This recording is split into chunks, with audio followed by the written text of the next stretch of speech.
Hello, hello. Oh, there we go. Hello, hello, hello. Super. Ooh, let's shed some light on the situation.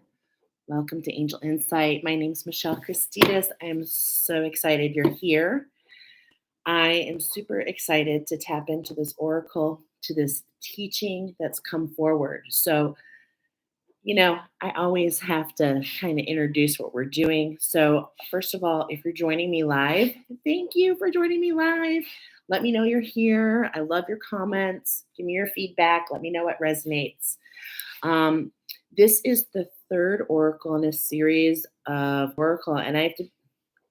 Some of you who have been following me for a while know that I do quite a bit of oracle.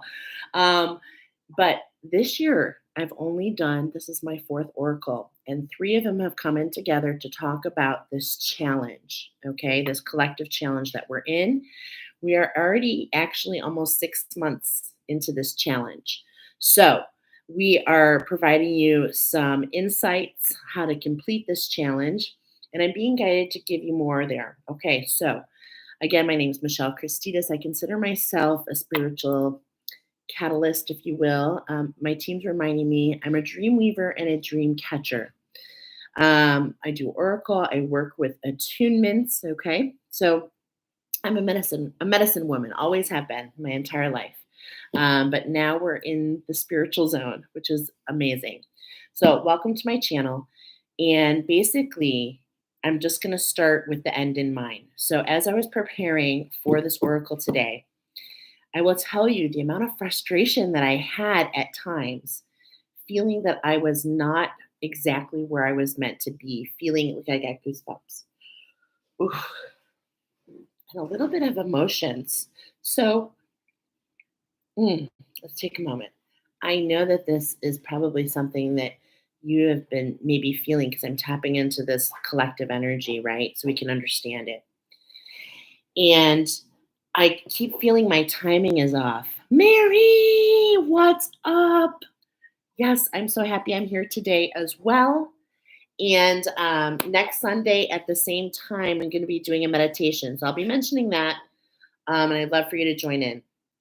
So, anyway, um, this is what is known to me as a mastery challenge. This is mastery challenge number 6. These challenges came in 10 challenges over 10 years. Now, you can take it or leave it, go within, ask, use your body as a pendulum. Um, you know, it's up to you. But I am here for those people, for those of you in this community that are on this ascended mastery path. And it is to help guide us with a change that's coming, into the future. Okay. Hearing that time keeps on ticking, ticking, ticking into the future. Major goosebumps. Okay. So time's ticking and there's going to be a change and we're being prepared for that. Okay. If you will.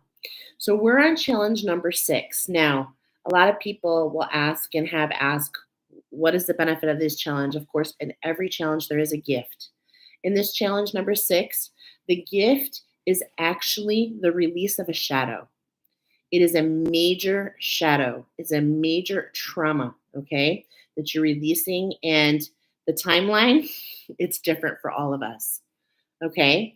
So, so that's the number one thing. The duration is the next thing. It's a minimum, a minimum of a year. Okay, we're 6 months into this. We're laying down the framework. The duration is the next 8 years. Time's ticking. You've been led here for purpose. Okay, so this is the first. This is number 6. There have been other ones. If you want to know about them, please let me know because the duration is until like 2033. Okay. So I just want to get that off my chest. This is part 3 of laying down that framework. We've been inspired by the book, not the movie, the book, Wizard of Oz. My team has brought that in for me so that I can discern and assimilate and break down and pay forward back to you 444 on the clock, right place, right time, so that we can work together, right? So we can collaborate. and understand what's at hand and assist each other. So this is my part, right? And I love doing this. So with the end in mind, right before I came on here, I was posting, I was, guided to share this video, and I went on to share on TikTok, and all of a sudden I knew the message I was sharing. So collective message. I, those of you that are new, I kind of do this. Just hang with me, okay? So you might have saw it. Collective message. Are you ready for the ride of your life? Changes come round real soon to assist you and allow you to bloom in full color. New sights you will see. This is part 3. The first and the phrase that's been guiding us since the beginning is slave, pave, grave, your choice.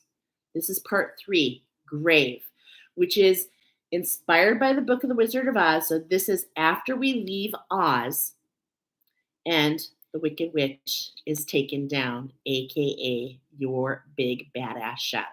Okay? That is what we're talking about. Now, as I'm getting ready to post this, I was like, oh my God, I started singing the song and I was like, I have channeled this before.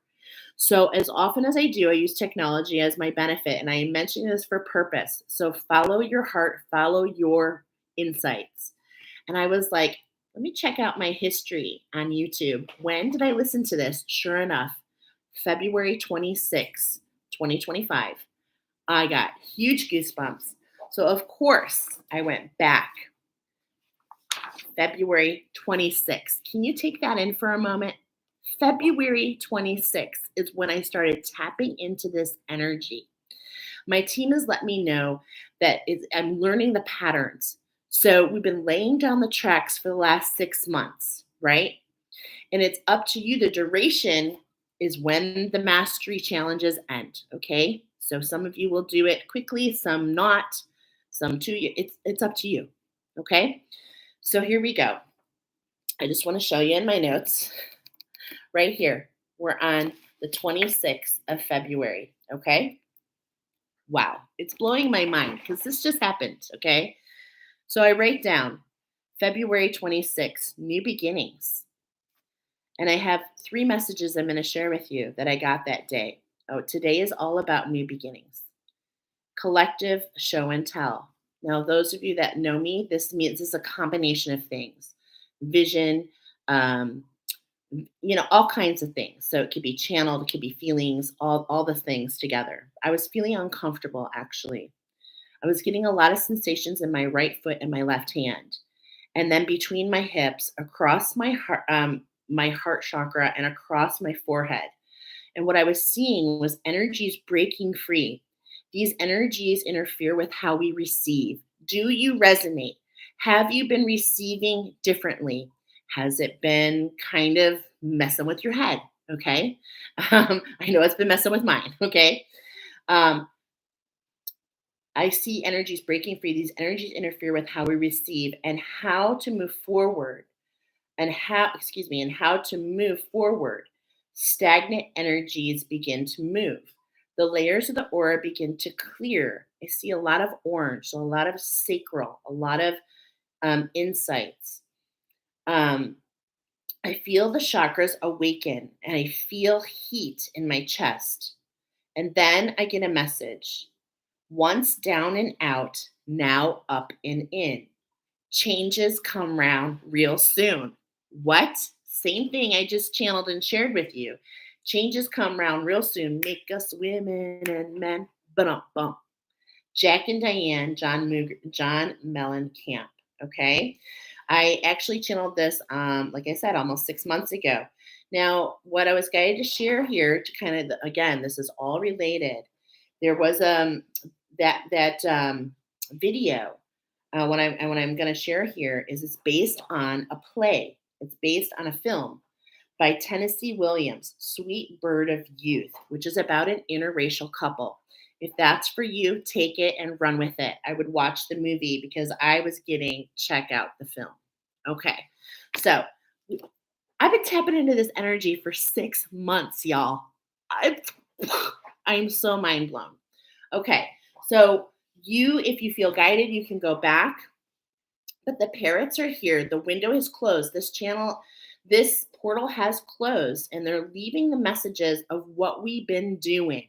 Okay, because tomorrow I'm going to go live and do an activation for the next energy coming in. Okay, and it's going to be an activation for the humpback whale. And I've been getting messages already, but this is something we're going to go into for the next 40 days. Okay, so there's a little change here on this channel. It was weekly, now we're going into this 40-day cycle. All right, so what that means, I'll do the activation tomorrow. And for those of you that feel guided, please come join me. Okay, it's really super simple, and we can check in and talk about what's going on. And then 20 days later, about halfway through, is when I'll be guided to share that animal wisdom. Okay, so the parrots are here. And when we get into this energy, I already shared the challenge, the channel, but I also have more to share. Because when the parrots came and shared, are you ready for the ride of your life? Okay. Changes come around real soon to assist you and to allow you to bloom in full color. New sights you will see. When I received that message, I was also urged to share the rest with you. So we're on the cusp of a new frontier. For far too long, we have allowed our wounds, our shadows, to guide us. Now we can alleviate the weight and see more clearly, feel more deeply, connect more intimately, and reverse the curse of pain and panic to joy and bliss. We can choose to walk in faith. We can ask to be led and follow the beat of our hearts. We have the ability to evolve through. No need to circle and spin. The path is within. Release the need to chase. Let go of the race we can choose, and with choice we never lose. Clarity is a rarity. When you find the harmony of your heart, all is possible. Limits are gimmicks. See yourself traversing through the perceived mountains, and the path will fall at your feet, ready to pull and not push. Search your heart, for there is where we begin. Wow. Do you feel it? Do you feel this energy that has been on your side, leading you through, trying to assimilate, what is this all about? Where are we going? What's going on here? Okay. All right. So we've got 4 different parrots coming in. This oracle is so beautiful. I just want to tell you, look at my notebook. Wow. And this, you guys, is only putting it all together because I have been channeling for you. I have been channeling for you for months and months and months. And I'm so excited to Eureka understand the purpose and the purpose. There's so much magic here for me to be able to know that I'm on track, to understand the communication. Okay. As you know, when I see a horse that communicates something to me, that might communicate something different to you, right? So there's this been communication that we've been laying down, which is really cool. Okay. And I am just super stoked. My head is blown. And it's super awesome. Okay. The energy has been insane. Yes, the energy has been insane in the membrane, insane in the brain. A lot of mental challenges. Not sure which way to go. Taking roads that are not that we paved, right? And that's part. Slave. I'm going to be the slave to this energy. I'm going to pave the road. Grave. I'm gonna take down this big bad shadow, aka the Wicked Witch of the West. For each of us, it is different, right? Your choice. This is a choice, and this mastery and the gift is to take down that shadow and to actually release the denseness. And as that denseness is released, it comes back to you in living color. which means you recapture what the shadow has taken. And trust me, folks, these shadows, 1500 on the clock, 1500 on the clock, they are interdimensionally, and they will change many of you interdimensionally. Some, I don't want to have a hierarchy, but that's like coming through, like major changes here. Okay. So I'm so glad you're here. I hope it resonates. Let's go. Don't forget tomorrow. Okay. Which is what? The 4th. I'm going to be doing a humpback whale activation. And that's just, it's not going to be as long as this. Trust me. Okay. If you're new here, you can always come back. I urge you to use your body as a pendulum. Yes, I'll use your guidance, but many of you will be surprised that the parrots, there'll be more than one parrot for you, potentially. Okay. So go within and make sure, because these messages are quite deep and you might be going through like a roly poly. So you might be 180 for one parrot and then finishing with another. You understand? Okay. So I want to mention that. So you can use your body as a pendulum. And if you don't know how to do that, maybe we should do that sometime. Okay. All right. We've got 4 parrots here. And I mean, I'm just ready to jump into it because it's just like so beautiful. So beautiful. So let's go. 1622 on the clock. We're going to start with pile number 1. Pile number 1, you chose, excuse my French here. Okay. Excuse if I say things wrong, but the first parrot you chose is called Stig. It's from New Zealand, okay? It's from New Zealand. And when I went into this energy, I was really surprised to see that this particular parrot that I was led to actually comprised of 3 different genres. And the genre that came forward, it like kind of blew my mind. I even wrote here, surprised that I was led to a fossil. A fossil. And let's go and add on specifically one called Hercules. Now that blew my mind because I have been teaching and teaching and teaching on this channel. What is this collective energy? What is Michelle talking about? Why am I the dream weaver and the dream catcher? This is the tapestry of the collective, my friends. Okay. So this is an awakening that there is a tapestry to the collective. It affects each and every single one of us. And this tapestry, we're undoing the knots, we're recoding, we're laying down new framework. Okay. So and what I love about this is because I was sharing with you this challenge overall is talking about, I mentioned on the last one, I talked about the mares of Diomedes, which is this heavy, dense energy. I referred to it like 17 times in the just previous oracle. So why is this so synchronistic? Is of course the mares of Diomedes are on the path of Hercules, the 12 labors. The 12 labors, aka the story of your evolution. We do them in different ways, okay? But this giant fossil is a parrot species from New Zealand that lived about 19 million years ago. Talk about an imprint, okay? And that's what we are talking about here. We're talking about an imprint, a stamp on you, because the collective is all affected. Okay. I really want everyone to understand that no one is immune from this energy. This is something that affects each and every one of us. And you are led here, friends. I feel like I'm on this like soapbox. You're led here so that you can, work with these energies and find the mastery to evolve by this. Okay, for this change that's coming. Okay, all right. What's really kind of interesting too, this particular fossil parrot is an ancestor to the cockapoo, which is pile number 4. So this is already a little thing about, is pile 1 for you? Maybe pile 4 is too. Go into that body pendulum, go within. I encourage you to go within with everything, right? Okay, so this is a flightless bird. They're actually able to climb trees. And we're talking about a feminine energy here.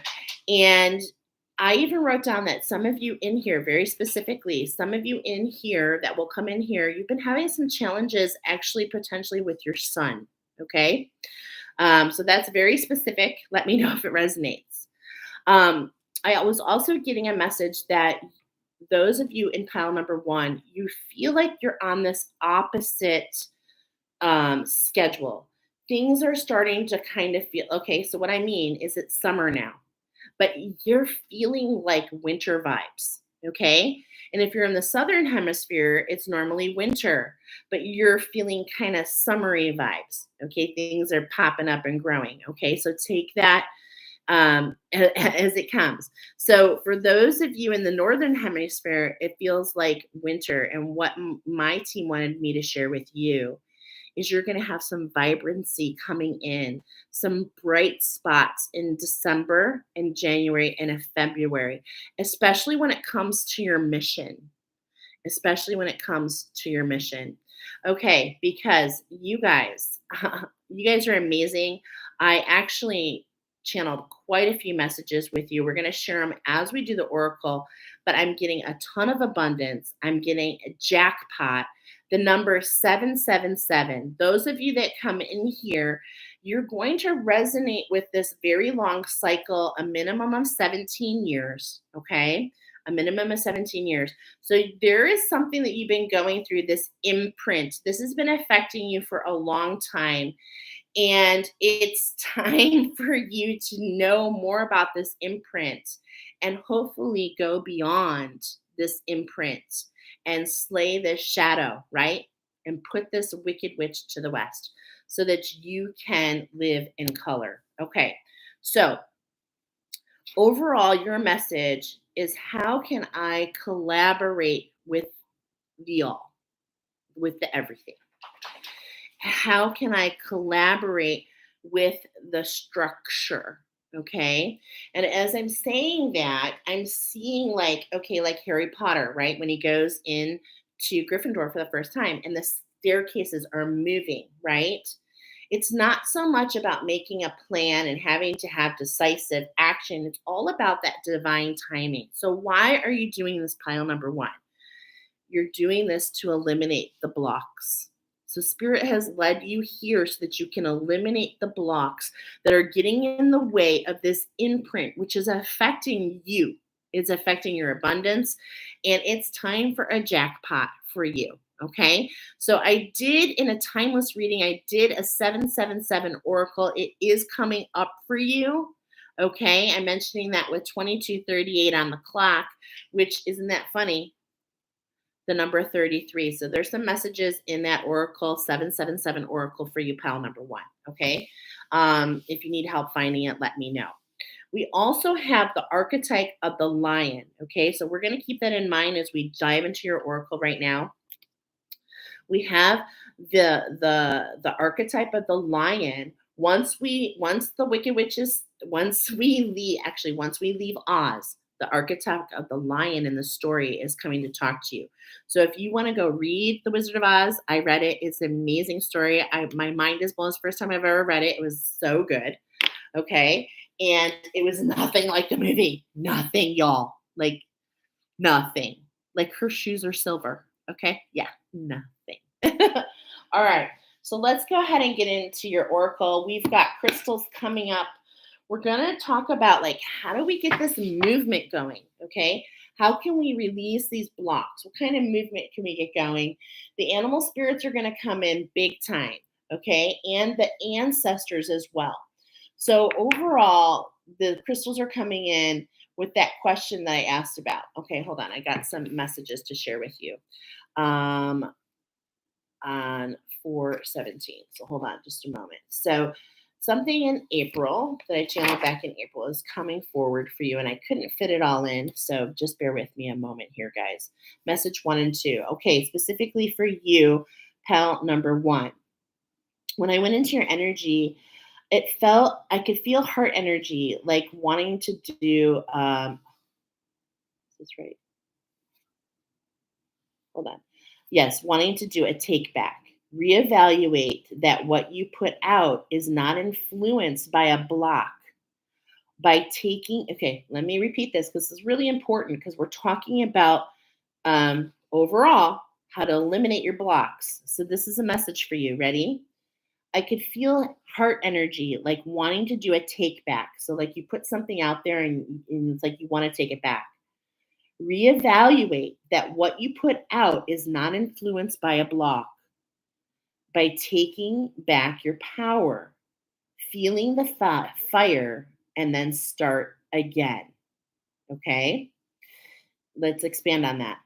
When you release the blocks, you stop that which stalks, shown that the blocks have been released. These blocks are not within us, they are between us. It is in our connections that allow us to locate and illuminate our blocks. We have a choice to follow the path of reconciliation or stagnant city where we end up alone. Releasing our blocks frees us from that which has been slated and created to cause such a change. All that is in tandem and duplicity, simple and yet most complex. Indeed.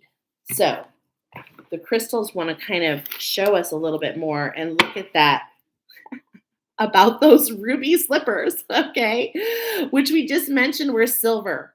So there's this time of conduction that's going on, and ruby is such a beautiful energy. And in fact, if you feel guided, I have a ruby and clove.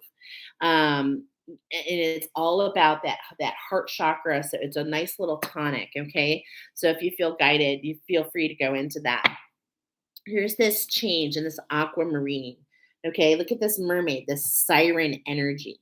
Okay, I definitely see these are the tails. We're at the tail end of it. And we want to see how we can work with this energy.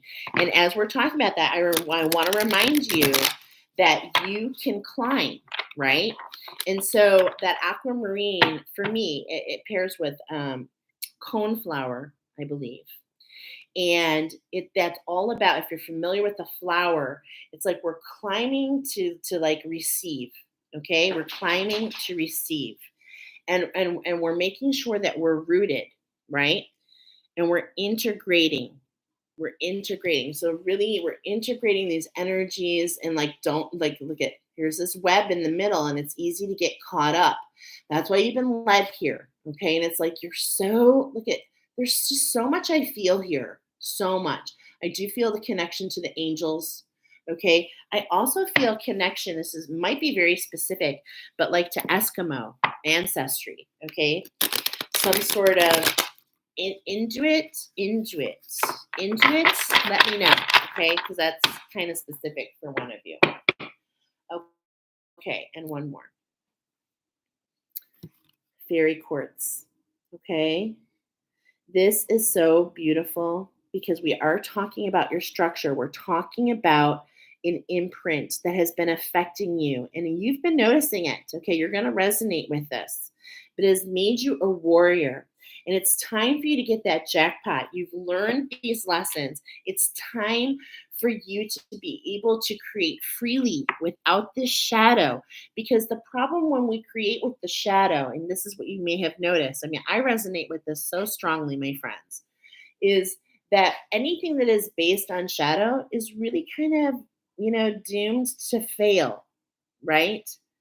And this is all about finding the harmony. So we've got the archetype of the lion. I want you to think about what's the imprint that he brings in to the story.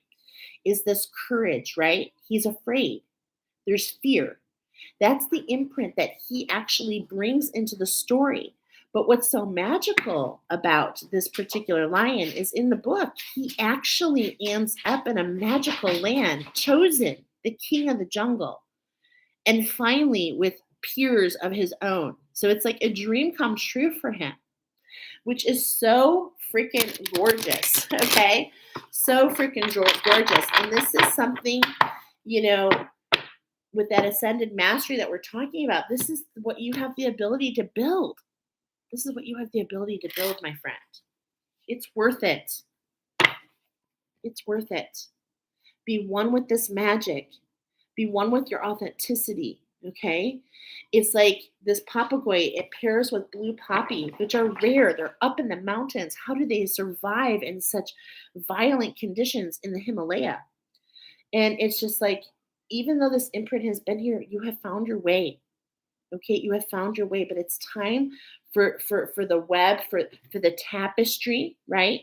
It's time for it to be authentic and not to be influenced by this mirrors of Diomedes, these dark dense energies. Okay, that's where we're at here. Okay, so we're gonna do this diagram for you guys. Now I channeled this a bit ago, so just give me some time. This is you guys, and this is how we're gonna build your oracle right over here. Okay. All right. And these are the cards that my team wanted me to call out for you and all the things. Okay. So we are actually going to start here. And that imprint, I just want to mention that imprint, it really has affected this connection, um, this authentic connection with the earth.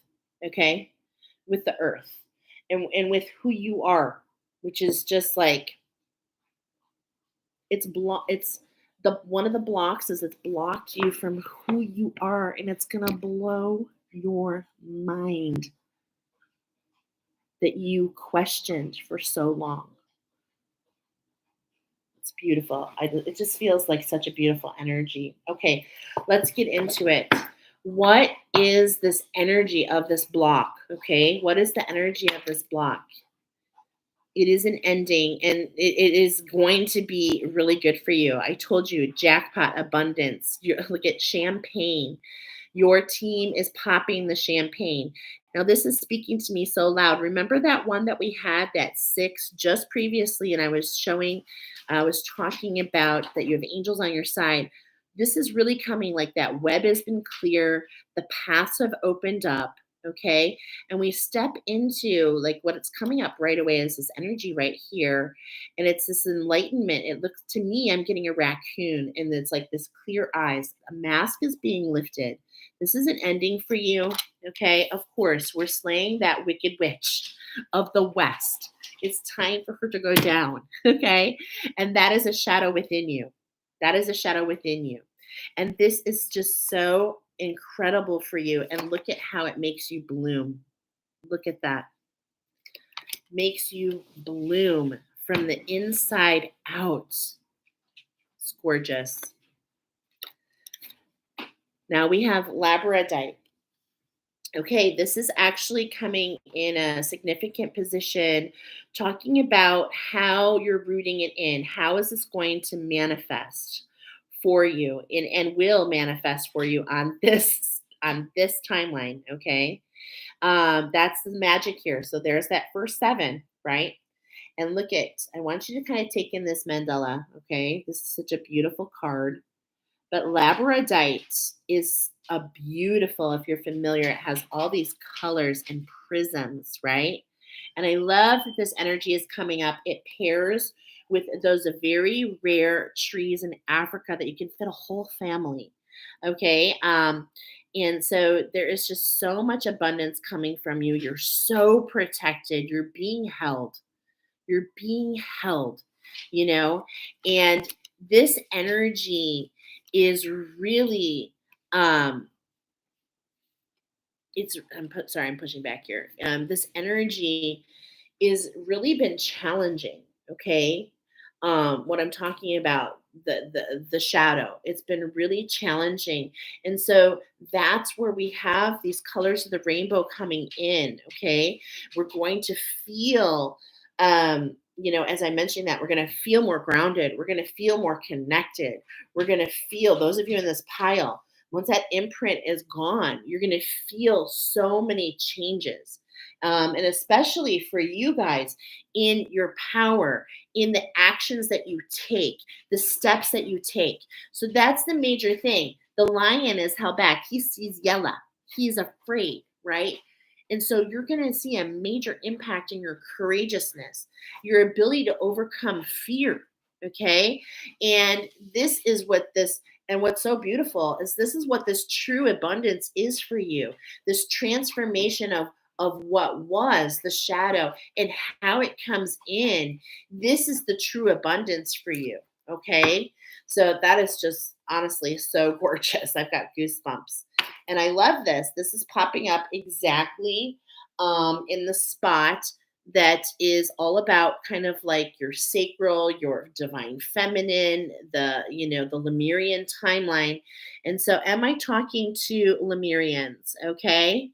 I think I am, especially those of you that chose pile number 4. And when you see the structure change, it's going to blow your mind. Look at the silver. You've been given the silver shoes. Dorothy in the story, like we are part of all the archetypes, right? She's wearing the silver shoes. This is a prime time, these last 6 months, to lay down the tracks, to really actually, and Dorothy is in pile number 4. Okay. So look at how I'm telling you about this between the lion and Dorothy. And so this is for you potentially if you have both piles.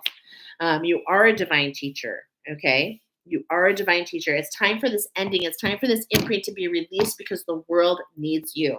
I mean, plain and simple. Plain and simple. Lemurian Red Sea crystal, ironically or not, um, actually, I'm not going to go there because I cannot remember what it pairs with, but it is a crystal that I work with. And then here we go. How is this going to change the seed of your action? How is this going to allow you to overcome the fear? We have Laramar here, and this is the process. This is talking about your evolution.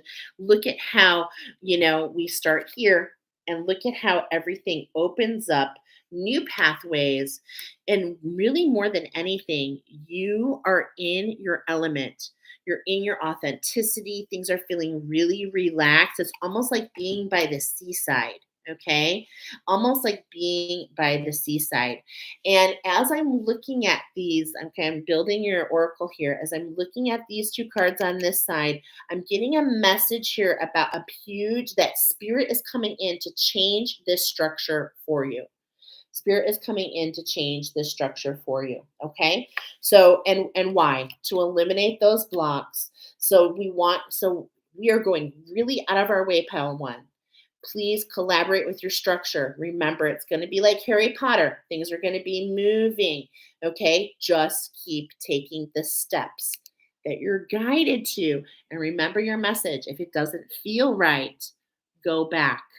Go back and reassimilate. Ask, is this based on a block? How can I overcome this? Get specific with your questions, y'all. Okay. Get specific with your questions. Okay. So we've got some magic that unloaded here. Okay. Specifically, what you're going to be manifesting. Okay. What you're going to be manifesting. This shift is really, it's like a shift collaboration. The more that you work with your team and those you were guided to work with, the better it shall be. So I want to make sure that you know next Sunday, speaking of collaboration, I am doing a calcite and oregano meditation. And if you feel guided, I would love you there. It is a free, it's actually donation based. I would love if you, I would love if you would throw something at the medicine woman. But I'm going to be offering that next Sunday, 2:00 Central Standard Time. So keep watch for that. Okay. So this is the energy, right? Let's go ahead and get into the animal spirit. Let's talk about this ending. Let's talk about this evolution. Okay.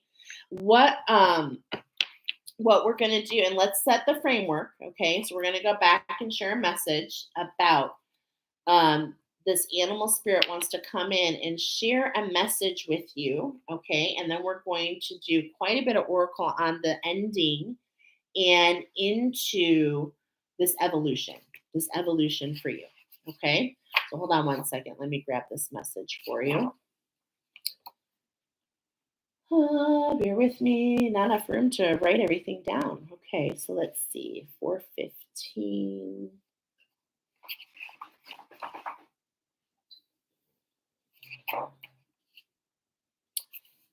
Okay, here we go. Message number 3. Okay, message number 3. Let's see. I want to make sure because I'm kind of feeling, is this message you want me to share? Okay, yeah, because I didn't write it down very clearly and it's been a minute. Here we go. The trees conspire and forge the fire for you. to discover, unravel, disassemble the changes, and rearrange as necessary for your evolution. Stand tall. Don't think small. Stretch. Okay. So the trees specifically are coming in. Now I find this very interesting because when the party of four leaves Oz and heads off to visit the Wicked Witch, there is no path. You've paved a way, right? And along the way, the witch, she sends three. She sends her wolves to take you apart. She sends the crows, and then she sends the bees. Okay, and those are the three challenges that have been thrown. This is the energy. All these energies have been thrown at you. Okay, so what are we? Where are we going here? And more importantly, what is this evolution all about? Okay, that's what we're going to do here. Of course, it's about your I. It's about you. It's about your individuality. It's about your spark, your creativity, individual to you. Individual, okay? Individual to you. And we're going to do these 10 shuffles. It's about, not feeling the fear, keeping your eyes and your ears open, having grace as we're in this challenge, which is really about grace and gratitude. Really developing a cycle for that is really good. We've mentioned it quite a few times, feel the burn, allow the transformation, okay? Allow the transformation, allow the imprint to be released, collaborate with your structure, collaborate with those that you're guided to collaborate with, okay? Number 4, find your breath. That's what allows you to kind of go into that Hogwarts. I had those colors, that Gryffindor, that, catch your breath, take the steps. It's all about moving forward, okay? This is so interesting. I've got the image in my mind's eye and I'm feeling this Lamaze. You're birthing something, okay? And it's like we cannot, that individuality, we cannot stop the progress. It's not good for you if the progress is stopped. So it's time for these blocks so that this can be birthed. We can have this release. We can find this relaxed state. Yes. Oh my God. Deep goosebumps from the shadow that has previously been woven. Okay. The imprint and the spider here, your spark, your individuality is creating a block releasing the blocks by creating your own framework, okay, is what I really wanted to say there. And more than anything, be who you are, okay? Be who you are. This is really coming in so strongly about being you. Okay, not trying to be somebody else. Not, remember that feeling, if it doesn't feel right, is not authentic to you. And in fact, some of you that are birthing, I resonate with this. You are the Hercules, okay?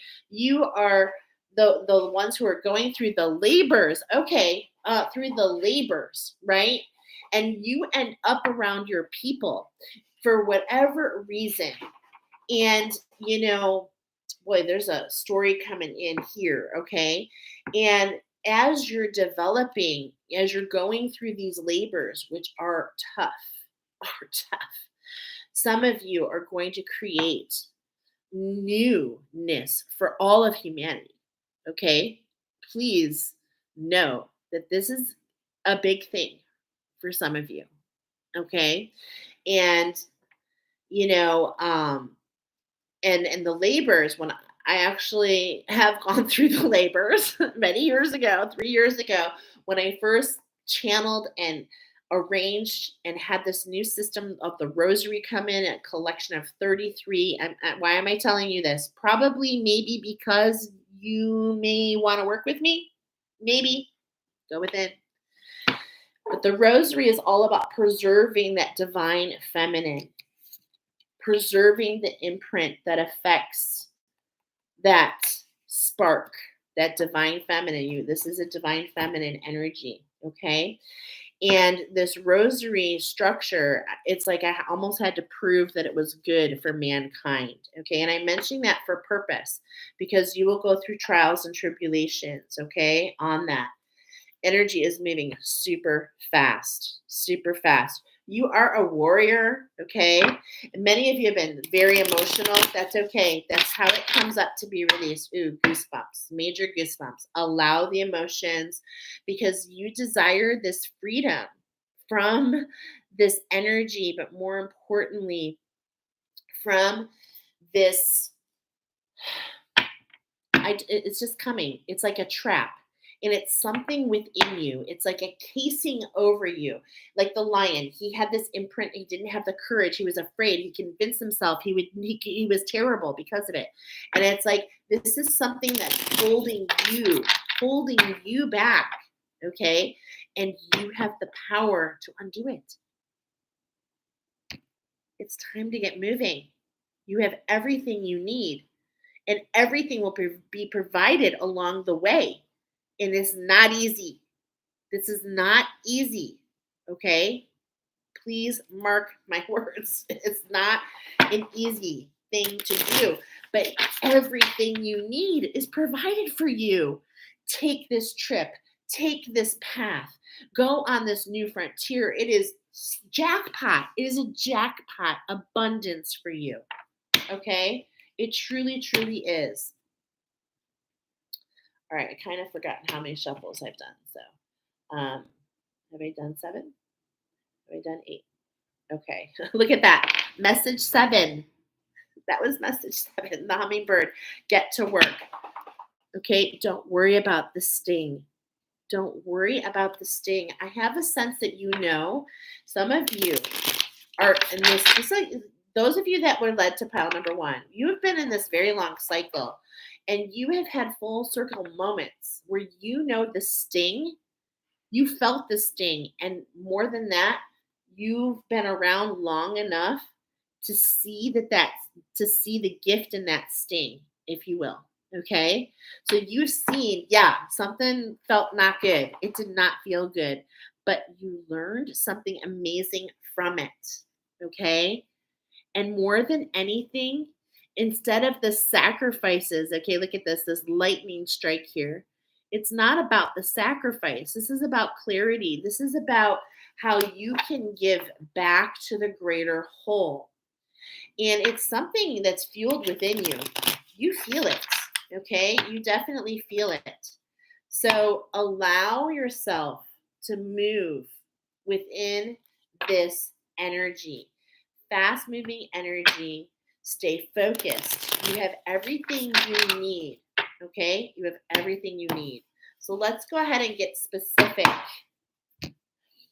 Overall, what are we talking about here? We've shared this with you. Those of you in pile number 1, this is the shark, and they are literally guided 100% by like instinct. Okay, it's like the sixth sense is guiding them, and I am getting, yes, trust your sixth sense, strengthen your sixth sense. This isn't necessarily going to come with sight. Okay, things are not going to see clearly, but as the cheetah has come up twice to let you know, we may not see clearly, but we move through it. We traverse through. You are protected, okay? You are so protected. So we're going to build this inner square. I'm going to pull you down here because it's all kind of speaks to that individuality, you in the center, okay? You in the center. All right, so I just want to make sure I'm doing this properly. Animal spirit. Okay, so we're going to start over here. All right, so there's this energy that we're moving to the left now. What are we losing? We are so protected. Spirit is coming in to help with this structure. We have this movement, okay? We're going from here all the way around, and we're making some changes, okay? So let's go ahead and look at this. What does this change, first of all? Here we go. I'm going to do these 3 cards at a time because there's story coming in. Yeah. Okay. All right. So I know you can't necessarily see, but I will pop them up. All right. So here we go. This is actually in between. This is like what's coming through is your earth chakra. And, over here we have that seat of your power. Remember, you come in with that archetype of that imprint. We're talking about the lion, this courage, right? And as we have these 3 animals here, and we're going to actually read this 3rd animal here for you. But the first one is this is where you've been, the camel, okay? It's like you're on this cusp of this new beginning. We've got this new moon here, and the camel, can caravan. It can go long periods of time. And for some of you, you've been kind of like, for some of you, this is like the first time that you're getting some insights about what you've been going through. Okay, you've been going through this eye of the needle, and I love how this is actually coming up for you because we have this imprint and this eye of the needle speaking to me. This is speaking to me very loudly because this imprint is actually made you to believe. And some of you have left behind your creativity. And I'm here to tell you, you are a divine, feminine, dominant energy. You are here to create. You are here to receive and create. Okay. The biggest message today is this is all about the tandem. We receive, we take action. We receive, we take action. And so this is letting you know this has been a long journey from you and a new beginning is coming. This is where we're at. And I love this so much because the very first thing that jumps in my head is from the movie. It's one of the animal movies. Oh my gosh, I don't even remember it right now.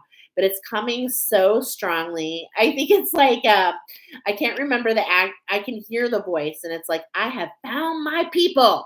Okay. It's like you've always kind of felt a little left out. It's like, I've been on this long journey so long that, we kind of got separated from your people. And it's like, I told you, the lion, he ends up in this magical space, king of the jungle. They choose him to be their king. And this is how it is for you. Okay. This is how it is for you.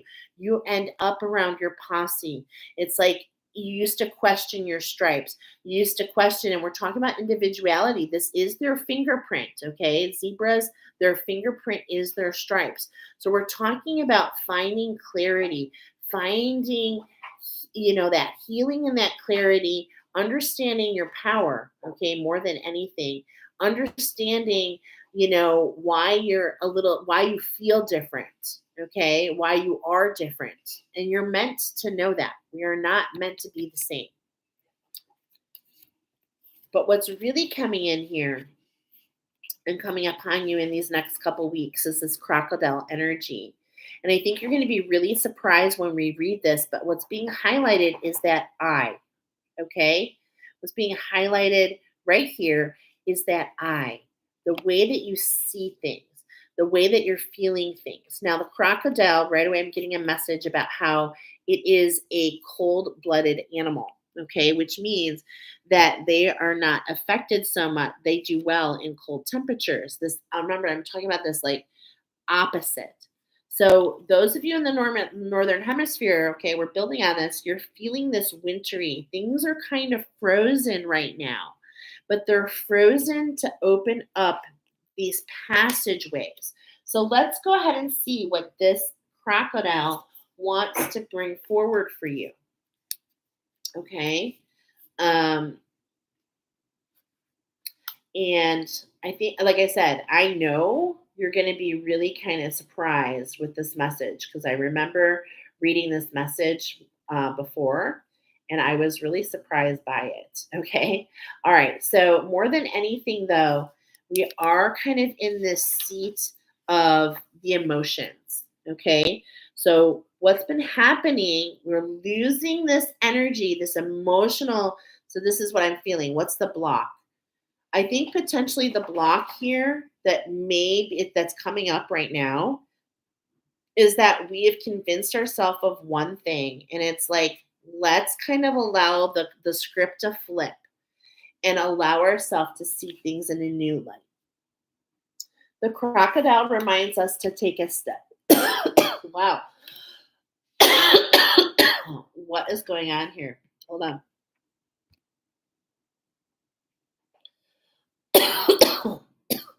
Oh, this energy is really trying to block me from sharing this with you. So let's share. The crocodile reminds us to step back from the external world and to turn inward. Now is not a time for decisions, action, or discussion. The crocodile's mantra is wait. It doesn't mean lying around hoping life's challenges will disappear. The crocodile is much smarter than that. It means intentionally withdrawing, gathering our awareness, observing and building energy. Fill up the vital reserves so your next move comes from a place of wisdom and power. Can I get an amen? Yes. So allow this energy to guide you, friends. When this energy is in balance, you're feeling patient. You feel like a silent powerhouse. When it's out of balance, you feel stuck. You might lash out. Okay. Watch for the bite. Ooh, okay. To bring into balance, rest. Okay.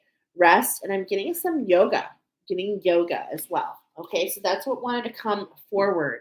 So that's our first little nugget of information.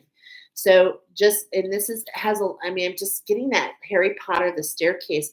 It's like, for some of you here, okay, some of you here are so used to being so detailed. Oh my God, do I know how this is? And that's why I was sharing at the beginning of all this how I feel this frustration, okay? Um, and it's like, it's killing you not to know the pathway, but there is so much value in allowing yourself to be led, okay? And allowing yourself to be led. So we're going to keep going. Now, when we're talking about this power and how this power um, turns into this like teacher energy, okay? So let's go ahead and keep going there. Your structure, yeah, it feels free. You feel free. You feel aligned to this new beginning. And I love how it's like, look at, this is the new beginning and that authenticity. And here we have the horse, the next phase. And it's like, we're aligned to this authenticity. We're aligned. We feel aligned to our own power. And the horse, the archetype of the horse, and when the energy here, like really take this in, like this horse is really happy. Okay. It is not trapped. And actually, look, there may be some things here for you. Right away, I see mask. That mask is lifted. It's like, you're not caged in. Wow. Okay. And I'm going to say no longer caged in. Okay. Because this is an imprint. Okay. Please mark my words that this is something that needs to be taken down. Okay. Needs to be taken down. This is not just an energy. This is actually a release of a shadow. Okay. Yeah, it brings a lot of fertility to you because you begin to root in that new beginning. So look at this. I mean, I just love how this is coming in. And specifically these colors, rooting in your authenticity, rooting in your power, rooting in your, this connection, okay, to yourself, to others, to the world as a whole. Wow. There's jackpot potential here, friends. Okay, jackpot potential. The lion. We said we had the archetype of the lion, and we have the lion here. What is the first message you're receiving?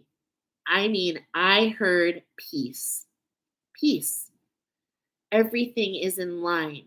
That energy is no longer running. The cheetah was trying to outrun that energy. The lion, he looks at peace. The frequency is a change. Okay? So we're bringing a frequency change, friends, to that spark, to that divine feminine energy. And it's this lion energy. And this lion energy is a masculine energy. Okay.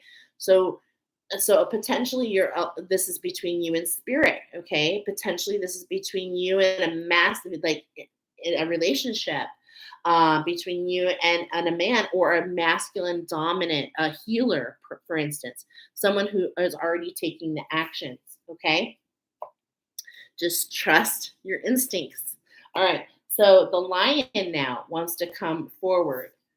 And I love this because I'm hearing your message. Once was what up is, or once was down and out is now up. I don't remember exactly, but it's at the beginning. And look at these energies. They could not be any opposite. Okay. I definitely am feeling this. And I love the synchronicity of the lion. So let's go ahead and pull that lion in for you. And this is between your spark. This is in between. This is you. These are the parts of you. This is in between the actions that you want to take and the insights that you're receiving. Okay. And this is a frequency switch. When you feel the freedom, you can actually take advantage of the abundance. And the lion, friends, I just want to remind you, the archetype of the lion, his journey is so, I mean, we're talking about the element of fire here, okay? And here we're talking about water, polar opposites coming into balance. Coming into balance, okay? Using the power of the all, trusting the structure to come into balance. But the lion, do you know a third of male lions actually die on their journey to become the king of the forest? So that's that imprint. Those are the things that we accept, those statistics, those limits, if you will. But we're not here to limit ourselves. We're not here to be limited. You are not here to be limited. All right. Patient, regal, a complete master. The lion is the master of fire and the living mascot of the self transformation. A lion personality dedicates their life to personal and spiritual growth. This dedication inspires some and intimidates others. Therefore, the lion is respected by all, but known intimately by few. Some mistake the lion as hard to access or aloof, yet those with the keener eye know better. Lions are observant, stealth, and precise in their words and actions. They do not waste energy or resources. This card reminds us that self mastery is available to all, no matter where our quest begins. This is for you. This is part of your evolution, pile number one. You are not meant to be stuck in this imprint. It is time for the frequency to change. Okay. When and look at this. Oh, I love this. When is this in balance? It is the epitome of peace and strength. If it's out of balance, feeling withdrawn or too serious, oh gosh. And to bring into balance daily meditation and friendship. Remember the rest of the pride. The lion is nothing without his pride. You are not here to be alone, but you are here to embrace your individuality and to climb to the forefront of that pride and in different ways, right? But here, this teacher, so I do feel that you'll teach others on how they receive. Some of you will be coaches of different things. I do feel spirituality,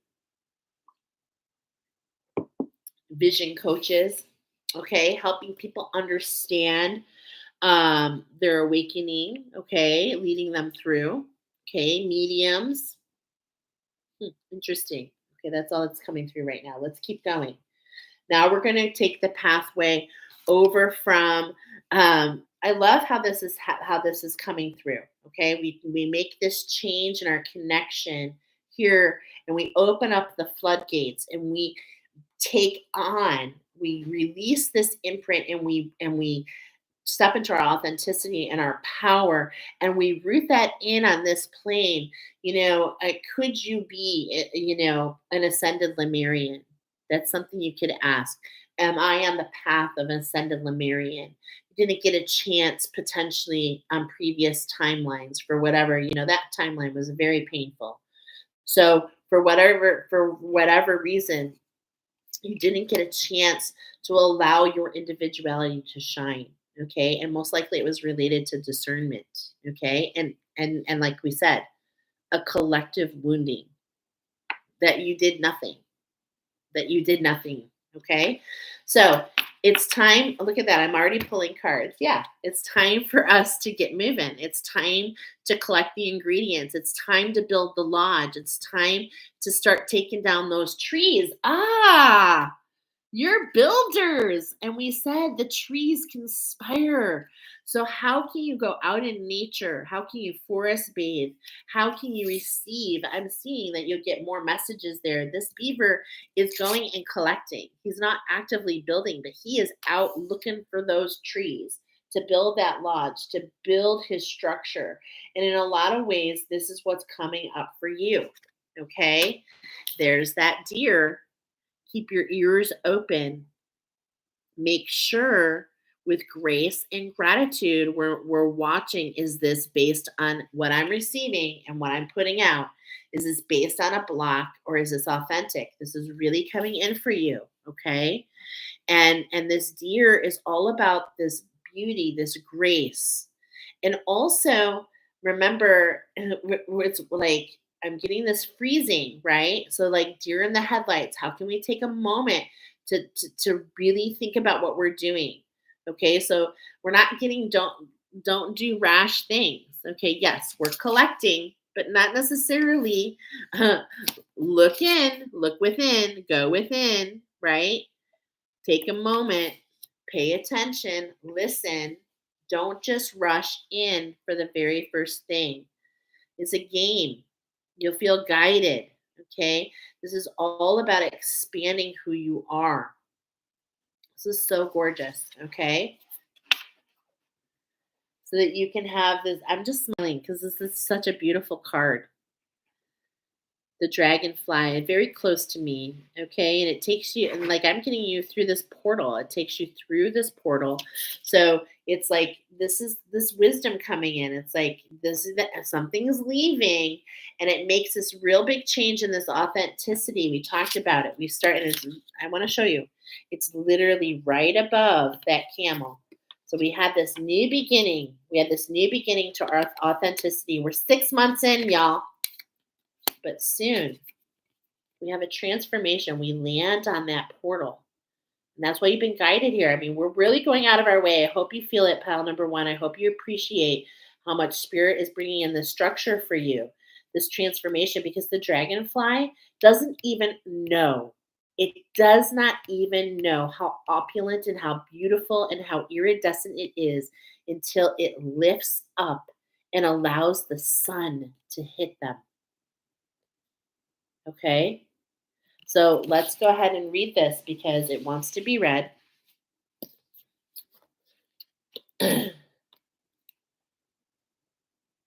This air energy, okay? So we've got, yeah, this air energy. We've got spirit really coming in here, really coming in. Your angels are on your back wings. I could feel that. I could feel those of you in this one. I was getting that energy with your crystals that you work with the angels, okay? So that is really strong. And your angels want to take you. This card wants to be read, and what's coming through is Master of Light, Illusion, and the Mind. And I love this because we're slaying the imprint. The dragonfly is an ancient and an ethereal creature that awakens a sense of wonder and awe. The dragonfly is a symbol of the mind, and it is always moving, shifting, shimmering, and changing. When the dragonfly card appears, it's worth considering the quality of your mind and the perception. Are they restless or stiff, dreamlike or crystal clear? The situation at hand may be different than it appears at first glance. The dragonfly reminds us to calm the mind so the light of wisdom can shine through. So so basically we're really talking about, you receive this spark, you've aligned to this, and it's like you go gather these ingredients, you go within, and it's like before you manifest this, before this imprint turns into color, you walk through this portal, but spirit is saying, pay attention, okay? Pay attention. It's time for that dragon to fly. That the eye of the needle, it's right above it. And the story goes so back in something that I was shown so long ago about all these sleeping dragons just waiting to escape. Okay. And it's like, will this be authentic for you? It will be, but nothing must be rushed. Nothing, there are no limits. Okay, so if something feels limited, pause and wait. Okay, pause and wait and listen. All right. So all these animals, these crystals, they are coming in. The power of the all is coming in here to show you this ending and this imprint and to allow you to understand your evolution. Okay, wow. The fire ant. Now, this is a very powerful energy. And I was just about to say you're connected to the animals. I do feel it. The crystals, the flowers, the trees. Okay. You're connected to the angels. You're connected. You have many connections. Okay. But the earth plane is really speaking to you. And the fire ants, oh, how they are brilliant.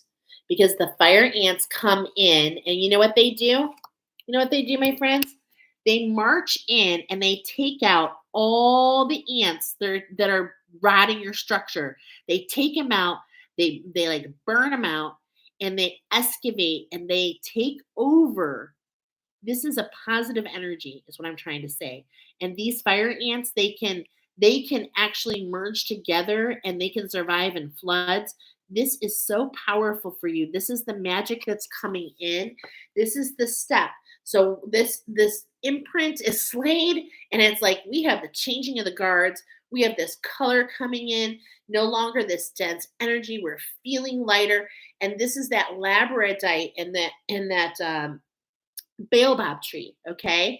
And it's like we're in Africa. You may have African descent, you might have African ancestry, you might be illuminated by some of those traditions, okay? Not for everyone, but is coming in. It is coming in. What is it? Evolution. You're no longer a tiny little spider trying to weave its web. You're a big ass tarantula. Okay. And what are you doing? You're weaving on that frequency of that lion. You're found your center. Okay. And it's like you are not afraid of anything. Wow. Beautiful energy. Slave, pave, grave. Allow the vultures to fly. It's time to take this imprint down. It's time for you to have the pathway right here to that celebration of the earth, because this is an awakening for you. So let's read about the vulture. Notice the purple color. Okay, this expansion. Oh wow. In this grave situation, when we let go, when we see the transformation, when we understand how truly powerful you are, and we let go of that imprint, it's like this vision. Okay, I can feel it. This actually also feels like the violet flame. So if led, I do have that here on my channel. Some of you might find some benefit there. But here's the gift, okay? I see it right there. This is the gift to your divine feminine, is this expansion in your vision. So let's go ahead and see what the vulture has to say. This is about your evolution. This is big, y'all, okay? This is big for you. Some of you are just awakening. Okay. Some of you are like, what, what is Michelle talking about? Keep coming back here because we do animal wisdom. Now you can see every 40 days. Tomorrow I'm going to activate the humpback whale. What does that mean? What is she talking about? Why am I mentioning this? Probably because it's coming up for you. It's a frequency. If you're not at that frequency, you can ask your angels and guides. You can go within, use your pendulum. Your body is a pendulum. But and I'm going to use my pen. I'm going to use your pendulum. Okay. So use my pendulum. Do you have my highest good in mind? Do you love me unconditionally and mean me well? These are yeses. So, what were we going to talk about here? Sorry. Okay, hold on. I forgot the question I was going to ask. Maybe that's all that was needed. How to use your pendulum, okay? To go within and to ask, to go within and ask about the humpback whale. Tomorrow we're going to activate the humpback whale. Yes. Is it of the highest good to be a frequency match to activate animal frequencies, if you will? Yes. Does this person here in pile number 1 have the ability to match these frequencies at some point? Do they have the ability to do all who come in this pile have the ability to activate their humpback whale? No. Am I here to assist? Yes. Until you receive that frequency, if you so choose. Wow. There it is. Mic drop. Mic drop. I feel a very deep release. So there you go. I just want to say, mother effer, energy trying to interfere. That's the block. Some of you just don't know how to receive, and I understand. Why? Because I walk this path as well. Remember, we are all affected, right? So obviously, if I'm stepping up as a teacher, I'm not trying to toot a horn. It just means maybe I have something I can share about this, because how can you share if you're not experiencing it? Okay. Guardian and purifier, essential for rebalance. The vulture is perhaps the most misunderstood creature of all. This intriguing bird balances our ecosystem and prevents the spread of disease. It does the dirty work that no one else wants to do and cleans up our messes. The vulture appears when there's a situation that needs to be purified or brought back into balance, aka the imprint. Remember, the vulture is greatly undervalued. What you thought was a mistake or a tragedy is a blessing in disguise. Hello, can we get a close up on the goosebumps? Truth bomb. You are going to have a full circle moment, jackpot energy. Your angels and guides are so excited for you. They've been cheering you on. So when you are in balance with this energy of this vulture, which I think is very important to understand as we close, as we close the structure that's being laid out, and when you have the sense of this evolution, you're going to receive wisdom. Okay. That's how you know when you're on balance. My daughter Jordan wants to say hi. See, I told you so. She was on live. Yes, I am. Okay. So you're going to receive this wisdom, okay? Perhaps, as we just saw, from the mouth of babes. It comes from many sources, friends. But when you're out of balance, the vulture wants to remind you you're feeling really aggressive. Things are really dramatic. So to bring it into balance, takes a moment for a cleansing. I'm getting sage, cleanse your space. Do what feels good for you, okay? And trust your guidance, or go within and ask. Go within and ask. Okay, so this is exactly what the animals have been bringing in for you. It is such a beautiful structure. Okay, do you see the structure here? This is your structure. This is what happens when you lose that imprint. We're going left. We're losing this energy. Okay, now we're going to get into the center of it, and we're going to take a look at you, because that's what we're doing, guys. We're going in. We're going in. We're looking at the change in the structure and how it affects you. That's you in the middle. This is the sweet spot right here. This is the, if you will, that 777, the jackpot. Okay, so we're going to go in there, and your ancestors are the ones who are coming forward. So your ancestors are coming forward. I love this is look at that. About what? They're coming forward with the magic, okay? I mean, I just heard it right away. The kookaburra sings, the healing is coming in, okay? This is ancestrally related. Remember, this fossil existed 19 million, or was it billion, years ago, okay? We're talking about the dawn of man here, okay? So many of you have judged yourself for this imprint. I did something wrong. No, you just believed in it. That's all. And that's because that's what you were taught, most likely.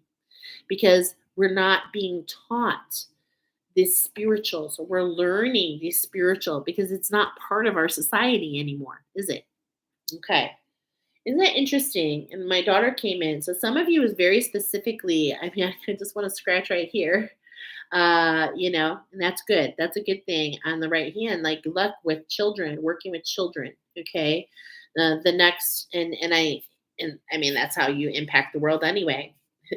Many are stuck in their ways, but children, they are willing to open. Okay. And to learn. All right. So the ancestors are coming in, and they want to talk about your abundance. They want to talk about what is this shift?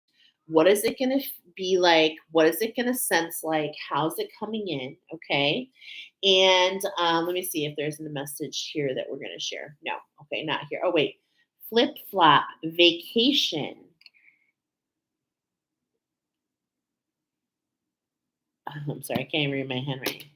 Flip flop is what I channeled here. Vacation, and I can see something with vacation with value. Okay, whatever that means. Okay, so we're talking about going how this is going to affect us. So this is like the structure, and how is this going to come in and affect our abundance, which is for you. Okay, so we're going to do 7 shuffles. What is this luck all about? It is all about this abundance. It's about this freedom. It's about feeling, how funny, from head to toe, feeling it from head to toe, like Tyra Banks. Yeah. Catching that oyster. Really, the oyster catcher, what is he looking for? The pearl. For the pearl, my friend. That's the shift. The wisdom, the pearl, the irritant in the imprint, right? So it's like the lion archetype, he wasn't courageous, and it's like as we renew and as we deal with the shadow, we create that living fossil of the pearl.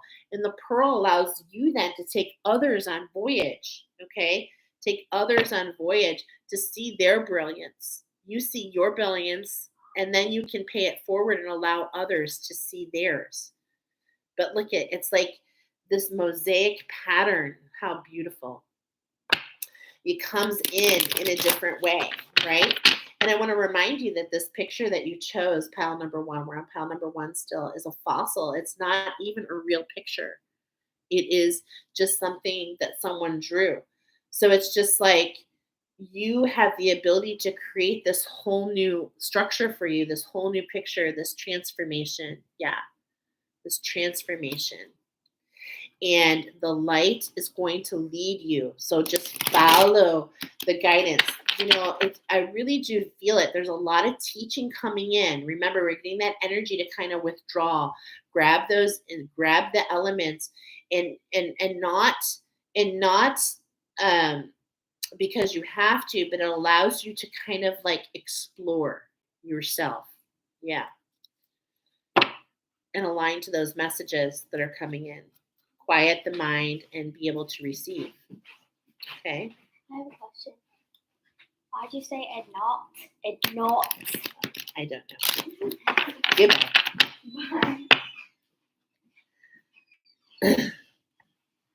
You're going within.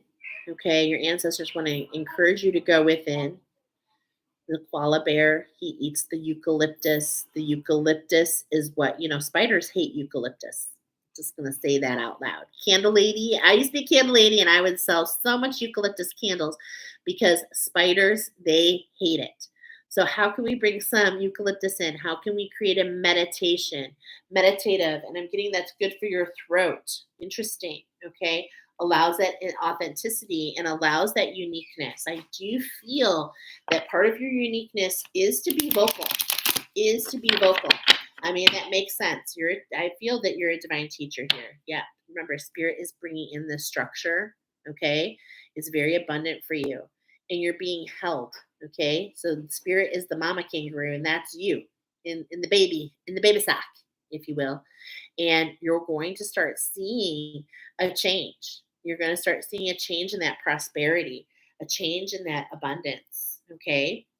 This is a very divine time for you.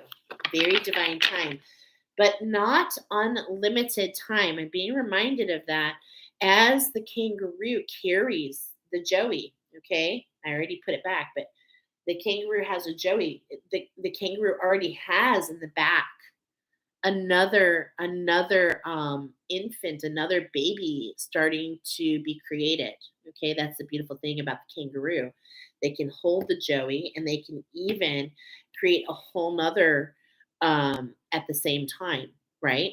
And they can actually have three babies at once, one out of the one out of pocket, one in, and one in, in the works. And so it's just like you're being held. Okay, you're being held. And I really am getting this time frame for you. It's not urgency, but there is a timeline of these next 8 years. Okay. And I just want to be really transparent as my guides. They're just telling me, be transparent. This is something available to all of us. Okay. But these mastery challenges, they're 10 challenges in 10 years. Okay, to prepare you for something. To prepare you for something. And again, you can go within with that. Be loyal to yourself as you go through this ending. Okay. Be loyal to self. And just like a dog, like when you leave, a lot of people think dogs forget who you are when you leave. Actually, they've proven that's not true. But what is so cool is every time you come home, it's like the first time they've ever seen you. So, how can you do that for yourself? How can you do that for yourself? How can you see yourself and be loyal to yourself and see yourself for the very first time? How can we let go of that killer instinct, go within, go down deep, and find those records, find this imprint, okay? Because this is the alchemy. You build that structure, and that's the alchemy. We let go of this imprint. We let go of this killer instinct, this aggression. Okay, and this is the energy. We've tapped into it, friends. It keeps your like and how will you know? You'll feel restricted, okay? If you're not working like I'm getting that you will feel your way through. So this is kind of a shift for you. Remember we talked about you receive in a different way. Have feelings come on site for you? Are you feeling things you haven't felt before? Because the feelings in themselves, if you go within, are potentially trying to converse a story to you, okay? A meaning to you. Interesting. I love that. I just want to go in here real quick. Have I done too many shuffles? I've done too many shuffles. Did I do 8? I did. Okay, so that was a little bonus card. But what are we talking about here? We're talking about the healing. The ancestors are saying there is a healing at hand. This is the magic. 2 times we have seen it. It's time for us to go within. And now we're bringing in, Spirit is going to bring in this energy to you. Okay. Lefty loosey, righty tighty. So we release the imprint, and then we have an energy coming in that's going to make it righty tighty and show you this alignment to who you are. The thylacine is seen to not exist, but here it is on the card. Okay, you picked a fossil. They don't exist, but here you are. Okay, there is so much wisdom coming your way. Balance this abundance, really kind of buckle in and allow yourself to go on this journey.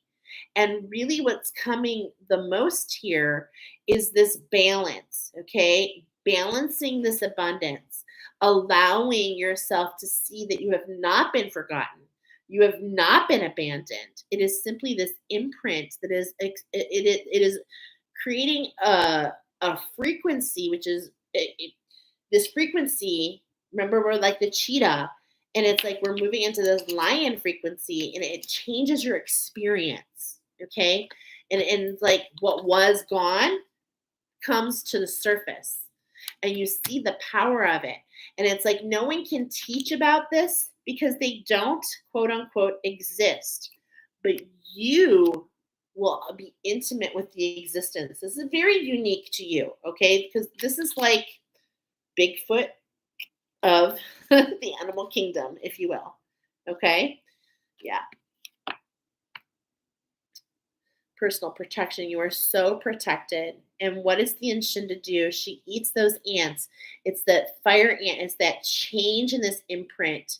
Okay. And this really gets movement going. This is that movement. Okay. And it really gets this movement going.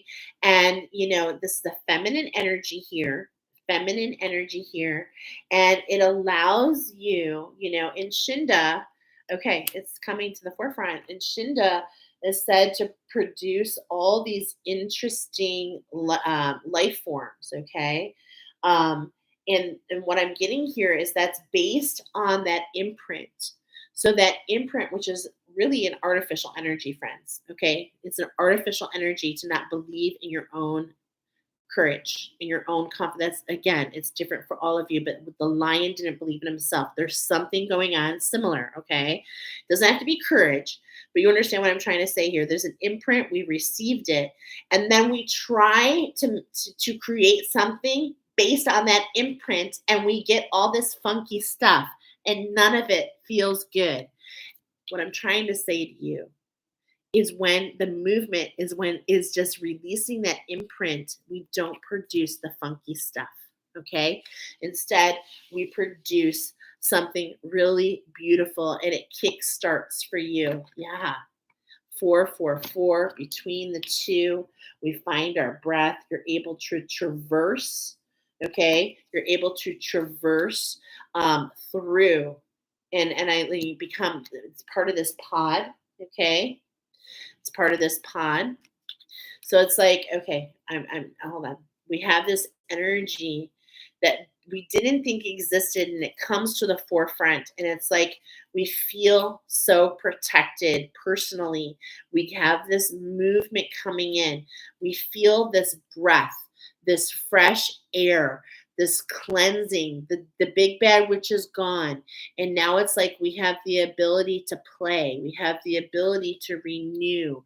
The balance feels so great with everything. Everything feels really great. Things are talking to you. See magic just when you're out and about. It's just like such a beautiful thing. And here's the magic. Here's that magic. Okay. So here's another 7. And it's like what you've been calling out for. If you're patient, it comes back to you.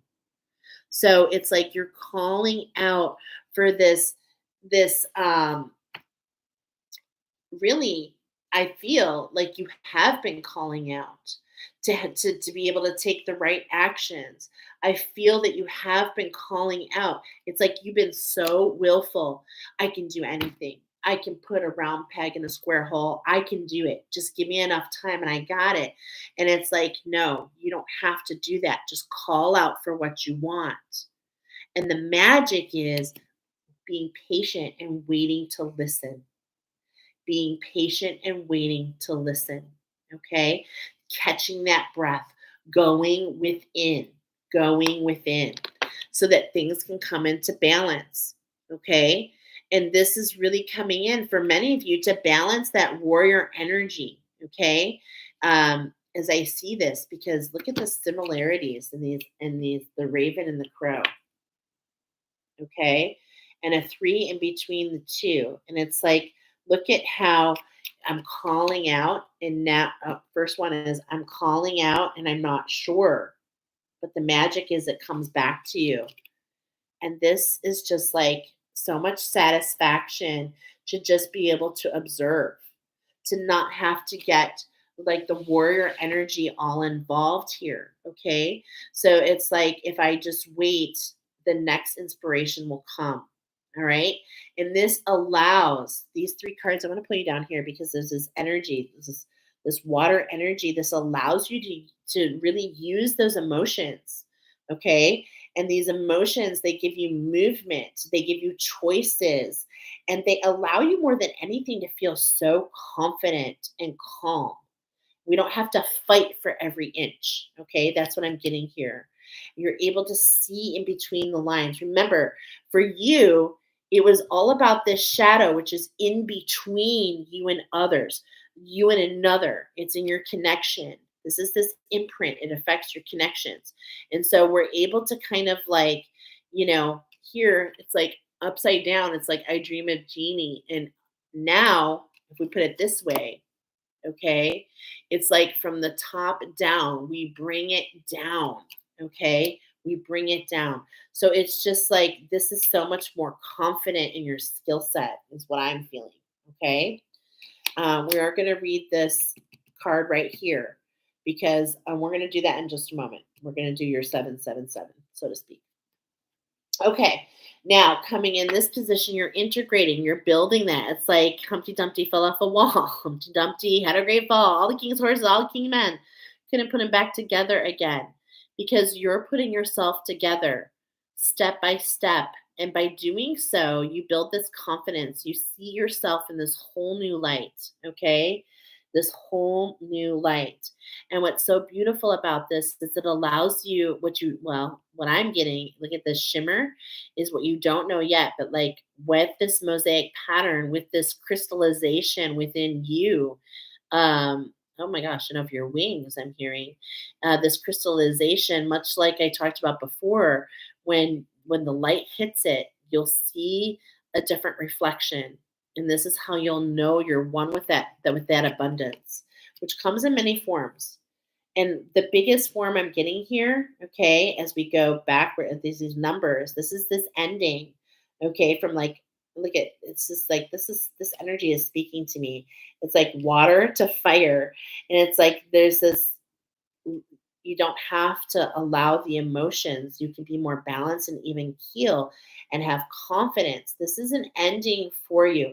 It feels like you're being pulled back, but remember, I always teach that is where that is like where the force is with you. The highest potential is in the pullback. So just allow it. There's a lot of wisdom, there's a lot of enlightenment coming. Okay. We have the bat energy here. This is a huge healing for you. Um, and where specifically, this is in that throat chakra, in your authenticity. You're not feeling stuck. You're not feeling hung out to dry. You're not feeling unbalanced or topsy turvy. And it's like the bat's medicine. You're able to just go at a moment's notice. You're able to follow your instincts. And this is a really huge thing for you. Okay. This is really huge thing for you. So I love that that's coming in. And then here we go.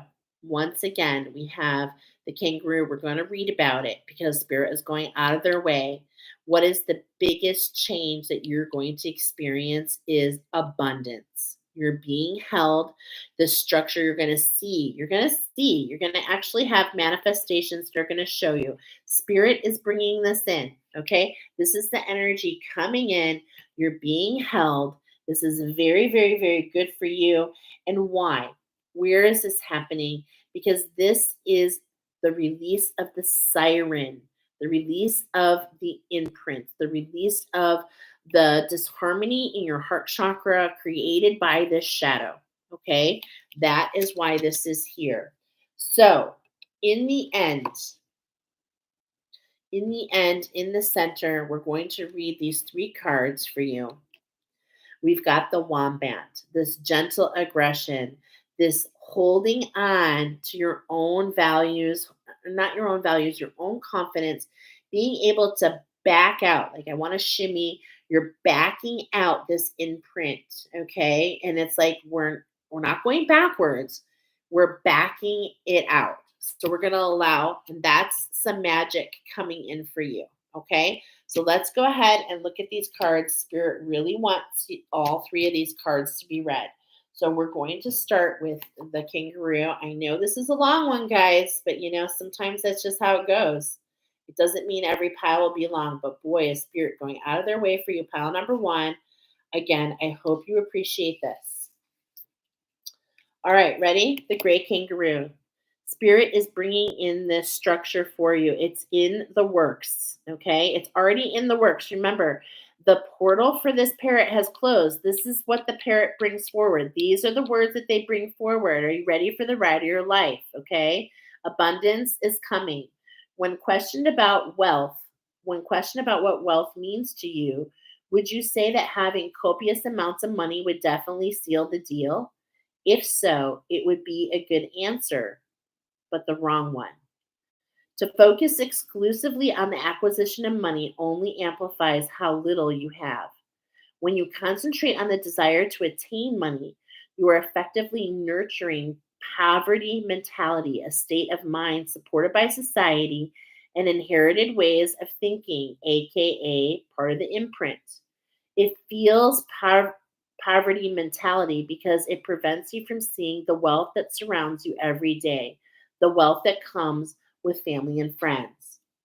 To know true love is to hold supreme wealth. When you know that wealth rarely takes the form of money or gold, you release the monetary mindset so fear of lack can be transmuted into trust. In doing so, the block obstructs your stream of abundance may be removed forever and greater cash flow will result. Letting go of lack will essentially result in gain. Are your ears open? Pile number one, the gray kangaroo spirit is coming in loud and clear. They are changing your structure and it is for your highest good. Do not be afraid. Embrace your courage. You are protected. The gray kangaroo once offered its rich meat, warm pelt, and strong bones, which were useful as cutting and digging implements. Prosperity meant healthy children, a full stomach, and a warm, dry sleeping place to people. They believed the land would provide all they needed, and they lived in harmony with the earth mother. Their life would be safe and plentiful as a result. So, as long as the great kangaroo was there, the people knew that they would never know hunger or suffering. Its mere existence promised true abundance, and that is why it's shown up for you. So, if the great kangaroo has vaulted into your cards, your life will soon be rich with productive emotion, thought, and knowledge. These fundamentals will abundantly serve the personal needs of both you and your family. What you require is currently manifesting, and your needs are soon to be met. Be patient, friends. The gray kangaroo reminds us to be separate from what we want, from what we need, before commencing the hunt for either. To seek what we materialistically want above what we realistically need would result in continued stagnation. Okay, oh, good, deep goosebumps. Repeat the last sentence. To seek what we materialistically, okay, let's say it. To repeat what we materialistically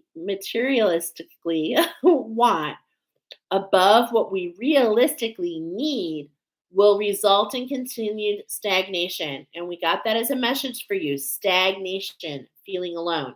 It's in my notes. I can see it right now. Underlying the stag.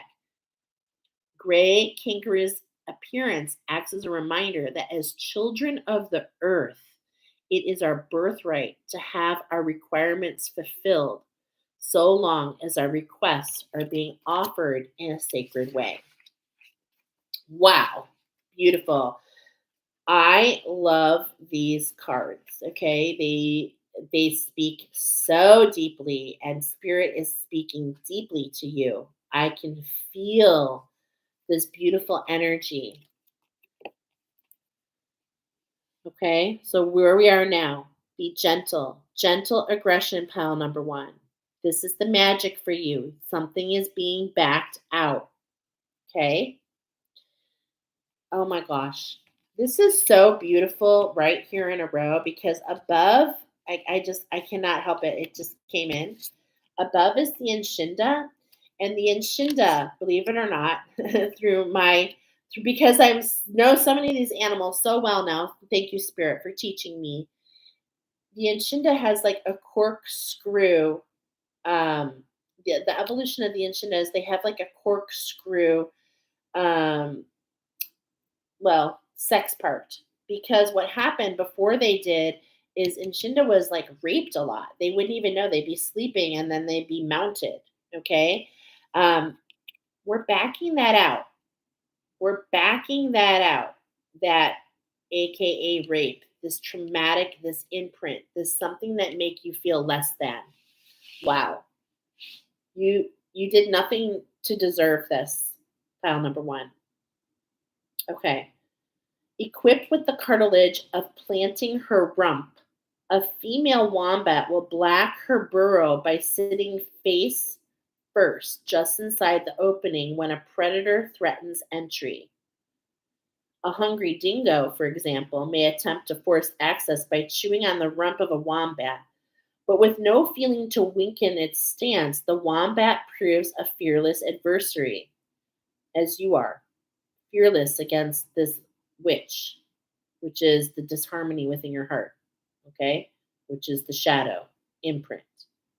Determined to protect her young, she will wait, expecting the dingo to see the futility in its actions and wander off. Driven by hunger, the dingo persists. In this scenario, the wombat will crouch down, apparently allowing access to the dingo, eager to get to the young. The dingo crawls over the wombat, wedges itself between the roof of the den and her strong backbone. With the dingo helplessly stuck, the wombat stands up, crushing its victim against the roof of the tunnel. Wombat chooses to express herself assertively first, reverting to aggressive confrontation only when necessary. Message. She relies on the virtue of her rivals, hoping they will see her point. She will never wage war as her first plan of attack. She prefers to negotiate initially, expressing herself plainly, regressing to force only when all else fails. The wombat walks her talk, expressing things exactly as she sees them. She will not be put down or belittled by anyone. She views her opinions, beliefs, and values as sacred and definitely worthy of recognition. She insists that others take heed in her opinions and is self assured enough to outwardly express her demands. If she has to, she will enforce her expectations, even physically. But until the need arises, she expresses with influence and tenacity. Influence and tenacity. Authentic communication here, friends. If the wombat has moseyed in your cards, you're being asked to speak with assertiveness instead of irrationally. Hit the roof whenever you feel threatened. Wombat allows you to speak up, confronting perceived wrongs with innate confidence and assuredness without being excessively violent or rude. Think about the interaction of the lion when you first came in. Oh my gosh, you gave us such a fright. Why are you yelling at us? And that's how the lion, that's when they found out the lion had lost his courage, quote unquote, is when Dorothy yelled at the lion. You see? Okay, anyway. To treat others as you would like to be treated is the golden rule of the wombat. She understands how easy it is to feel intolerant towards those who choose to ignore your advice. However, especially when you know it to be the wisdom gleaned over a lifetime of experience. Yeah. Okay? Because you've been going through it for a long time, guys. Pile one. Look at that. One. Wow, we've been on for a minute. Spirit is really going out of their way to let you know you are okay. You can make this happen. The special magic is the structure balance is within your grasp. It's a matter of really taking the steps and taking the insights and using your voice in a way that is not a frustration to belittle and scare others, but rather all about embracing and, if anything, taking extra patience, knowing the path yourself. So, seeing that within others. Okay. Seeing that within others. Okay. And now we have the raven, the last part of your oracle. This has been such a beautiful time with you. I want to remind you tomorrow we are activating on Monday, August 4th. I don't know when you're going to see this. We're going to activate our humpback whale. So I don't know what time I'm going to do that yet, but I will share it with you. Right now, we're going to share one last thing for you. Okay. One last thing for you to really talk about this abundance, right?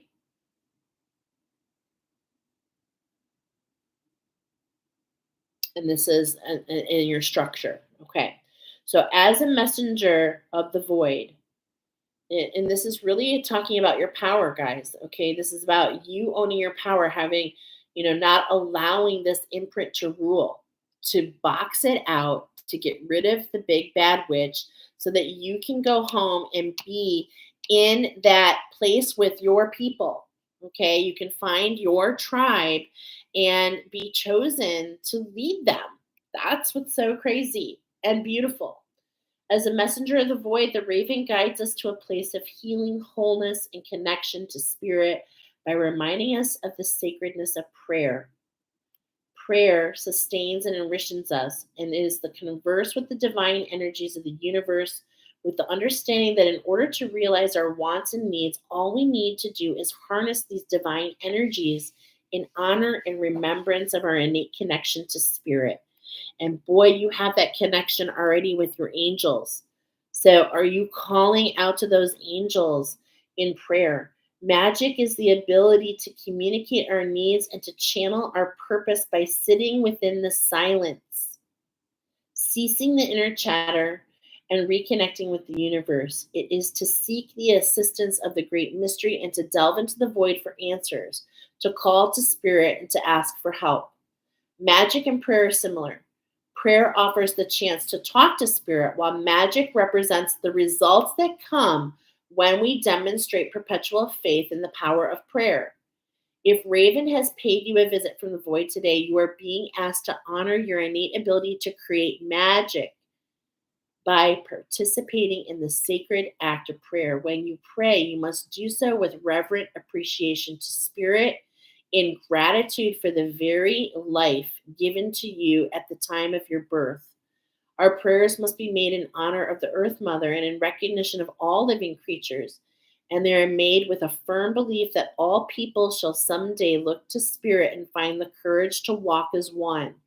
When you pray, you should ask the best way to personally honor the ways of spirit and to ask blessing for those close to your heart. When you finish, spend some time in the silence to honor the void, for the silence is the sacred and no words are necessary. By embracing the dreaming of the raven, you not only strengthen your line of communication with spirit through prayer, you also better understand the deepest wisdom that comes with knowing your purpose and the magic that comes with learning how to administer it.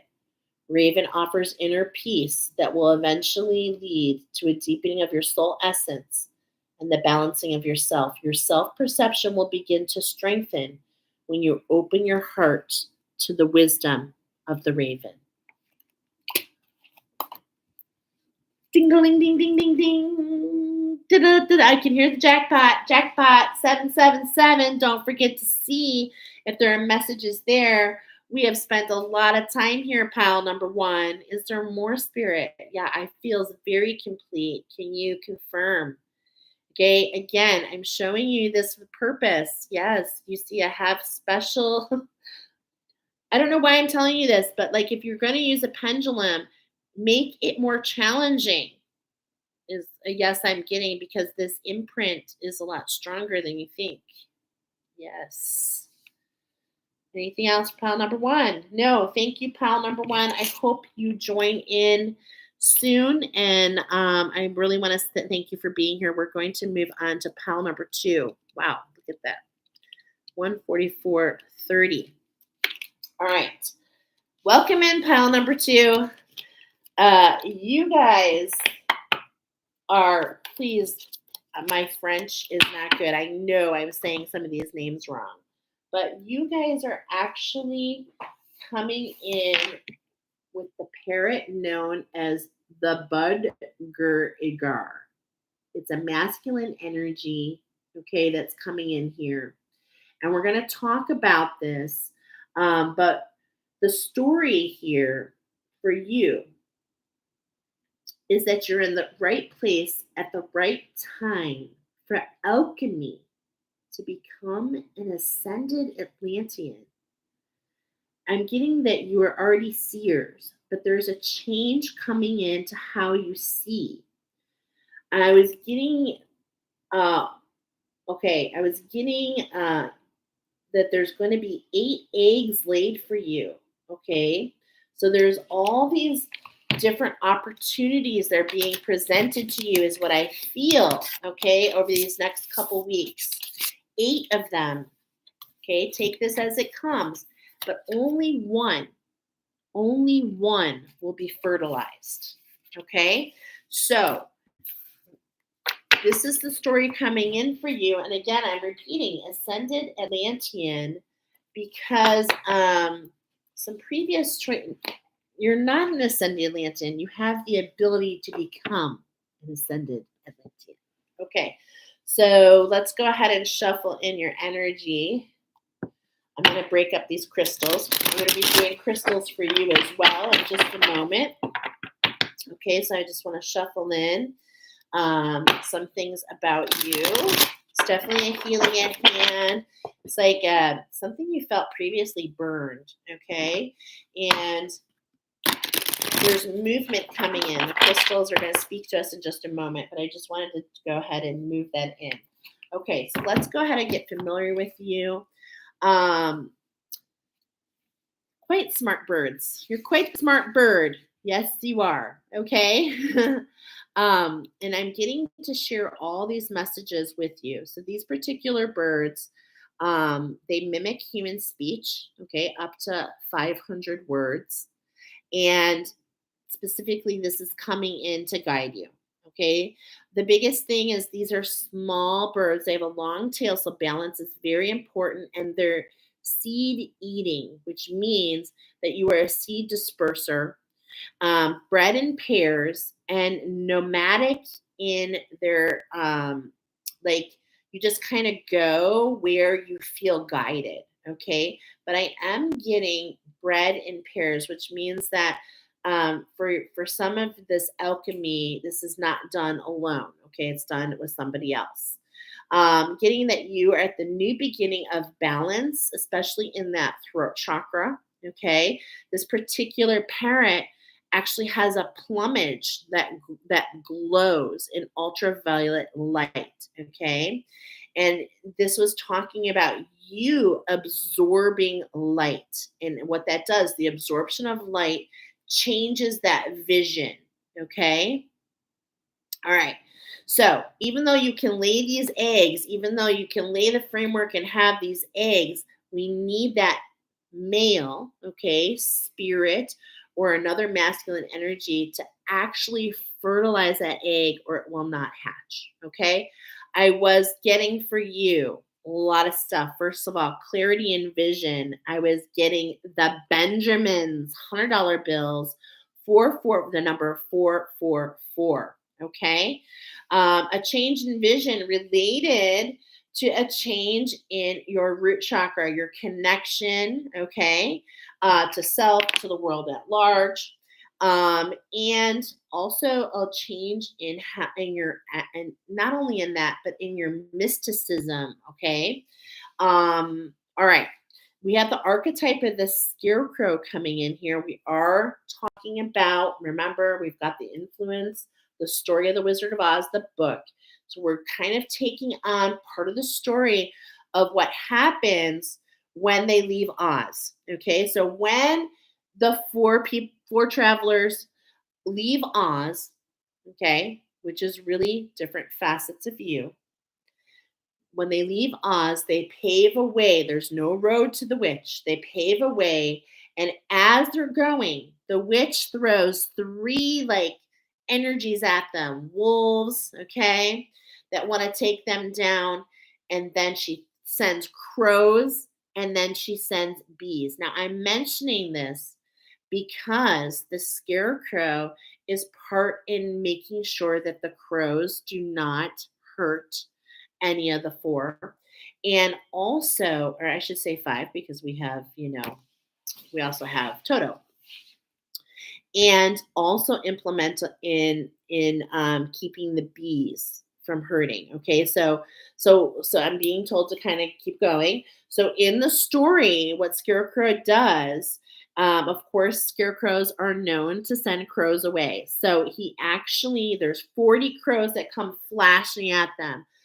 Alibaba and the 40 Thieves, the different things that take from us, okay? And they're coming in strong, and the scarecrow takes each and every one of them out, cuts the heads off of them, okay?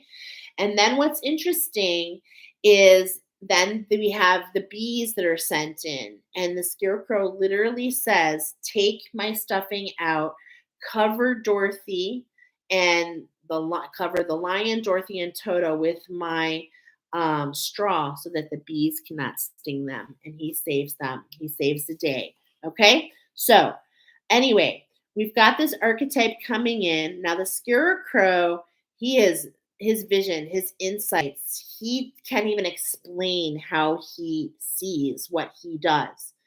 And the change in vision that we have here is that you're not always going to be so open, okay? Because you're very open. I relate, so am I. And so lots of different things like to come in. 8 different eggs, but only one's going to be manifested, okay? Find the time, the rhythm, and the rhyme. Excuse me. Find the time, rhyme.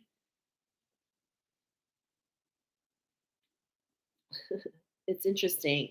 And time, Thyme. Find time, rhythm, and time. Baseline, you're fine. Okay. So you're very protected. This is in your favor. We're going to, as always, we're going to actually jump into the structure here that I have for you. We're going to read 3 cards, so not as many as we did in the first one. So we're emerging into something. We have this new beginning, and it's with that throat chakra. Okay. So, first, what's coming in is what's ended. There's another oracle that's coming in for you. There's an oracle that I have, and it's this is ground control from Major Tom. I'm going to drop these oracle in the details after I post. I mean, we're live right now. So after I'm all done, I'll post the timestamps and I'll post this. This oracle is coming in for you. So that's being highlighted. So if you're looking for what ended, just as confirmation or guidance, that oracle is coming in. But what we're going to talk about right away with you is what is this new throat beginning? And the throat chakra always speaks about authenticity to me. There's an expansion in who you are, and this is a change in your vision. Okay. I also have for you, this is about 2 people on earth. It takes 2 to make things go right. Okay. So this is a pair. This is you and somebody else. Okay. And then also the song also came in for you. So many men, it's rain and magic. So right. So many men. How can I choose? We're brought here, you were brought into this oracle to let you know you do not have to choose. It will automatically be fertilized for you. Goosebumps everywhere. Okay, so let's see what else. Okay, I told you the story, right time, right place for alchemy to become an ascended Atlantean. I'm sorry, just repeating this, that you are already seers, but the way you change will, will show that. Okay, so let's go ahead and see what is this new beginning all about for you. We've got the Emerge Oracle, which already talks about your prosperity. Here we are. We've got this dolphin energy, this dance of joy, this playfulness. Okay, and it does feel. I mean, I do feel like this kind of romantic. It may not be for all of you, but I do feel this playfulness between you and an insignificant. Uh, I'm getting a significant other. Okay, so I love that. But this can also be read in many ways. Yeah, being reminded. This could be a playfulness between you and work that you do. You just feel re energized. Something feels very renewed. Because, of course, we are all have our own individual perspective here. Okay.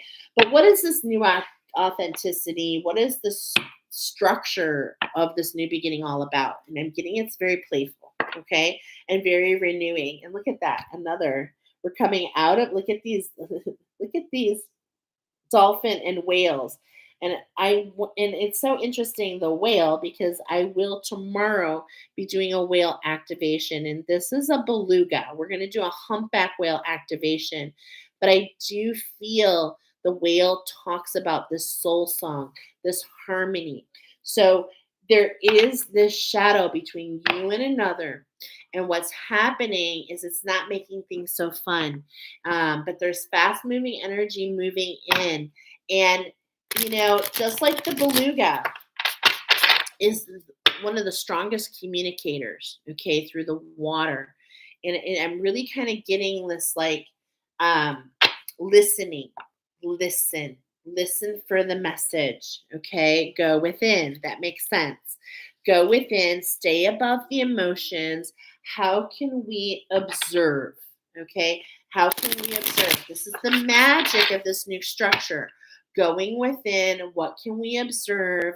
How can we assimilate? What are the stories? What is the synchronicities that are coming in? Allow them to guide you. Yes, you will know exactly that you are on track when those synchronicities happen, okay? For sure. You are planting seeds. I told you you're a seed disperser. As you do your walk, you're literally affecting and activating others, okay? Potentially, especially that one within, that playfulness, that back and forth. I'm hearing biofeedback. Interesting. That is very specific. I have very deep goosebumps. Okay, so biofeedback is just what came forward. Wow, that is just so kind of crazy. All right. But that's really related to the structure.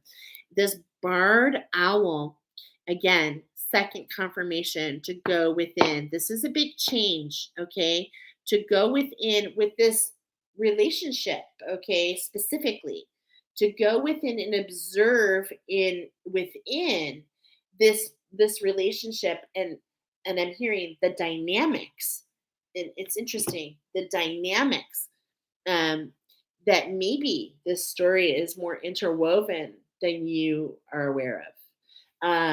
I'm getting that this is actually somebody here on Earth, but you have shared a timeline with this person before.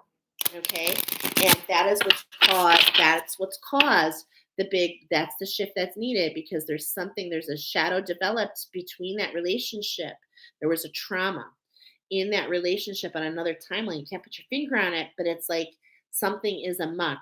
And it is this wicked witch, this shadow that wants to be transformed. And it's gonna, I mean, fast moving energy, this is coming in the next couple, yeah, new beginning. I told you, it's a new day, it's a new dawn.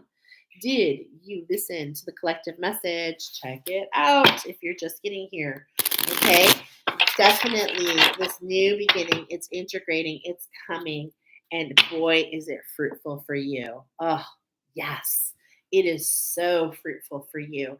No longer do you feel interesting like you're carrying the cross. I think that's really interesting. I have this came up to the forefront. I got really big goosies. Can you see them? um, the imagery of Jesus carrying the cross, okay, and how he carries the cross and is crucified for others. This is really interesting as I see that bunny. It knows that it's hunted, but it's like letting go of what feels like is weighing you down. And okay, I'm getting just be patient and pick up the card because this is an end of a cycle for you. We have a new dawn, but we also have the ending of this big bad wolf. This in and this energy, this canyon between you. Wow, this canyon between you. Have you seen that movie, Fools in Love? There's this story, I love that movie, about these two squirrels that got separated and it changed how they grew and how they interacted. Wow. Okay, this is so beautiful. Watch that movie. Watch that movie. It's coming in. Okay. Wow, that's so beautiful. All right, so let's take a look at this. Overall, we've got this barred owl, inner listening, going within. Okay, it cannot be re-emphasized more. It's just literally like 4 times. Do we say that? Okay, so we're going to go ahead and look at your structure here. And okay, we're going to start with our first card is like, what is this new beginning? What are you bringing in? Okay. The teacher. You've been calling out for your posse. You've been waiting for you. Some of you have been felt alone. Okay. The loner wolf. And not because you were kicked out of the tribe, but because you didn't have a tribe and you knew that if you called out that they would come. There's illumination coming here.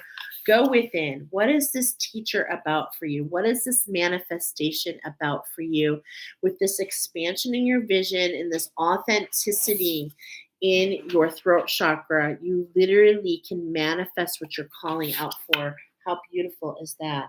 Gorgeous. Okay. But it's time to leap forward because there's something in the way. It's like this grasshopper, he's holding on, and it's like, no, stop holding on. It's like, look at the unmanifest, look at all the potential around you. If you hold on and allow yourself to not transform, it's time to leap forward. Okay. And this leap is coming in this spark, this creation. It's like a snap. Okay. There's like eureka moment, light bulb. I should have had a V8.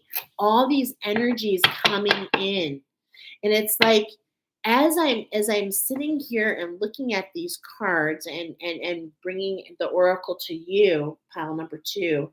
What my question is here is, why are you waiting? Because that's what seems to be coming forward. So it's like you're waiting to move. You want to move into this playful energy, but between you and another, you've been calling out for this connection.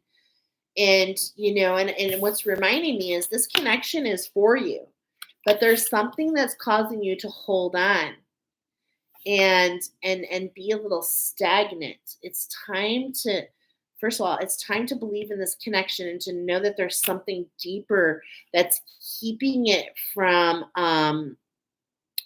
blooming. Okay? Keeping it from blooming. Have no fear. Spirit is here. And we're going to read this card because Spirit has a message about this communion, this perspective. How can we widen the view? How can we widen the view and look at the ley lines? Look at the arrangement, okay, between you and another. So it's like this is more than just now. This is an expansion. There's more involved here. So let's see what the eagle wants to bring in. How can we get a bird's eye view? The eagle is said to have the best view, okay? And that is definitely being highlighted here. Eagle number 48, or page 48. All right. My team wants me to read this for you. We're talking about communion, perspective, alignment with the divine, faith, vision, becoming the cartographer.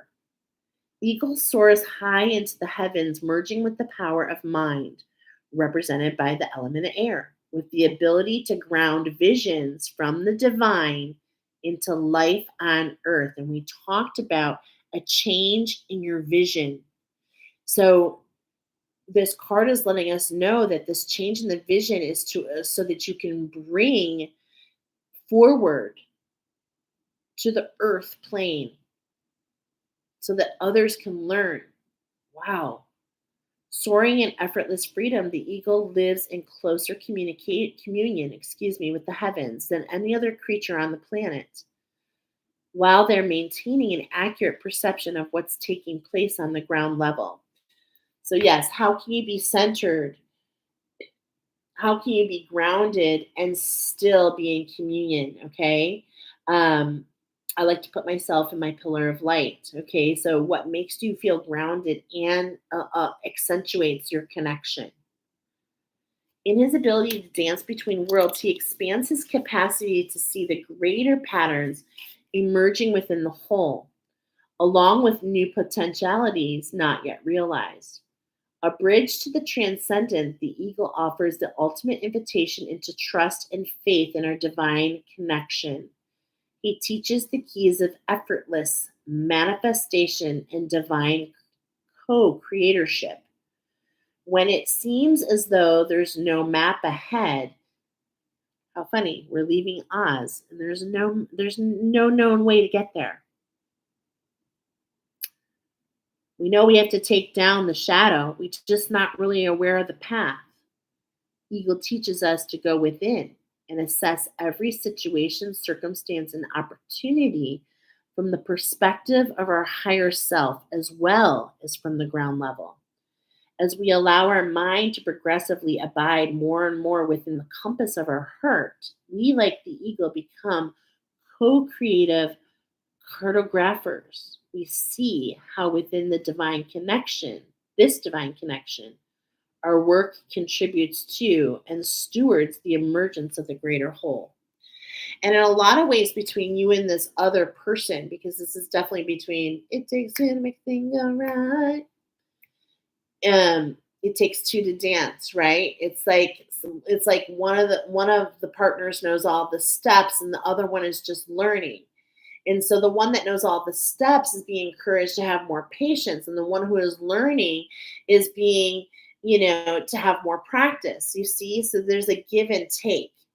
And so, what is the perspective going within? This is all things that you can go within. And I love this because I just turned and I was like, did I turn the card? Look at that. I was like, did I turn the card? So it's like, as you, that was not you, that was somebody else. But as this changes, it's like 108 butterflies. And right away, I'm getting a message about the mandala of you, and about how, because I'm hearing that many believe that there's 108 chakras, that there is a mandala to ourselves. And as that mandala of you, as there is a transformation within you, it allows this renewal. It allows this beauty, and not even within you. Let's go further. Let's go further within you and this other person. Okay? And so in many ways is happening for one is happening for all. And how can we look at this information, which is coming in righty tighty? This is coming in for you from spirit, and not only for you, but also in so many ways, is it in tandem for your partner? Interesting. Interesting. Partner, this person. It could be someone you work with, okay? It could be someone you work with. All right. We're going to move into the crystals. So, like, what is this change in vision about? What is this change all about? Okay. And so we've pre-shuffled, and and here it is again. Okay, this was when I shuffled. This change, and ooh, I feel like it has a lot to do. Okay, it's like zinc for the sun. Okay, but this, okay, this, I feel this so wholeheartedly. This is not a change. This is the archetype of the scarecrow. This is not something within you, but yet this is something that's happening with another. Okay, so this zinc. Okay, and it's like as the scarecrow moves into action based on the insight, it creates this preservation and this protection for Dorothy and the lion, if you will, and for oh, how beautiful. Okay, so I just got another message off that, building off that. So it's like the relationship, you could cross watch your partner for pile 1 or 4.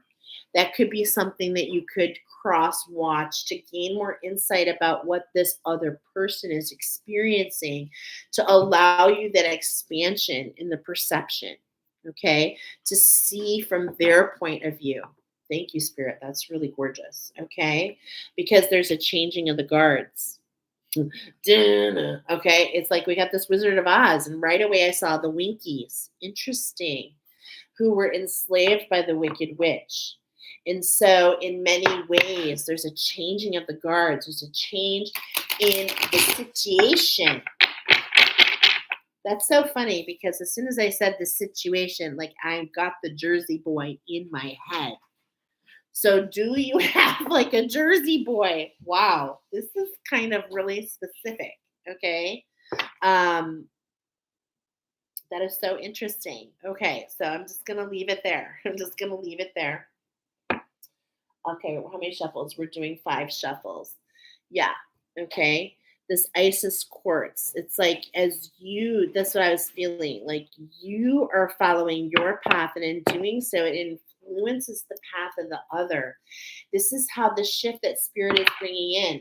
And Spirit is bringing this in for you, this expansion in your perception, this emergence to leap forward into this beautiful spark, into this beautiful, what you've been calling out for, this authenticity as this unmanifest manifests.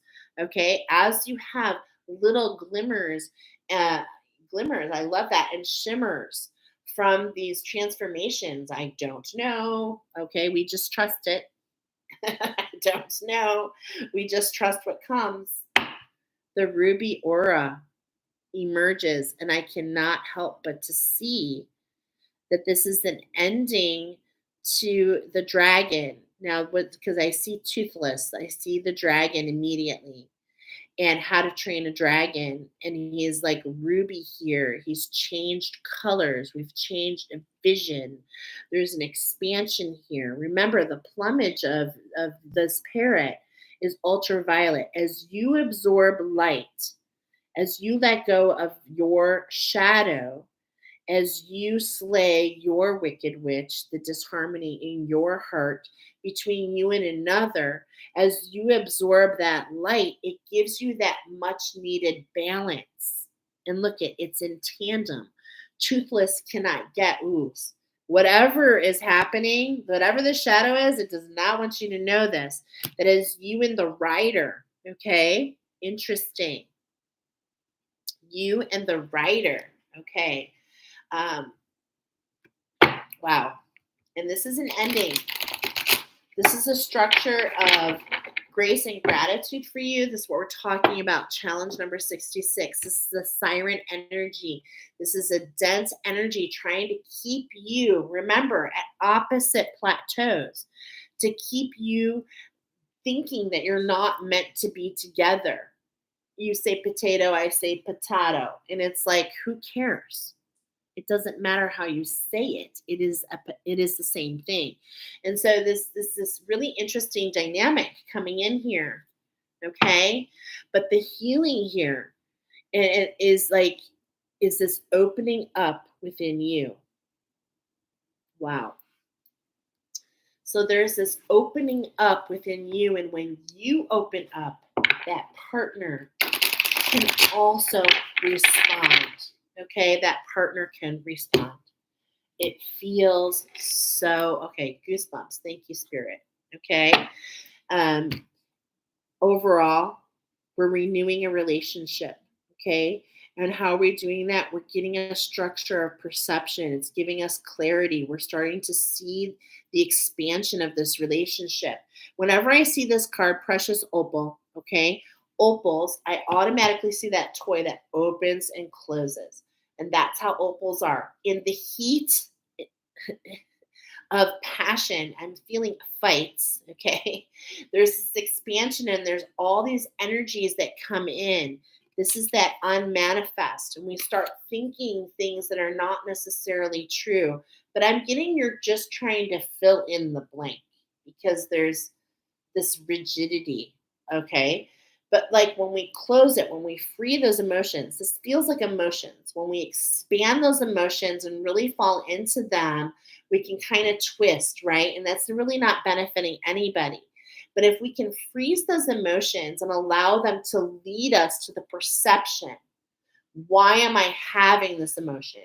Instead of experiencing and full blown laying into that, how can we instead find the middle and see the perception in between? And what is, and more than anything, what is the benefit of not being closed or open, but being in the middle? Meet me in the middle. Okay. And that allows this meeting between the two of you. Wow. It's just, thank you, Spirit. It's so gorgeous. Okay. So let's go ahead and look at these crystals. And these crystals are coming in. I'm looking at your oracle here. Okay. Okay. This is you. This is the structure that we're building. Okay. And we're going to start, where are we starting? Okay. We're going to really start off where that eagle was. Okay. And so now the crystals are coming in to actually moving to the left, lefty loosey. Okay. So we're losing something. That is the energy here.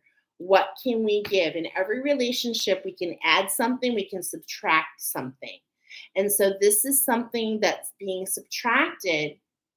Okay. Remember that hot and cold so that we can meet in the middle. Okay. So that's the energy that I'm feeling. What are we losing here? And it's based on this perception. So based on this perception, we've got multivite here. Okay. And based on this perception, this shift, how can we collaborate with what makes us feel the balance? Okay. What makes us feel in balance? What makes us feel, it's interesting because I'm hearing all mossy. Okay. And I think that's really interesting because moss grows in an environment that is like sealed and that allows the moisture to lead to the growth. It's not just a bunch of water. It doesn't just get watered and watered. It sounds like a terrarium. This is what I'm seeing in my mind's eye. So how can we go within and create this terrarium and allow this moss to grow? Okay. Allow this growth so that we can see what this change is going to be. Okay. And then here we go. We have this Parrot. Okay. Beautiful. Beautiful, beautiful, beautiful. And this is by this grasshopper, this leaping forward, right? Leap forward. So I'm getting to look at the numbers. I'm going to bring you down. We've got 23, and then we go to 44, and I'm hearing leap forward. Okay. So what does it take to get to here? What is it? 21, right? 21 and 23 is 44. So the number 21 is coming in. Balance is really coming in so hardcore for you. And it's like, it's not about what you see, it's about what you're holding on to. How can we rely on yourself for the balance? Because remember, this particular parrot is, small and long tailed. And you don't even see the tail in the picture, you just see the front. Okay. So it's like you're just seeing the front. And what Spirit is saying is, how can we expand our vision? How can we see the tail, right? And how can we allow it to see our balance? Okay. And this peridot is a really, it feels like a really beautiful energy. I believe peridot for me, I think it pairs with bamboo. So it's like this really refreshing energy, very durable. Okay. So this is strengthening you. This is strengthening you to move forward. So it's like we've got this growth happening, and this is only strengthening you and bringing you more in harmony so that you can take that jump forward into that teacher. Okay. And it's going to take embracing your power, your imagination, and in many of you, viewing, um, is this true, spirit? I mean, I'm getting kind of a specific amount. Is this true? Challenge 44. Yeah. So I'm getting like to go back, especially if you've been following me for a while. We talked about Challenge 44 2 years ago. Is this relationship allowing you to see that challenge through? Okay. And that challenge through is a build off of your own individuality. Okay. But working on you as an individual, planting those seeds, but then more using your power and your imagination, focusing on your structure. Okay. But also, what's interesting is this allows the masculine within you, your masculine, to rise from the seat of will into unconditional love. So could you go within and harness on, um, the medicine of Challenge 44 is all about not using your will, strong arming, if you will, your hold onto this person. How can you leap forward knowing that they are on their own mission, that they have their own purpose, that they have their own way? And how can you hold on to knowing that they will be okay because you will be able to model this behavior for them and that they will do it in their own time? Wow, they are strong enough. They are strong enough. And the best thing that you can do is love them no matter what. Love them no matter what. Wow.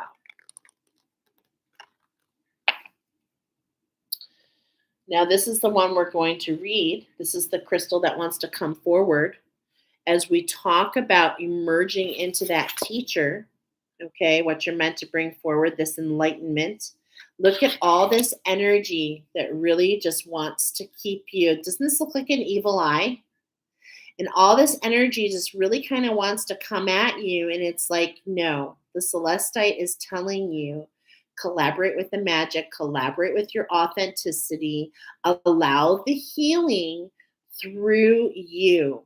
Okay, so this is not something that necessarily, it's something that goes through you and then that affects the other. So interesting. Let's read this card because it wants to be read.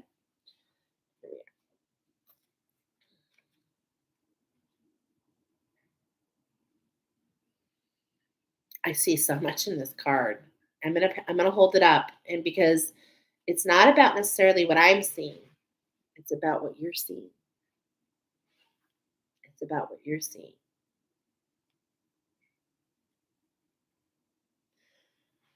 Okay, sorry, just turned to Peridot, so I was like, ooh. All right, here we go. Celestite. I'm gonna hold it up nice and close so that you can see. I'm gonna try to hold it just, is that better? Like so. Ah, we're talking about the chakra of the throat. That's what we're talking about here.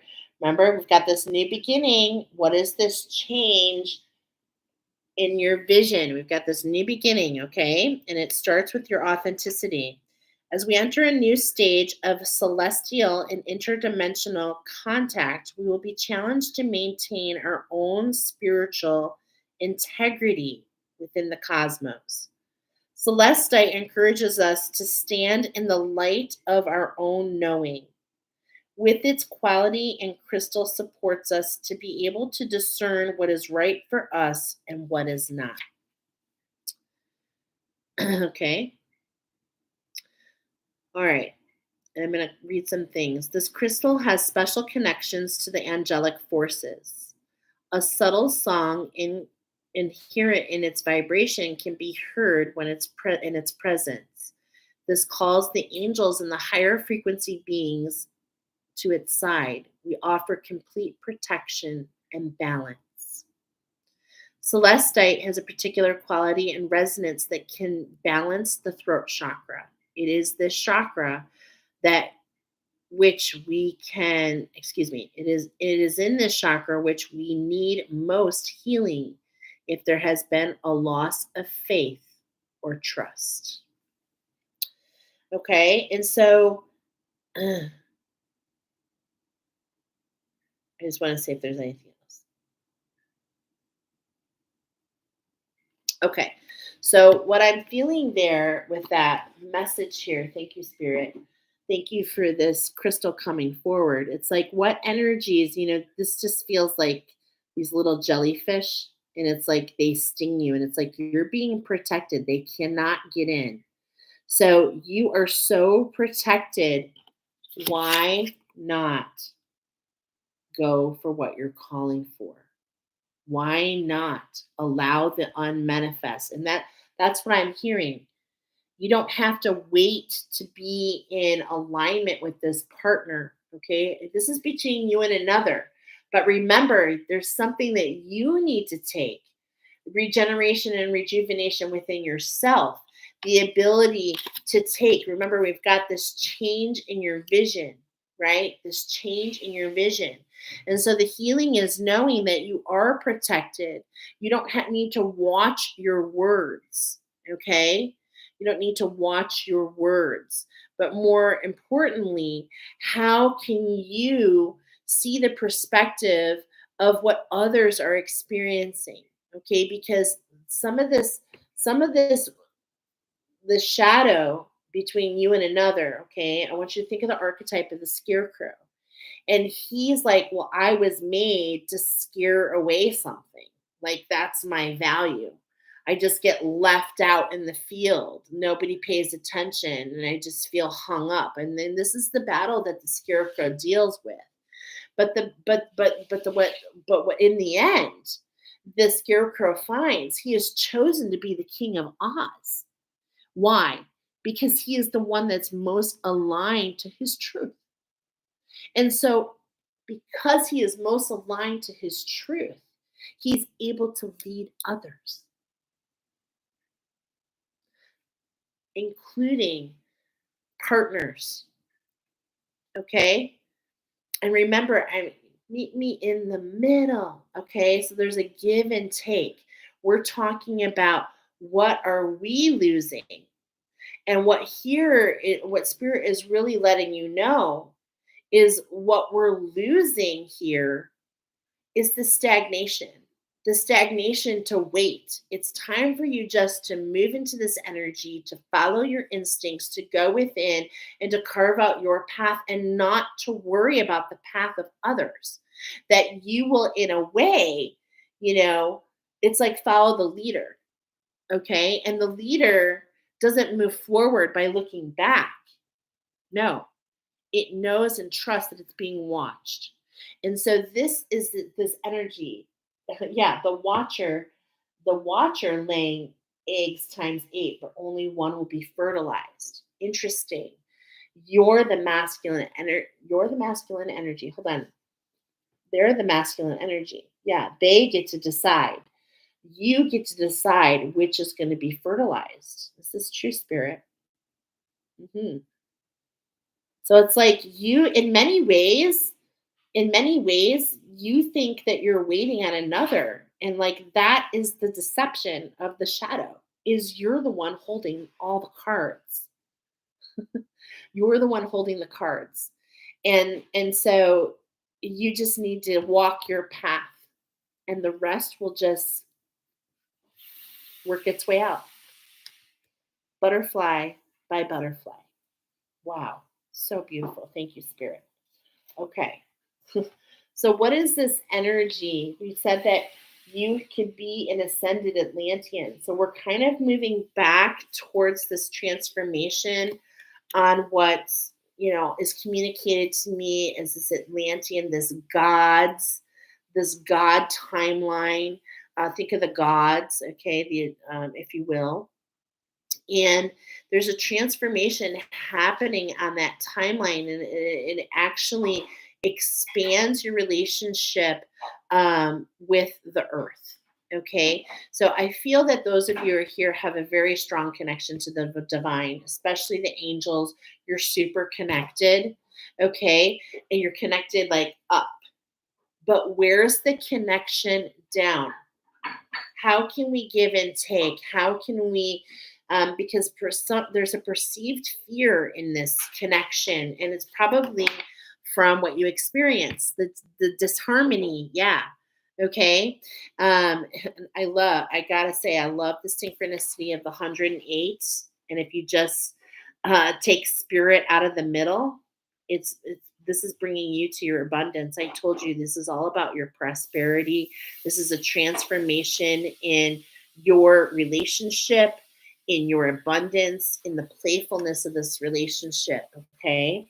And so dioptase pairs with tulips. And tulips, they grow in their own divine time. Okay. They need cooler temperatures. So let's put all this together. They grow in temperatures of 55 degrees, tulips do. And if you really want to be inspired by this story of you becoming an ascended Atlantean, I really want you to go ahead and watch the movie. What's your favorite movie, buddy? Coraline. Because Coraline tells a lot about the story of the ascended Atlantean, to be honest. And so dioptase pairs with tulip, and this is a tonic for your heart. So this is a tonic for your heart, allowing actions previously taken, okay, to be rewritten, allowing a tonic, illumination, healing to that shadow within you, so that there is a tonic and a relax, if you will, in that heart chakra, a relax that allows the harmony. And when you're in this soul song, nothing can resist. Nothing can resist. And that's the beauty of what this energy comes in to do for you. Okay. So this is to bring you in that harmony and allow this transformation. This is such a beautiful energy. All right. So now we have the medicine. Now we have the medicine for you. Okay, hold on a second. Share how to balance brown and black attack. Okay. This is what I was getting with the crystals. Share how to balance brown and black attack. So, I'm sharing that brown and black. So, brown and black, really dense energies. Brown is a mixture of oranges and yellows, okay? And so it's like these deep,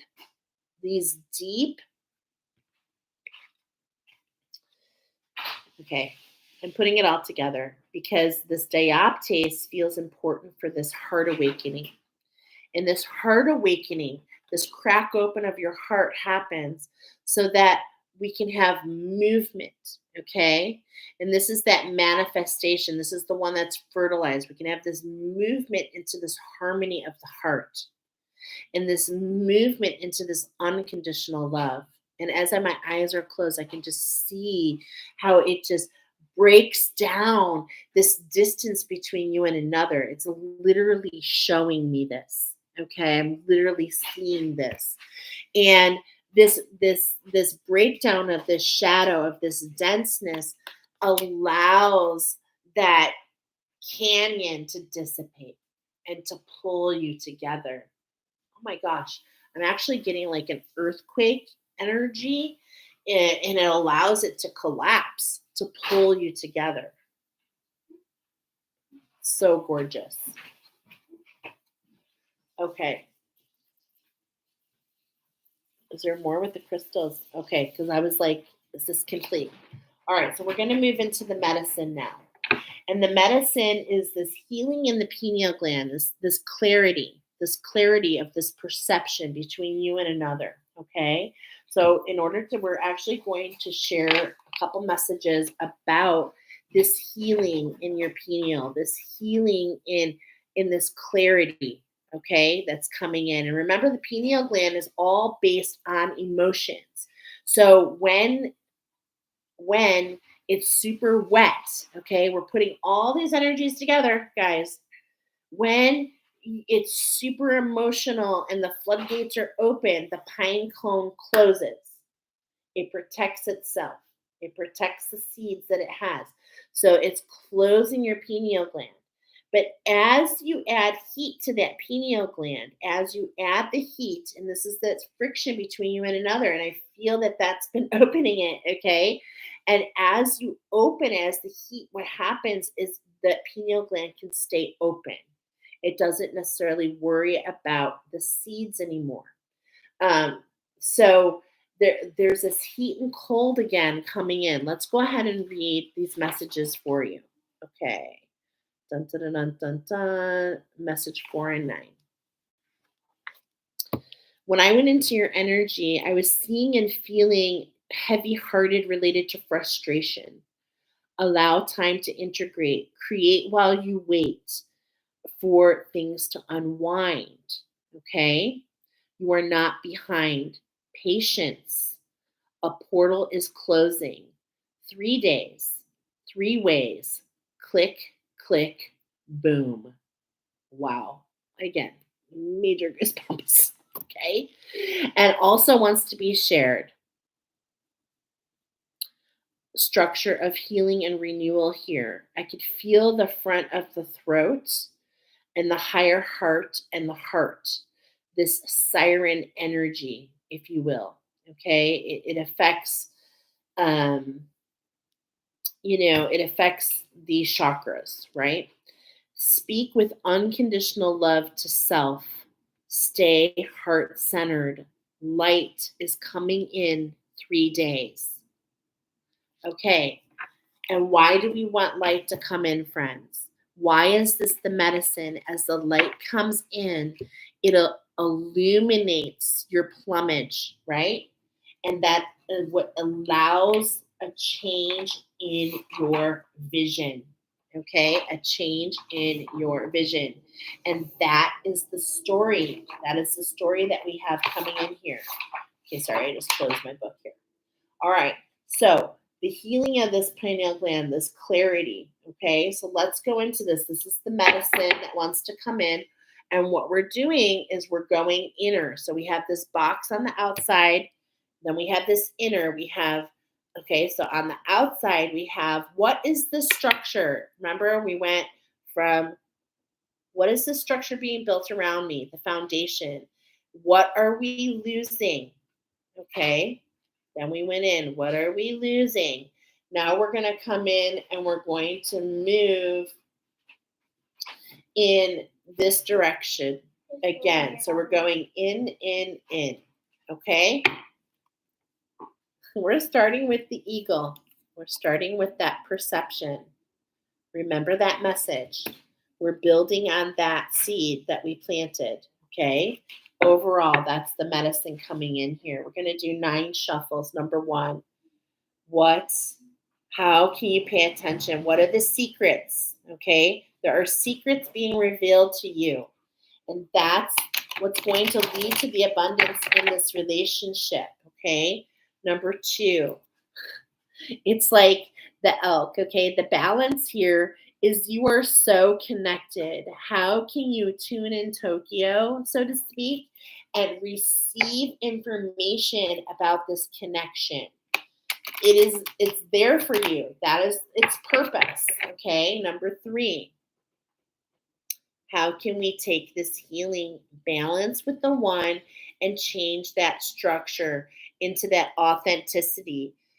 This seems really important as we were looking at this profile in your picture, okay? What we're rooting in is this turkey energy. And I love that because around Thanksgiving does feel appropriate, okay?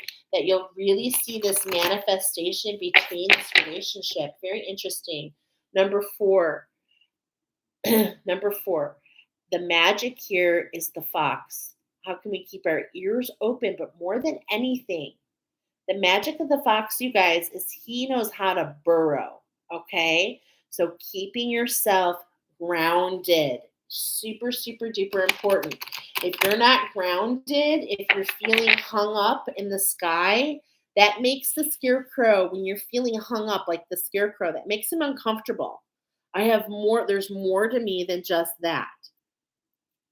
Number 5, what are you calling out with? What is the shift that you want? Look at that. Like I see that starfish, and I instantly am thinking SpongeBob and Patrick. How can you have unconditional love for that Patrick in your life? I mean, it's just coming in. How can you call for that? How can you go within and receive enlightenment? Okay, the medicine is available to you. I'm getting it's available. It's all within you. Number 6.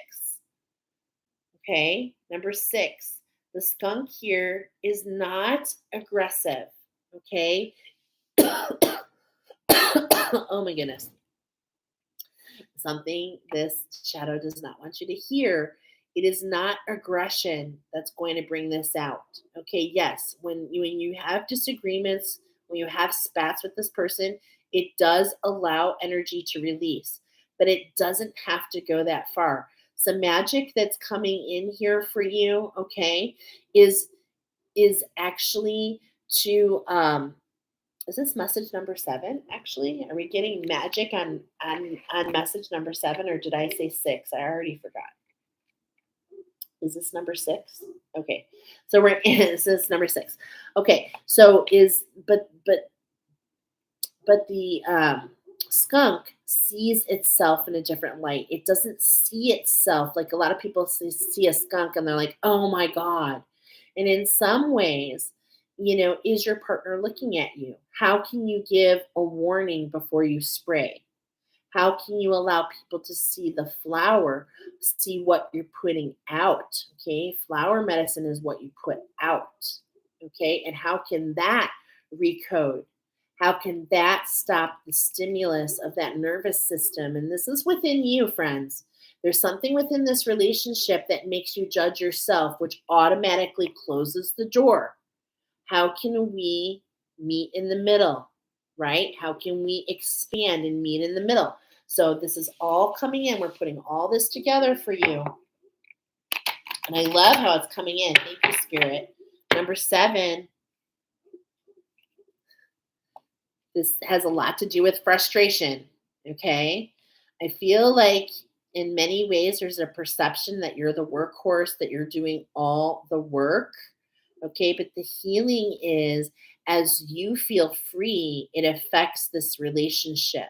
So it's really important for you to create, balance in this change by feeling free and not restricted. That's why going within is such a smart place for you because you can go in and there's no limits. Don't judge what's outside. Go within so that you can see the larger perception. Number 8. Spirit is bringing this balance in. Balance is important to this relationship. It's fruitful. It is abundant. Man, can you guys create a lot of magic together. Really, it is such a fruitful connection for you. It's a matter of calling out, seeing the perception, holding the line, and doing your time. Oh, that takes me back. I'm going to repeat that again. Find the time, rhythm, and rhyme. Baseline, you're fine. So this has more to do with your partner and how number 9. Jordan! Sorry, someone's at the door. Someone's at the door. Number 9, follow the animal wisdom. So tomorrow I'm going to be doing an activation. Animal wisdom is changing. This is always current animal wisdom. So the medicine is to allow the animal wisdom to assist you as you recode, okay? As you heal and find your way. Tomorrow we're doing activation of the humpback whale. Please come join me. And then in about 2 to 3 weeks, we will do the oracle of that humpback whale. So instead of going weekly, as we have been doing on this channel, okay, we're going to be, and look at fast moving energy, that's tomorrow. Come in for this activation so that the whale, humpback whale can work with you, okay? And allow these oracles to lead you. It's part of this collaboration, okay? Of course, if you feel guided. Of course, if you feel guided, right? Okay, so let's look at this medicine. What are we talking about here? We're talking about your structure, guys. We're talking about what makes you you. We're talking about you being able to grasp on to this grace. I mean, this is a beautiful deer full of grace. This is a feminine energy. It feels protected. It likes being noticed. Okay. This is like wish fulfillment. Okay. This is what I'm feeling. It's like you're calling out to this buck. And it's like, how do you call out? By showing your structure of grace, going within, not allowing the energies, the shadow between you, to determine what's between you. It's finding this grace which allows and entrains, I'm hearing entrains the other to model similar behavior. Okay? So, exactly how is that going to happen? Wow, there's those eggs. There's those eggs. It's being protected for you. Oh my gosh. The snake is protecting those eggs, but remember, you're only gonna fertilize one. Okay? So and you do not have to choose which one, friends. Okay? Just integrate the magic, look at it. I love this. That Patrick star again. Just integrate what comes as you go within and use your voice to speak forwards that others. I feel like you are actually going to help heal couples. I do feel like there is a reason that this is happening for you, because this is coming on that wolf, that celestite, and here's this snake energy. You know, this is a diamond. It's like we're getting into that yang. We're cutting off. You know, here's this starfish, which I love this coming in right in because we just had the starfish. And and this pheasant is hanging at this tail end, you know? It's like this snake, this energy is like it's protecting these eggs for you, but only one is gonna manifest, okay? There's that horse again. There's that horse again. How do we balance with this shift? Is knowing that we're not caged in. Okay, that's the healing at hand here. Okay, this is what's being brought in. This is what's being brought in. You're not caged in. It's time for you to leap forward. You do not need to hold on to actually allow the manifestation between you and this person. You need to let go. You need to let go. You need to use your imagination and unconditional love and this expansion, okay? And this freedom within you, okay? Because for some reason, between this relationship, you feel like it boxes you in, and you're only boxed in from the judgment of this relationship, which you hold all the cards to. That's the crazy thing here. And look at this is double eights here, okay? So this is very abundant for you, but it's a matter of really honing in and going in for yourself, seeing what there is to see, seeing this change in vision, going within and collaborating with the divine, collaborating with your guides. Come on. Are you serious? Double eagle energy? Spirit is with you. Okay? This perspective. Oh my gosh. This is a new beginning between you, these eagles coming together. Look at these two eagles. They look like they're going in opposite directions. But can we just take away what's in the middle and you're coming towards one another?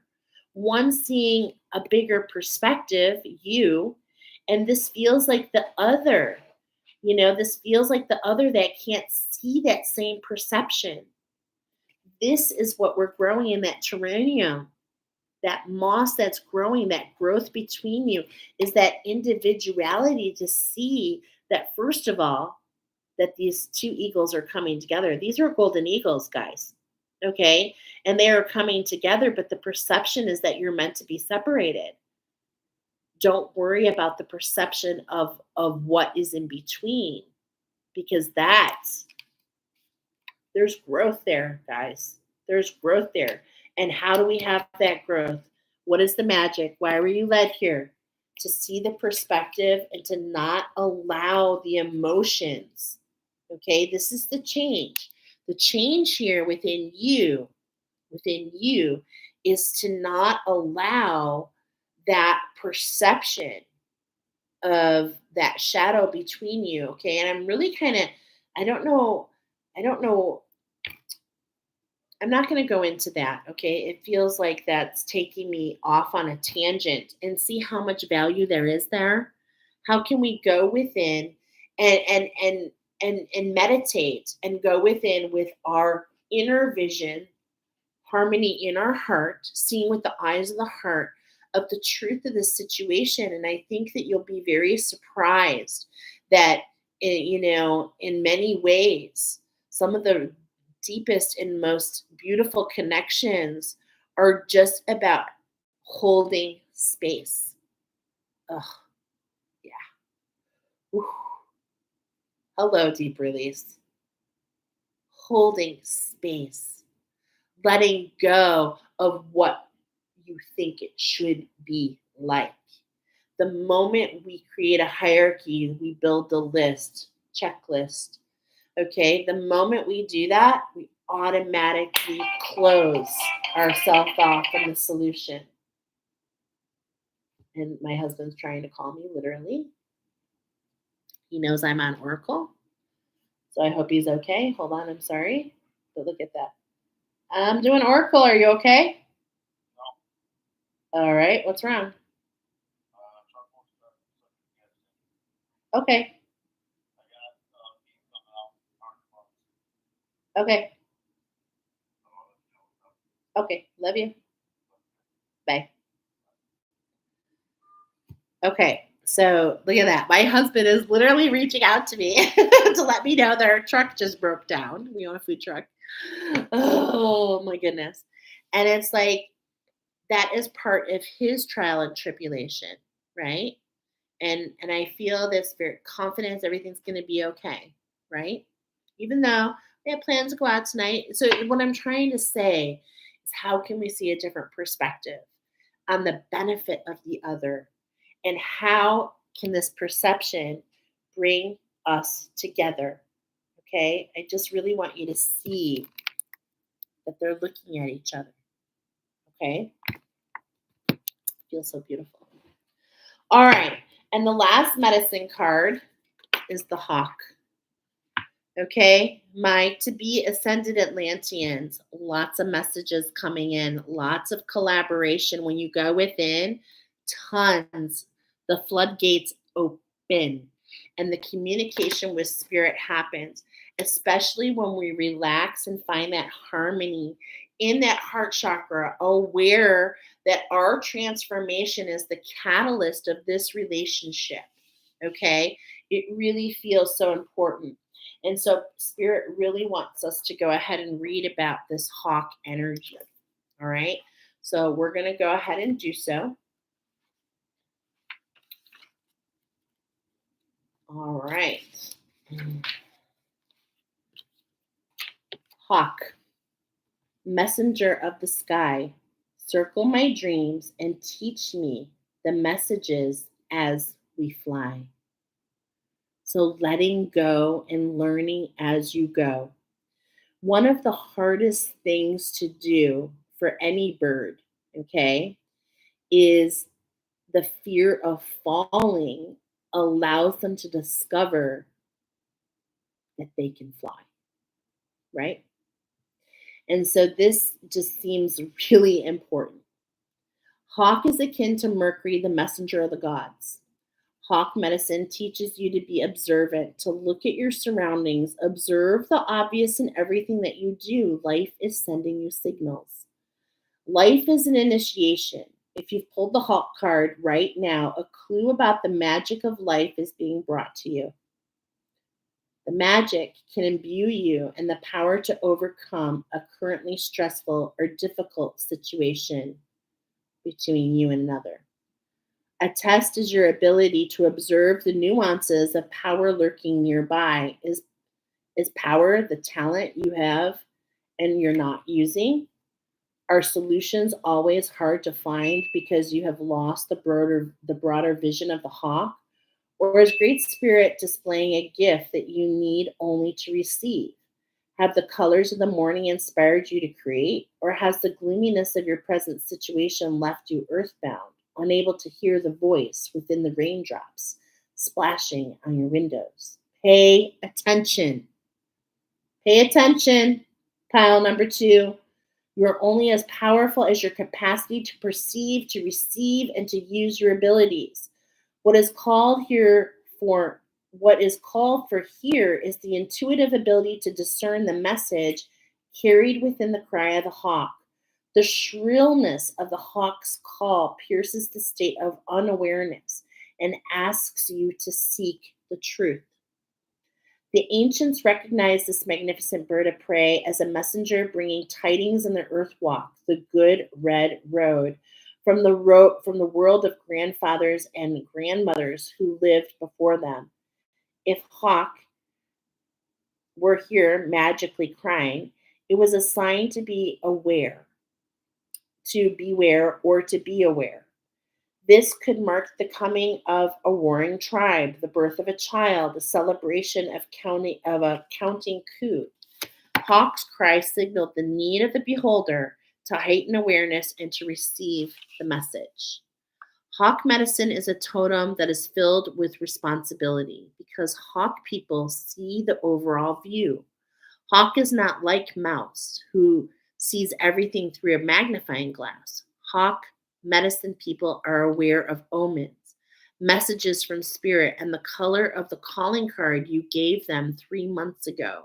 No detail slips by unnoticed.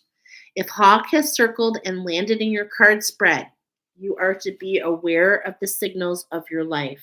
So notice and receive them. Hawk may be teaching you to grab an opportunity which is coming your way.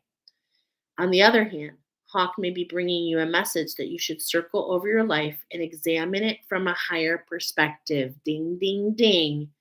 From this vantage point, you will be able to discern the hazards which bar you from the freedom of flight. Interesting. Remember, Hawk has a keen eye of a bold heart, for Hawk flies close to the light of grandfather's sun. And as I was reading, I was getting that bard. I could not help but to think of this owl. So I am not sorry. I'm going to read a little bit about that card because it wants to come forward. And that's me just listening to myself. Okay. That's just listening. And that is really actually part of the message here is to listen to those instincts. Okay. So let me go here and I am really just modeling the behavior.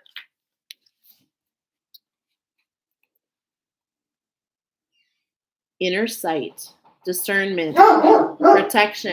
Jordan! Sorry, guys. Someone's knocking at the door. What's knocking at your door? Okay. I'm so sorry. All right. Inner sight, discernment, protection, sacred knowledge, seeing in the dark. Named for the bar-like stripes on its feather. Oh. No, Mama's here. Sorry.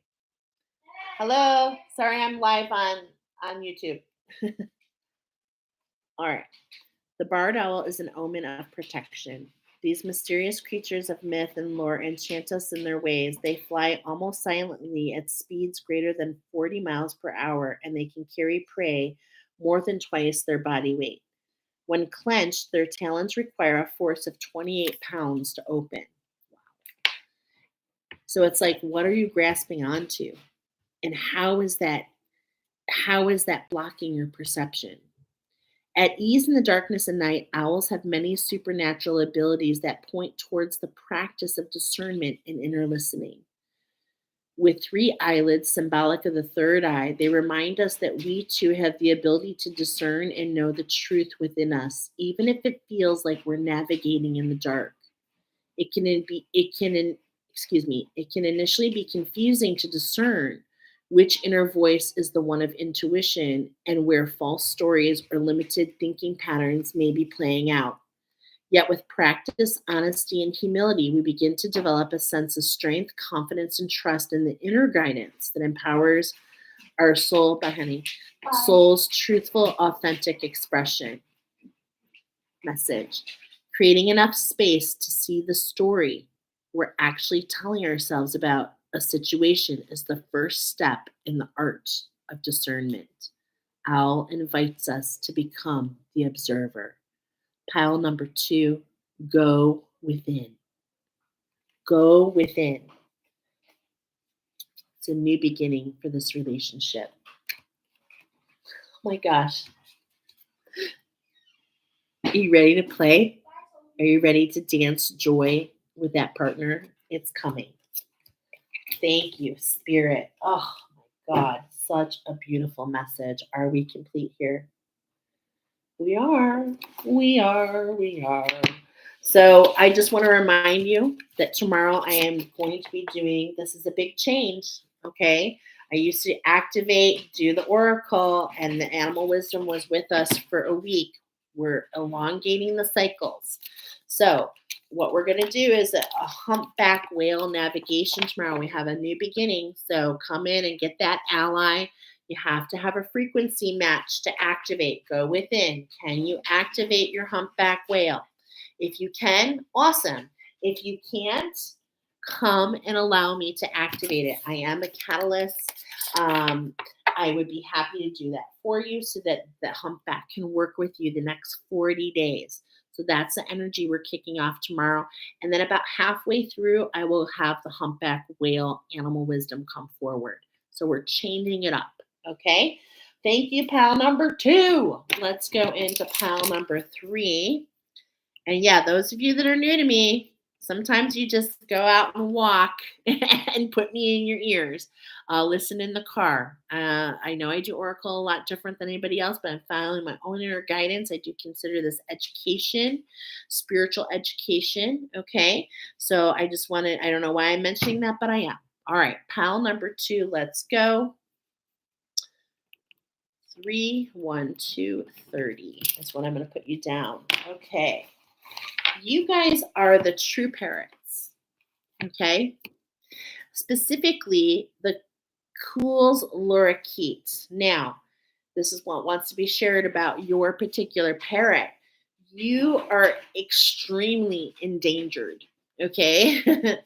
Native to only the Cook Islands. You only live in one place on all of Earth and flourish. They were exploited for their red feathers. Okay, I'm getting that you are the earth guardians, the water guardians, the wind guardians, and the fire guardians. Changes due, excuse me, they have had a lot of changes to this particular. Why are they endangered? It's because of the invasion of another bird, which basically took over their nest, not allowing the mating of these particular parrots to continue. And that's why this is actually such an endangered species. These particular birds are the most invasive species on planet Earth. Wow. There are the common myna, okay, aka flying rats. All right. So, if you choose, you identify with feeling hunted, actually, and spirit is here to tell you that it's true. You really have been hunted. Okay? The story of Moana is coming up here on how she was the water guardian. And I'm gonna go to, I'm gonna take the thing of Natifi, that whole thing that she would say. Oh my gosh, I am Moana. And she takes, I can't think of it right now, but you know what I'm trying to say, I hope. The story of Moana coming here. And I love that because this particular bird is actually, I had the story of Moana come in, and then weeks later, I found out that this bird actually is in the largest protected area in the world, and it's actually has Moana in its title. So this is a preserved, these particular parrots live in a preserved space. Preserved is very, very, very important. Okay, so this is about preservation for you. Okay. Um, okay. I'm having a hard time reading my handwriting because there's so much to read. Messages about collaboration and balance is what's coming in for you. I channeled a couple messages. Okay, first of all, apples on a stick make me sick, makes my stomach go 246. Hey, okay, that nursery rhyme came in for you, and that immediately takes me to the labors of Hercules with the apples. Okay, I also heard uh, the song by Tom Petty, "Don't Come Round Here No More." Okay, so spirit is going out of their way. There is this energy coming in. Yep, I wrote down righty tighty. I'm going to show you. We have this huge energy coming in for you, and it is preserving your space. It is changing. Here is your structure, and it is preserving your space. It's cutting out a special space for you to thrive. Okay. Um, all right. Let's see. There's so much more to change here. Some of it I'm going to change as we go. Bup, bup, bup, bup, bup. Last message. Okay. Okay. One of the last messages that came in before. Okay, I had a lot of stuff happening as I was plugged into your energy, but I'm going to kind of do it as we go. But one of the last messages that came in before I closed out your energy was the more you know, the further you go. And I could feel water working with you. So the more you know about your emotions, the further you can go. The more that you know that your emotions, just like in the movie Moana, I want you to think about it. She's thrown into the water, and what does the water do? Puts her back on the boat so that she can navigate and stay above the emotions. This is an energy that's really coming in. It's not about worrying about what's coming in to invade your space. It's more about knowing that something is being carved out for you. Okay, so let's go ahead and go. We're going to start with the Wildwood Tarot. But before we do that, I have a couple messages here in specific. We're talking here with you guys. I want to read my arrows perfectly. Okay. If you chose pile number one, this is a bonus message. So if you chose pile number one and pile number three, there's this renewal property going on. And if you want to go far, kid, well, whoop de doo. Okay. And I was getting, now that's from the movie Hercules. Okay. That's from his teacher telling him, if you want to go far, kid, well, whoop de doo. So there's this Hercules energy and makes my stomach go 246. I feel like I don't got the goods. So this is kind of like working with someone to expand your strengths, okay? I was getting Hercules, and I was also getting that you need some tuning, all right? So, um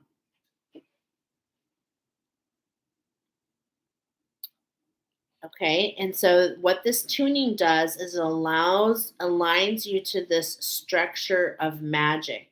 So I was getting that you need this tuning because of your ancestry. Okay, so remember, pile number one is about this imprint. And so if you chose pile number one, that is the message, a bonus message for you. Now let's go ahead and get into this wild wood oracle. And why would we do that? Well, first of all, we're going to start at the bottom. Okay, the Six of Vessels, there's a reunion. This reunion feels like between you, okay, we've got this otters. This is like a reunion. We talked in the last pile about you and another. This feels like reunion within you. Okay, this feels like balance within you. Now I've got, and why am I feeling this? Well, first of all, I've been in your energy. Second of all, I know the oracle we've got the good witch oracle, and we've got spirit junkie oracle coming forward for you. Okay. And what I've been feeling here is the shadow. Okay. Remember, we're here. We're inspired by the Wizard of Oz, the story, not the movie. And where we are in this particular oracle is we've left Oz and we're going to get the Wicked Witch of the West. We have to somehow kill the Wicked Witch of the West, aka a shadow. And when that happens, when that shadow is taken, that denseness is removed, it comes back to you in a new form. And what's happening here is spirit is creating a preservation so that this can come back to you in that new form. Okay. And we're really getting a lot about balance coming in. So we're gonna what we're doing is how can we, this wildwood wants to really align you. Okay, there's an alignment here. The gift here is to align to your magic but also your authenticity. So the scars of the things, the being hunted, being afraid, think about how it must feel to be hunted, and what we must do in order to not be hunted. And I'm going into this big time because the wildwood tarot comes out of like European heritage. We're talking about literally those who were hunted and killed for their magic, for their connection to spirit. Okay. And this created a huge shadow within you. And it's like, if you would just see the structure, okay, of the Toon Squad, okay, the structure of the Toon Squad. In fact, that takes me back to one of our other masteries. But this is what we're going to jump into for you. Okay, so the wildwood. So we're going to look at what is this energy coming in? What is the magic of this energy coming in? How is it going to realign you to yourself so that you can understand that not only are you on the bank of stiller waters, okay, these emotions, but it's like it leads to this expansion in so many arenas, okay, of your life. So let's go ahead and jump in. We're going to do just one shuffle. And we right away break to the Queen of Arrows. Okay, how can we have grace? How can we not take on the story of the ugly duckling and know that in the end we develop into this beautiful swan? This is just so perfect. We could not have cut to a more perfect card, in my opinion.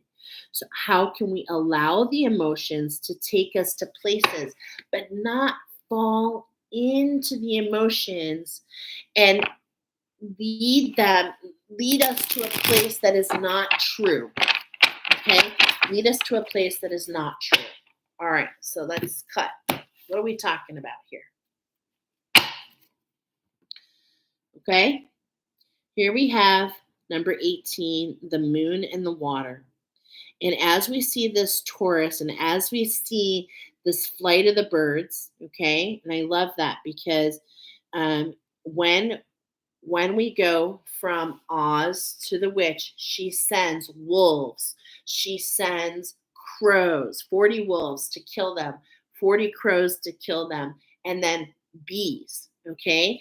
Now we have the archetype of the Tin Man coming up here. Yes. I just want to make sure I have this written down. Yes, you are the archetype of the Tin Man. So, what that means in the story, the Tin Man, he is the one who takes out all the wolves.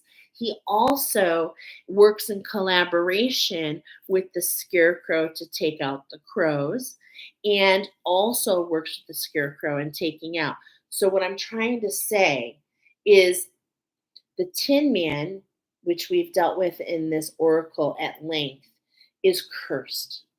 And he takes this curse and he literally chops off parts of himself until nothing is left. But in the end, the Tin Man is chosen king of the Winkies. When the Wicked Witch of the West is killed, and then she enslaved the Winkies, okay, and the Winkies, would you know it, are tinsmiths. So what happens in this voyage between Oz and the Wicked Witch of the Wicked Witch of the East before she's killed is the Tin Man was actually the flying monkeys. They dropped the Tin Man and he was broken and disassembled. Okay. But in the end, Dorothy, God's gift, allows him to come and to be aligned to a people who put him back together again. And this is just such a beautiful story, and he has chosen to be their king, and it's not something he ever expected. Okay, so there is a place for you. Those wolves, those crows, they're flying away, and it's like in the stillness you were left, but there's this reflection that you haven't seen yet, and the reflection is what happens in the end, is that you are not left disassembled, but instead much goes out of the way to bring you back together in a new way and seeing things in a new way. Okay, so what is this energy that's going to bring you back together? Let's take a look of it. Okay, let's take a look of it. We've got the Three of Vessels. We've got joy coming in. And in fact, I'm hearing a lot of manifestation coming in for you. It's like finally you feel that this curse is broken. Okay. Now remember, Hercules felt cursed, right? He was so strong that he was always clumsy and making things fall apart and getting in the way. He thought, in a way, he was cursed, but he just needed someone to teach him. Okay, so this is really kind of the story coming in for you. So he just needed to attune his energy and learn from a teacher. And in many ways, this is what I'm getting for you. Okay, so there are some things coming your way, and it's like there is some crystal clear knowledge coming your way, there's some alchemy coming your way, and there's some manifestation coming your way. So this is the first round that you will know that this is being preserved for you, and it doesn't matter what the birds are doing. Okay, it doesn't matter that there's these crows, that there's these energies that want to invade and hunt you and take you. Okay, it doesn't matter. It doesn't matter what they've done. These cannot be taken from you. It's being blocked. Okay, you're instead in this page of bows. Okay, this is the stout. And the stout has a keen sense of observation. And it's like, I feel this tail end coming in for you. Okay. And it's like, this is that, it's like in some ways you feel as that water. I said water guardians, right? Earth guardians. And it's like in some ways you're not really sure what this means. Okay. You feel separate. And it's like if you will allow yourself to collaborate with the energies, if you will pay attention to your keen surrounding, I'm hearing to your surroundings, changes in your surroundings. I am getting like an awareness, okay? I don't know if it's like a boom, a bang, um, That's really interesting. But there's like this energy of like you'll know. Okay, so it's like I'm feeling with this right away. It's like, what is this stout looking at? It's like it hears a noise. So how can you pay attention to that which you hear? Not worrying about how am I the water guardian, more about allow that the water to do its job, allow the emotions to do its job. How can you pay attention in between? Okay, so that you can navigate. This is all about bringing balance within you. Okay, that chalice of alchemy, what you're receiving. I mean, this is really a beautiful card here, knowing that you are free. Okay, that you are free from the hunt, and knowing that you're also protected is just so paramount for you. And look at that water and just in that fire and that beautiful balance. This is really a beautiful picture. Okay, so this is really telling me about this balance within you. Okay, this collaboration within you. um and it really has a lot to do because we've got this Hercules. We talked about that mares. Remember, we talked about that mares of Diomedes, not allowing it to ride this collective energy. It's a very dense energy, and what it does is it affects the siren. And so it's like this has led you astray, this hunting, this fear, right? It's like you're feeling hunted and it makes you not receive in the way that you're meant to. Okay, so this deep trauma, I really do not want to trivialize it. This is a very deep trauma for you. Okay, and that is why it's all about recoding and really taking the steps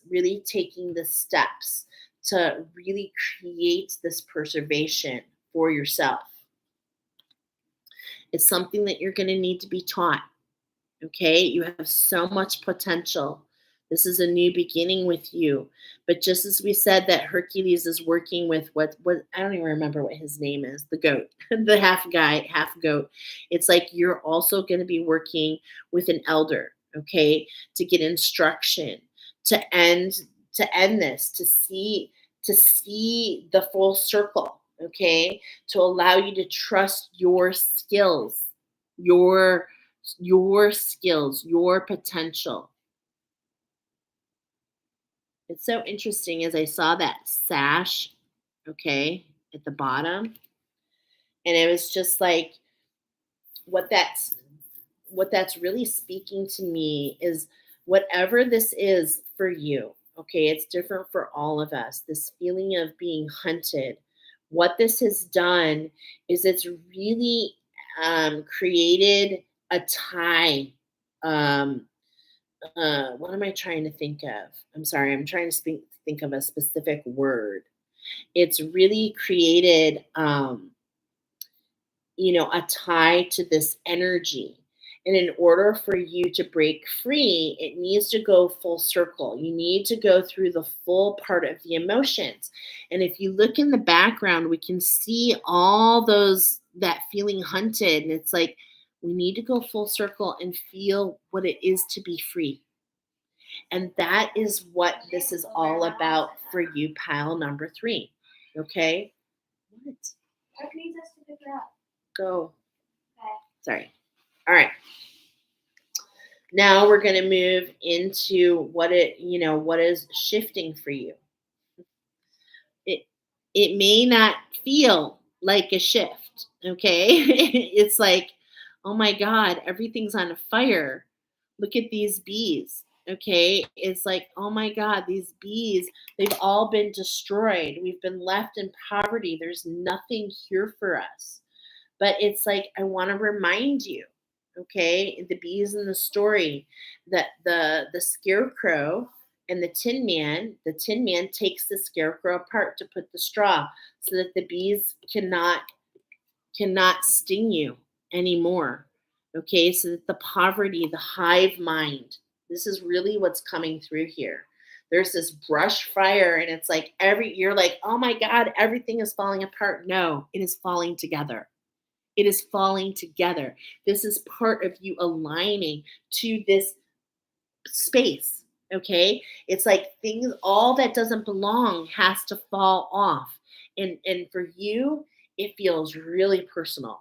It feels really personal. I can feel the heaviness on your heart. I can feel the loneliness. Okay. But I really want to tell you, and this is like really for the Tin Man, especially in the story. Okay, let's stick with the story to help us understand all these energies. Is that really this curse? Okay, this curse that comes in um, on the Tin Man is what it does is it keeps him separated from his true love. And it's like no matter what he does, he's not reunited with her. And so he feels because of that, he has no heart. And the Tin Man, he feels like everything he does hurts others. Okay. And so there's this exploitation, and we need to understand that this is not happening to you. Okay. Spirit has led you here to let you know this is not happening to you, it is happening for you. It's very important for you to understand that. And that everything that doesn't belong, that everything that is not going to be for you, apples on a stick make me sick, all the things, the labors, all the things that do not align, that make you feel nasty, like poverty, make you feel that you're not being taken care of.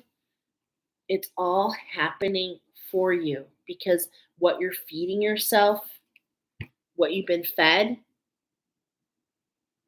it's not nourishing you. Okay? It's not nourishing you. And so you're being moved into a place where everything is perfect for you. It's being created just for you, for your expansion, for you to not feel hunted anymore. I cannot express this enough. Okay? So it's like you're making that journey, and it's like you feel like you're going backwards. The Queen of Vessels here, okay? Water guardians, the emotions leading you, a homing device. Allow yourself to turn pink. What I mean by that is having unconditional love for yourself. You're on a journey, it's treacherous. Like it is not easy, but you will make it back. You will jump heights that you never thought were possible to return back home. To return back home. And this home is in alignment with you and your love, igniting that heart, realizing that no matter what happened in your journey here to where you are, that your heart is not just a physical thing, like the Tin Man. It is the actions that you take. And let me tell you, the Tin Man, he puts himself out there more than any other character to be the defender, to be the protector, to do what he feels is right. Okay? And that's why he's dropped. And that's why he's dropped and disassembled, because he's a guardian. He's a guardian of of so much, actually, as you are. And it's like, yes, there have been energies that have hunted to put you out so that you cannot guard, so that you can get lost into what the war has taken from you. And it's like, no, do not focus on those narratives. Okay, Spirit is going really out of the way for you to understand that. So basically, no.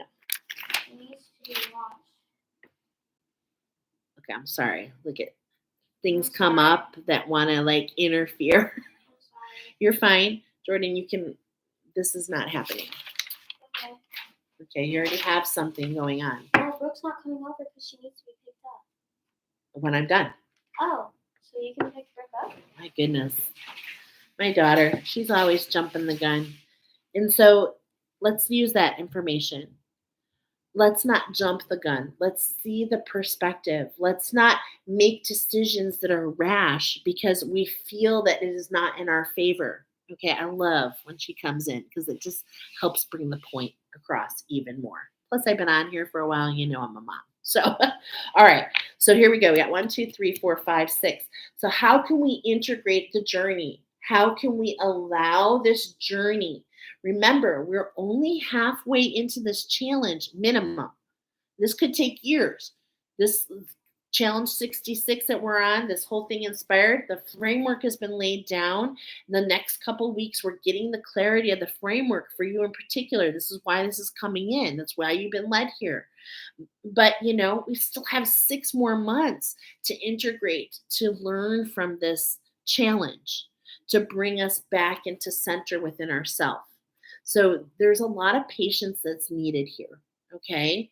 A lot of patience with yourself, a lot of patience in the journey, because the journey for you, just like it was for Hercules, it's not easy. Okay, I'm hearing rule number 44. Okay, there's lots of rules, there's lots of instruction. Allow yourself to be guided. Allow yourself to be guided. Okay, remember, this is for you. Okay, last card. This is bringing you home. This is bringing you home.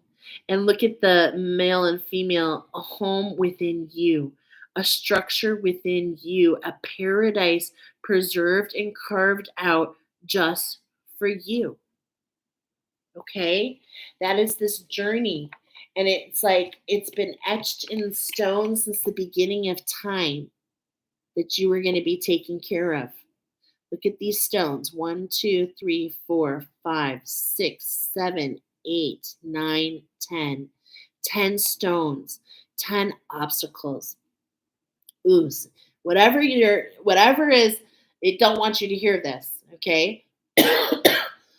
It's like 10 things thrown at you, and it's like you take those stones, Hercules, my Hercules, you take them and you build and you carve out this structure, and it leads to your home.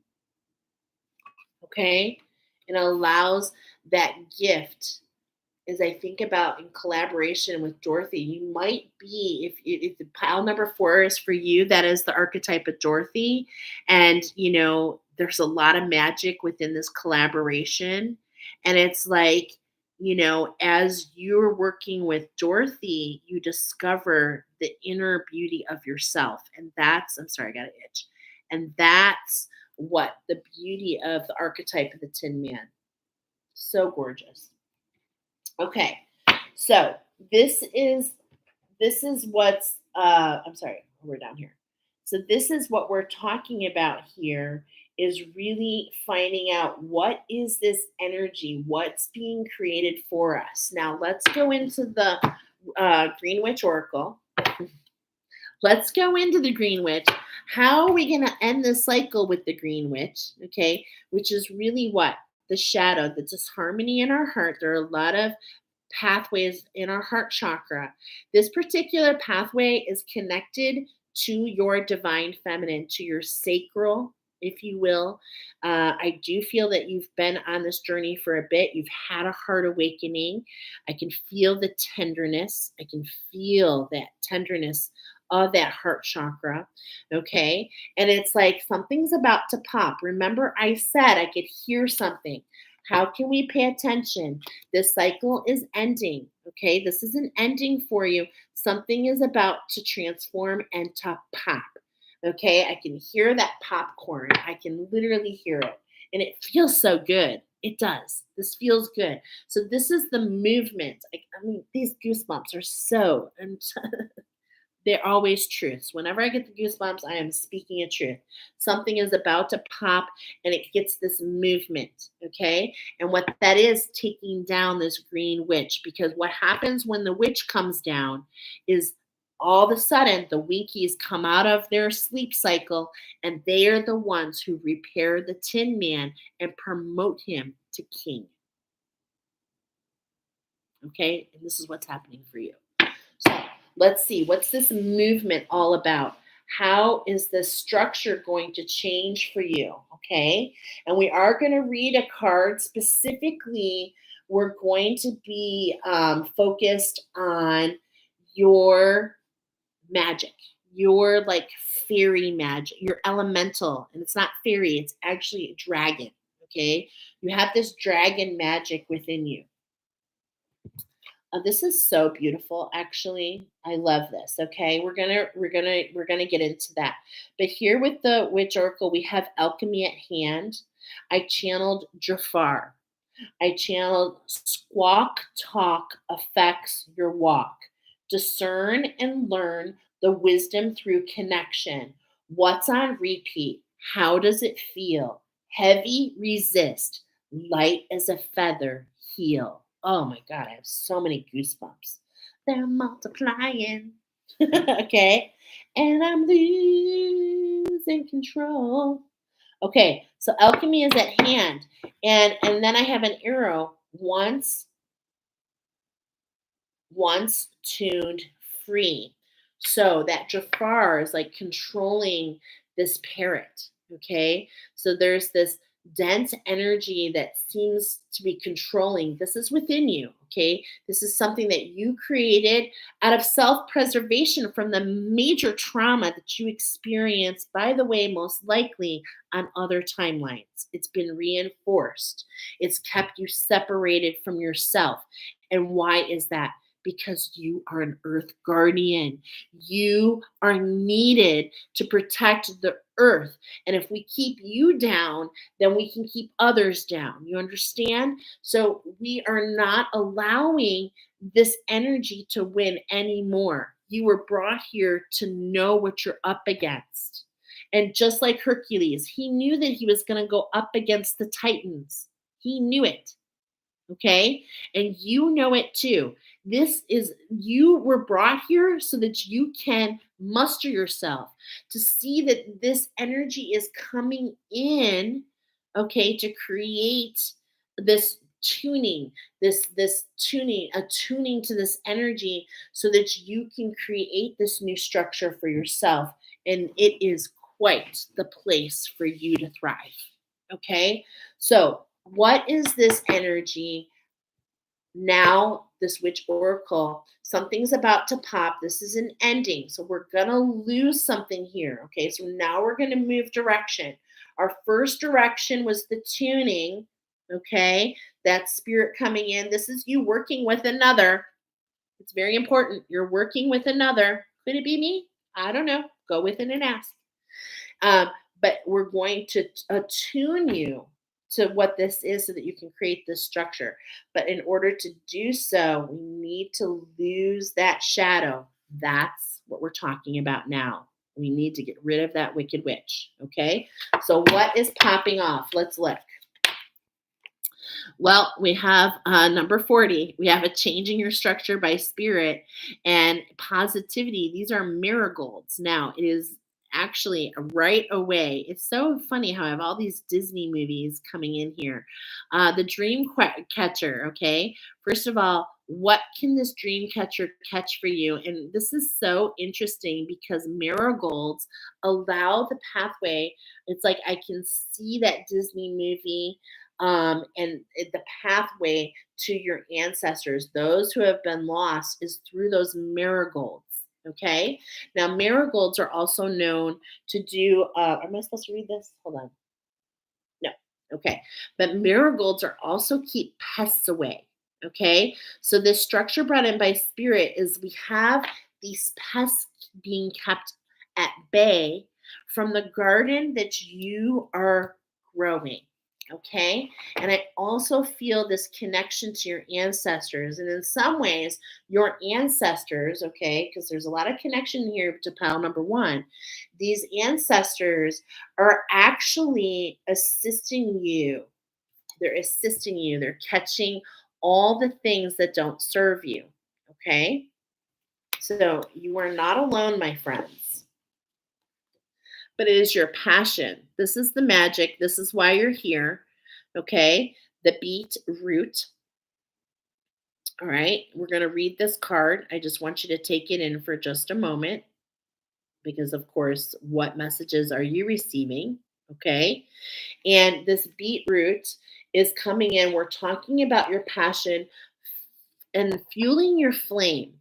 Now, we've talked a lot about riding above the emotions. And in order to do that, we must have some balance. And this is really coming in related to your dragon, your spark. Okay. This is the element. I'm getting dragon energy related in Mu. And I've been shown that in this, again, a lot happens in story. Okay. So I don't want you to necessarily take it verbatim, but at the beginning of my awakening, I was shown how an energy comes in and takes the heartstrings of the dragon. And this, of course, in Harry Potter too, develops into this wand. And it's like, in a lot of ways, you felt hunted and it robbed you of your magic. Okay. And what we want to do, and why these Disney movies are coming in, is so that we can take you to that castle and your Tinkerbell, and you can really allow the elements to come together to serve you because you're a guardian and the elements want to rise up to preserve you. Okay. So, definitely that dragon energy is what we're talking about, that spark. Okay. So, wants to be read here. And it's interesting that we get beetroot, which I know is red and purpley. So we're really rooting in this connection to vision, to seeing something new. Okay, I definitely feel like that is the magic here in your reading, is to know that you can manifest this magic. You can bring it through. And that is what Hercules' teacher does. He allows him to see so much more for himself. Okay. And that also happens for the Tin Man as he goes. So let's read the oracle here. No addiction. No, I'm sorry. Look at the I don't know why I'm having a hard time. Look at the core of what usually motivates you for direction. What is your passion? What gives you direction? Okay. Look at the core of what usually motivates you for direction and a lifting of any negative energies, because a focus on self love and developing a better understanding is needed. Beetroot supports your heart chakra and will show you new projects, personal goals, and emotional healing on all positive light with a chance of success. Challenges include family disagreements and getting stuck on the superficial. So, we're really talking about this Venus Saturn energy. And I love that because Saturn energy kind of hunts Venus and makes her feel not as special as she is. And this really feels like the energy that we're trying to communicate. Okay.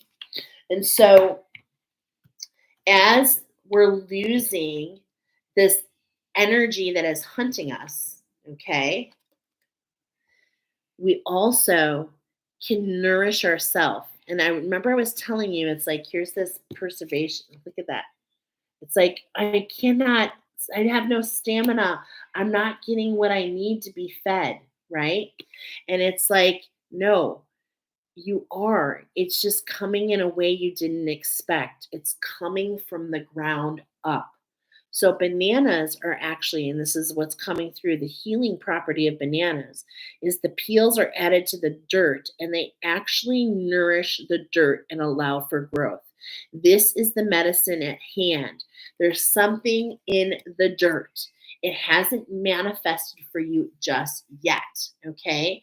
But this is putting you on your mission. It's connected to your mission. It's connected to um, walking as that guardian, walking in that truth, knowing that this is your structure, knowing that you are meant to work as an earth guardian with the elements.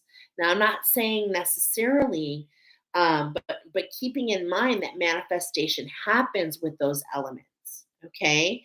And so this connection to your ancestry, knowing that you're protected, fueling that passion, seeing that this is coming from the earth, that this healing is actually, I feel, from the earth. Okay. I really feel it. And then knowing in the end that it's a victory for you. Okay, that this is a victory, that this fear narrative, this narrative that has been fueled within you from this curse energy, it's like the curse has been it's we've changed the environment, and now we can have growth, and specifically in this crown, okay, in your connection, and that's what this is all about for you. You aligning to the parts within yourself, finding that balance, that freedom, and understanding that you're protected, allows the development of that grace and that queen within you. And more importantly, your connection. Okay, this eliminates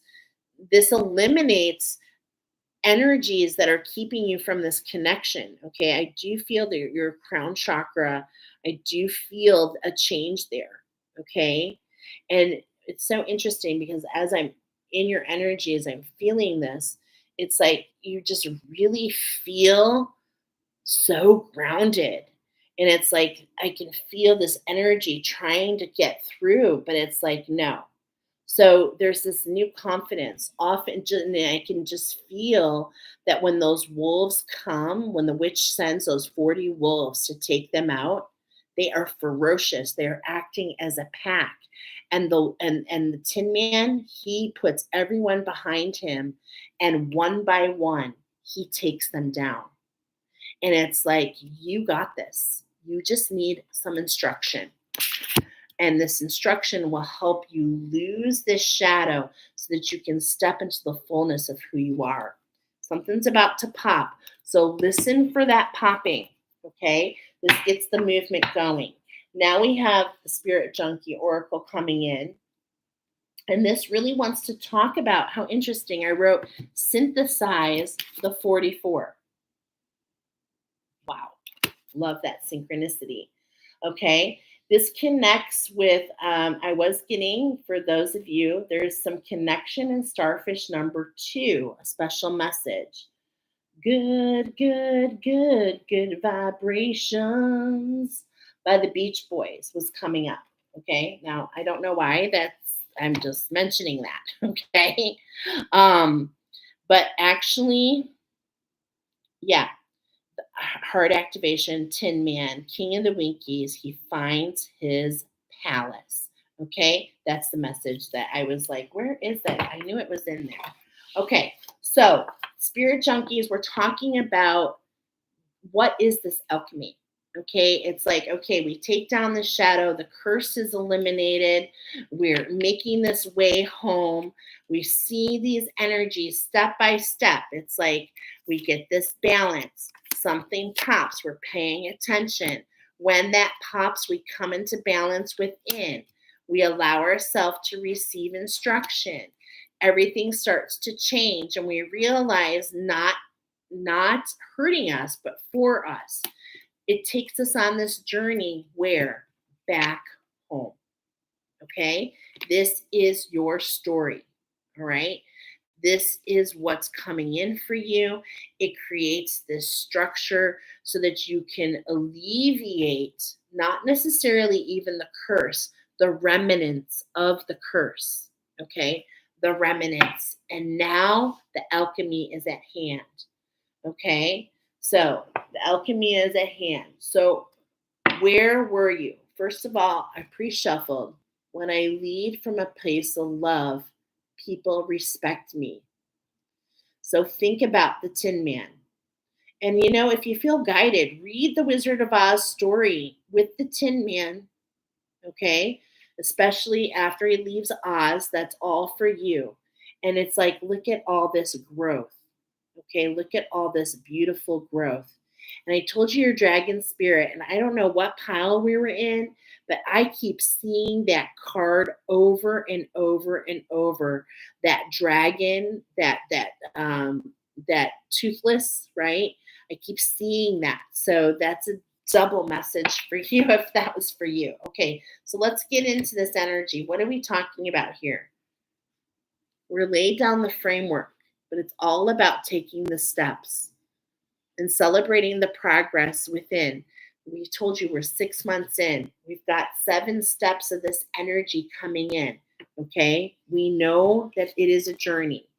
So, how can we enjoy the journey?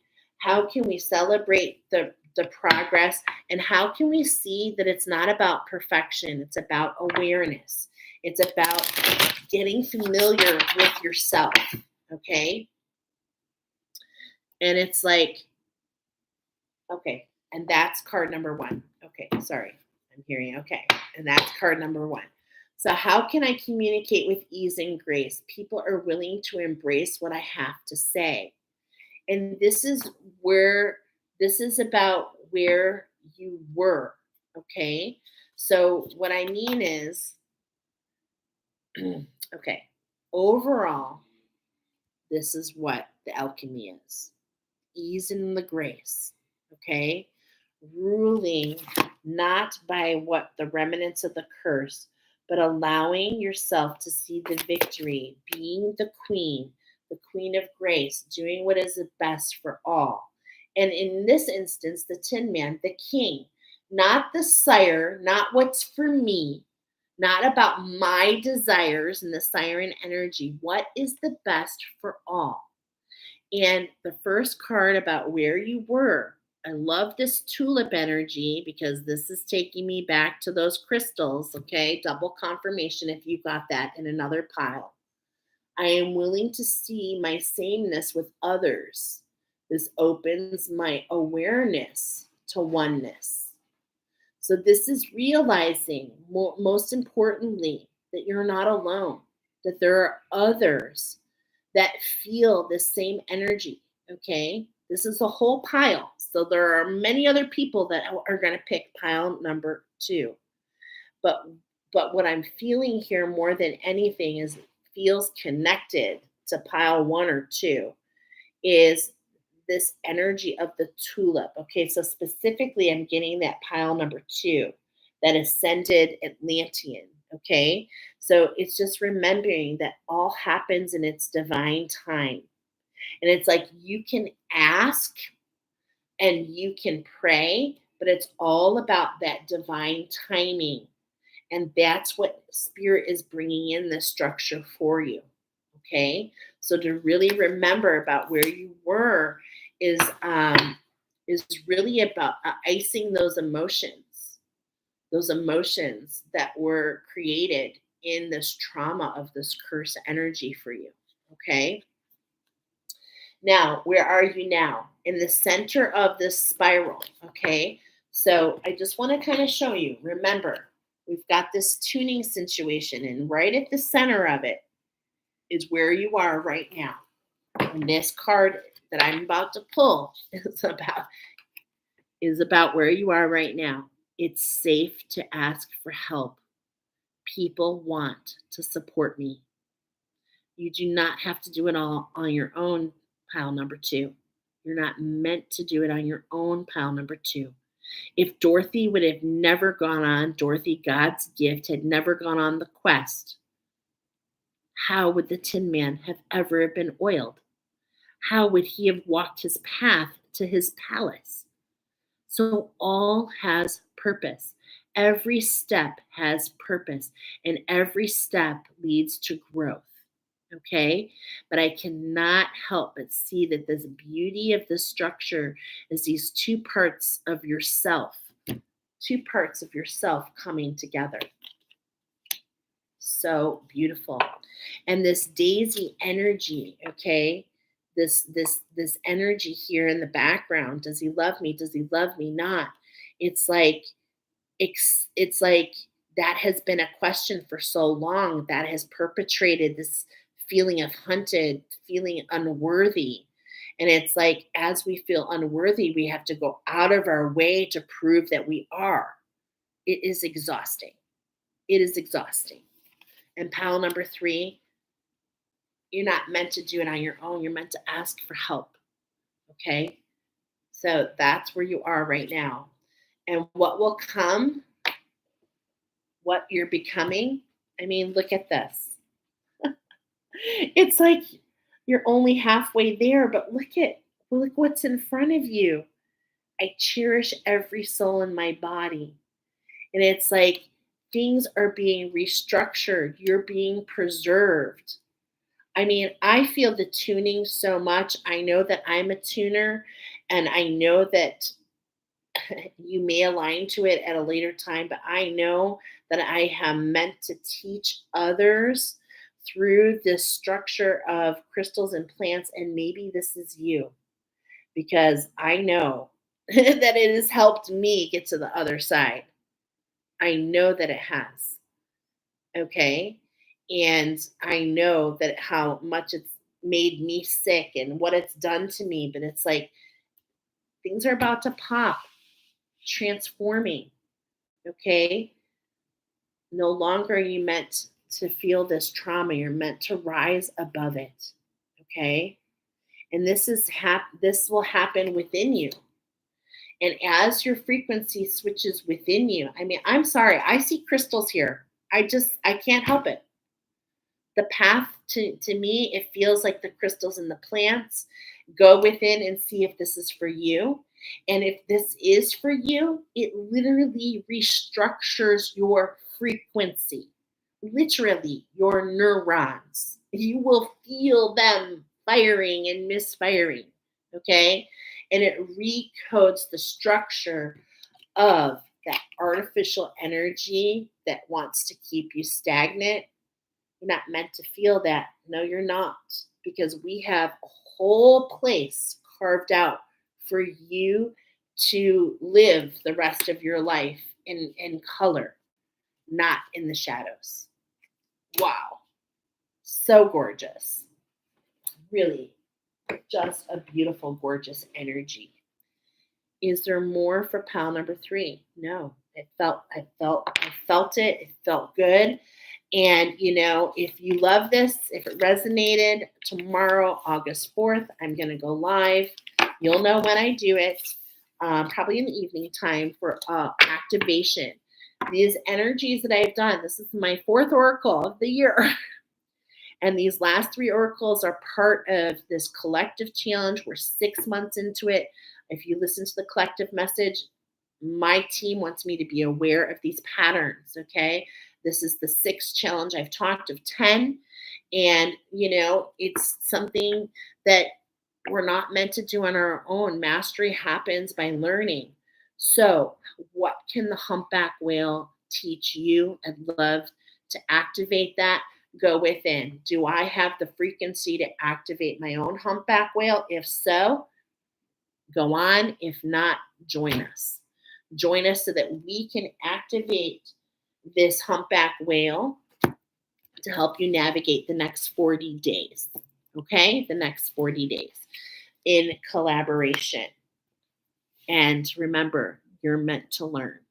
Okay? So I hope to see you there. All right, pile number 4. Here we are, 4 hours and 7 minutes into it, 4 hours and 37. We are moving into pile number 4. You are the cockapoo, the AKA owl parrot. Okay, now that can be a connection really to any pile. I felt a very strong connection to pile number 1. You are large and in charge. Nocturnal, lots happening. I was hearing from SpongeBob at night. So there's a connection to pile number 2, I believe. Okay. And a very similar story to number 3, heavily hunted. Previously, that is, because you don't feel that anymore. Okay. But previously hunted, in fact, this is the most endangered of all parrots. Like there was like a bottleneck and like there were like 40 left in the world. Okay. So growing slowly. But what's coming up for you, parent number 4, is this island syndrome. Okay. What I mean is, and this is in your favor, it's not a bad thing. This island syndrome is coming up, and this is what allows you to feel so secure, that you don't play it small, that you don't feel like you have to pivot or to shape shift to fit in. You have found your sweet spot. And there's no reason, this is a flightless bird. It's all about grounding. I was getting messages about midwives, those who are helping the earth to birth anew. I was getting seers, definitely a feminine energy here. Um, I was also getting, what's interesting, like pile number 3, this particular parrot can climb, but what's really special about parrot number 4, oh, I just felt a twinge in my left ear. Okay, that's interesting, like a pop. Ooh, okay. Well, what's popping off is that you can hear and discern better. If you chose pile number 3, that's a message for you. Okay. But what's different about this particular parrot is not only do you climb, but you can parachute on the way down. So there's no fear of falling because you are flightless, you're large and in charge, and you can feel your way down. Okay? So that is really cool. Now, I'm also noting a sense of smell here. I'm getting that you are definitely the shadow walkers and you have learned to evolve.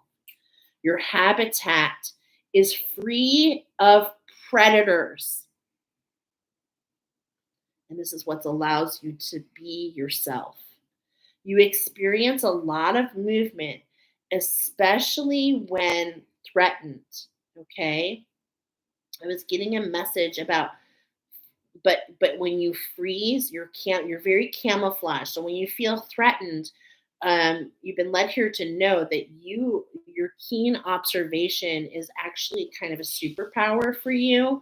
So just freeze yourself and pay attention. You may not always understand, but keep track. You will learn. Okay. I'm getting that you have access to all 6 elements. And so sometimes what you seers, and I know because I know this pile is for me. Okay, I already know. So something that I want, and I haven't gone within yet, but I just have a knowing that this pile is for me. I know that I'm a seer, and the things that I've seen, I mean, along my journey, I'm like, what am I seeing? And of course, I see in a different way. I see in a very unique way. I see the energy. Okay, but I don't always necessarily know what it means. So, but you have access to 6 elements. So, this is not just about earth. You might be an earth guardian, but if you chose 3 and 4, I'm letting you know that you have access not just to water, earth, fire, air, but you also have access to the ethers and a godlike energy to the dark matter. Okay. So, in many ways, you have reached this part in your evolution is you essentially understand how the shadow is created because in a lot of ways you have participated in that process. Okay. And that's what allows you to kind of go back and forth. Okay. We've got balance and collaboration coming in. I did hear a song for you, and it was Jump, Jump for My Love. I used to love that song, right? By the sisters, what are they called? Something sisters. But this is a remake by Saiku, and I was getting the number 44 synthesize. So she uses a synthesizer. And across my journey, we have numbers that mean something to me. 11 means alignment, 22 means ascended builder, 33 is alchemy, and 44 is synthesize. Okay, sound, using sound. So, how are we going to synthesize? Let's share a message with you. Number 7, how? Okay, well, first of all, this is a show and tell. So, this is a lot of stuff coming together. But when I went into your energy, I could feel the heart and what I refer to as the well of dreams activation. Now, I want to be very clear that the well of dreams is not really an authentic chakra. This is where I don't want to lose you here, but I think you can handle it. Okay, pile number 4. But this is where this shadow energy was introduced. Okay, anyway, this is a heart well of dreams activation I heard, and this is the house of the siren. Okay, and I heard transform and reform. This is related to what was taken back. Avoid that which feels rigid or like a pain in the neck. Fear not what you receive. Focus on how it feels. Doesn't feel good? Then plug in again. Don't settle for low hanging fruit. And I was feeling this, and I put in parentheses because I was feeling confusion. Okay. So some of these energies that you're perceiving feel confused because they're not really giving you, okay, focus on your feelings. It doesn't feel good, then it's really not, there's something else involved there. Okay. All right. So, pile number 4, we're going to go into the story of your evolution here. And also, we have a message about your individuality. So, I'd like to share that message with you as well. And then we'll get into your oracle. We're using the runes today for you. And my goodness, friends, I have not used those in a while. So, let's be patient there. But everything is done intuitively anyway. Okay. So, before we do that, we're going to share a couple messages for you. Okay. This is all about your individuality. Okay, friends? All right, here we go. Again, I was feeling that once the trident, the big 3, the pineal gland, the third eye, and the pituitary gland are activated, it affects my throat chakra on how I say things. Message. Message number 2, change your field of vision with this division before you make decision. Okay? So, those are 2 extra messages for you. We do have the archetype of the story of Dorothy coming in here. Okay? We have left Oz. We paved a way to go see the witch. And of course, it is Dorothy that takes the witch out. So, you, God's gift, your God given gift, is allowing you to take this shadow out to create. You've already done this. This is coming in to confirm. This is coming in to confirm. Okay, guys? So, we have quite the beautiful thing that we're going to do. I'm going to pull you down. Here we go. This is the structure we're going to build together. And basically, we're going to talk about the structure of your evolution. And basically, you're going to climb up and then parachute down to a new beginning. This is what we're doing together. Okay? So, let's go ahead and talk about the runes first. So the story of your evolution is going to come in. Then we've got some earth magic. And then we've got the anime. Okay. And the anime relates to the storytelling. So storytelling is very important. Yes. Storytellers and teachers. Teachers actually by storytelling is really what's coming in. Okay. As Dorothy shares her story, right, with all of us. And so we're going to start with the runes. And like I said, it's been a while, but we're going to intuitively do it. So I'm going to bring you down here. and we're going to climb up your evolution. And there are a few that we're going to pause and look up in the book and read. Okay, so we're going to do most of it intuitively. And then we're going to pause and look at a couple places. Okay, these are coordinating. Here we go. Number one. Okay, so this has a lot to do. Well, first of all, here we are in the first position, and it's like, I believe that this has a lot to do with your path. Okay, so what I'm trying to tell you is we talked about here. Um, what I'm feeling here is there's different pathways that are presented for you. Okay, and we were given the message to not settle for the low hanging fruit, so don't necessarily just accept the first thing given to you. Okay. Really go in. How does it feel? And then come back on path and see what comes next. This is really being reinforced. And this is the foundation of your evolution. Yes. Okay. Now, here we have this is the ancestors. So there's this connection. And here we have the runes, which are related to the ancestors. We have the anime, which is coming in, Japanese, I believe, specifically. But we have um, all this relation, and then we have the earth magic. But anyway, your ancestors are giving you a leg up. Okay. They're lifting you up and they're letting you know that you are more, that there is more than there appears. Okay, so you're getting a lift up. And how can we collaborate with that lift up so that we can get to this? I'm getting to this tail, getting to the tail end of it. Very interesting. And it's like, look at, this is the rider. Okay, this is horse. So you're being taken on a ride here.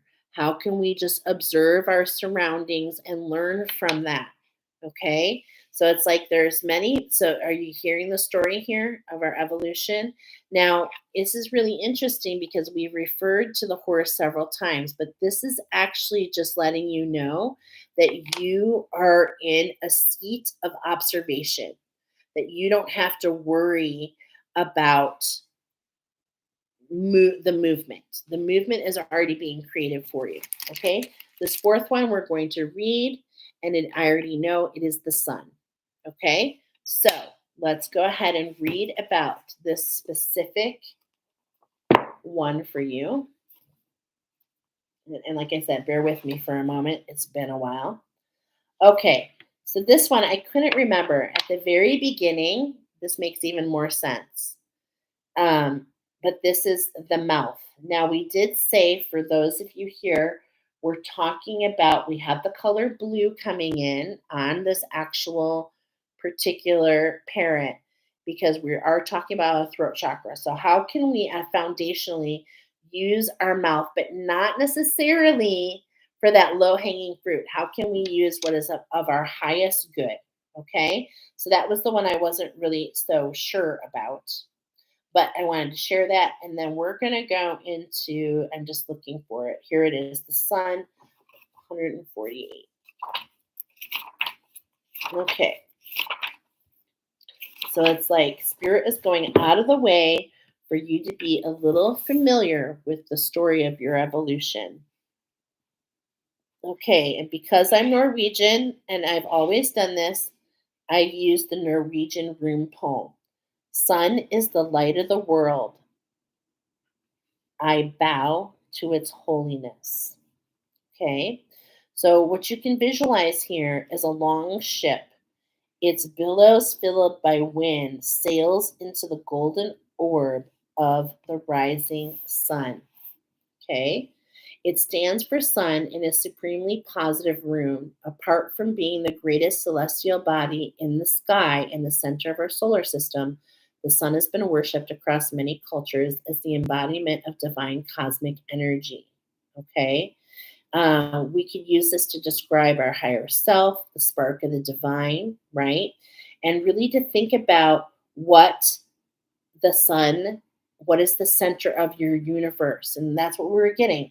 What is the center for you? What's the core for you? And how can the sun allow growth in that? Okay. Some keywords you want to keep in mind here. We are talking about expansion here in your will, in your your sun energy. So that to me is your spark of creativity, but putting that into action. So think source, divine cosmic energy, higher self, inner light, spiritual power, enlightenment, guidance, growth, and prosperity, brightness, and illumination. And I want you to know that there is no reverse. Okay. So no matter how you see it, this is a positive rune for you. And this is just really highlighting your the steps that you're taking, and here we are climbing up. We're literally taking action, pile number 4. And we're getting that this is a really great source of enlightenment for you. So let's keep going. All right. So, how is this affecting our harmony? Oh my gosh, look at this. Gifts upon gifts. Gifts upon gifts for you. Okay.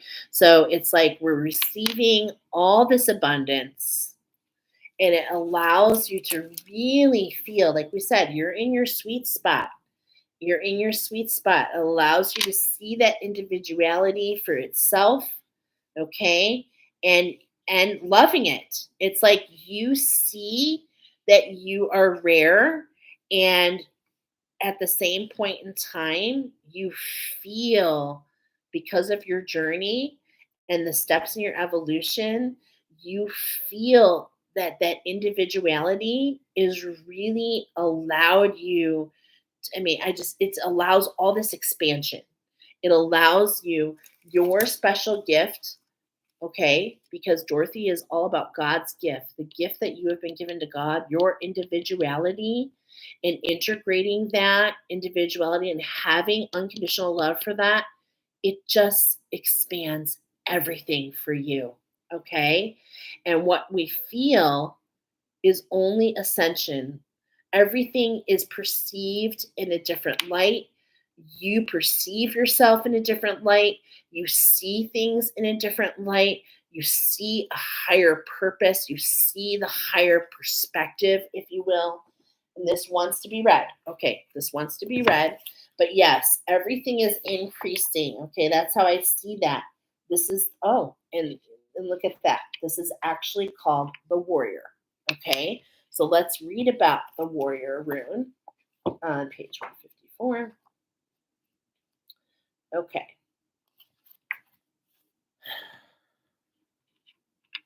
Got some correspondence to Mars energy. Okay. So this is this masculine, this ascended masculine, if you will. Tyre is the one handed of a sire, often has the smith to blow. So this is the name of ancient Scandinavian German war god. You might have a fight on your hands. Oh, okay. So wait a minute. The visualization, he leans upon his sword. Behind him, a slavering wolf is teethed by a tree stump. Now, I love this because this is saying you might have a war on your hands, but I want to remind you that Dorothy is in collaboration with the Tin Man, with the Scarecrow, with the Lion. This is a story that's coming. This is part 3 of the story inspired by The Wizard of Oz, okay? And as I'm reading this, come in, come in. As I'm reading this, oh my God, my daughter's friends keep coming over. As I'm reading this, with the wolves coming in the fight and the tree stump, I want to remind you that the Tin Man, okay, takes out all the wolves. So Dorothy's asleep. She's not even aware that this is happening. So what I'm trying to tell you is that this is an ascended view, is like this throat chakra, okay? Remember I told you this throat chakra, something that's been making you, there's this activation happening in that throat chakra, and that we're going up in ascension. So this is being taken. It's like you are being preserved here. Okay. So there are more powers at hand.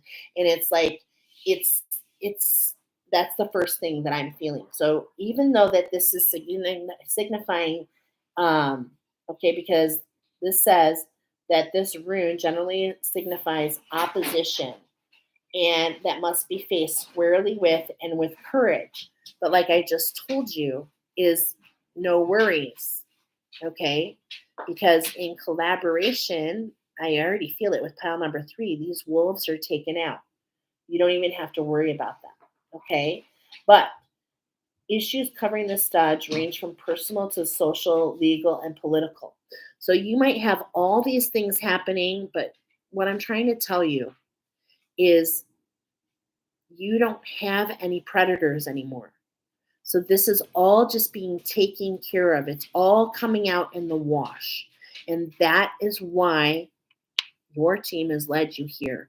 You may have all these crazy things happening around you, but trust me, spirit has your back. Your ancestors have your back. It's like it's like that Tin Man. I can feel it. And the Scarecrow and the Lion and Toto. They're all on your behalf.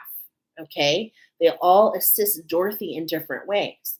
Is because of Toto that she discovers Oz is a fake.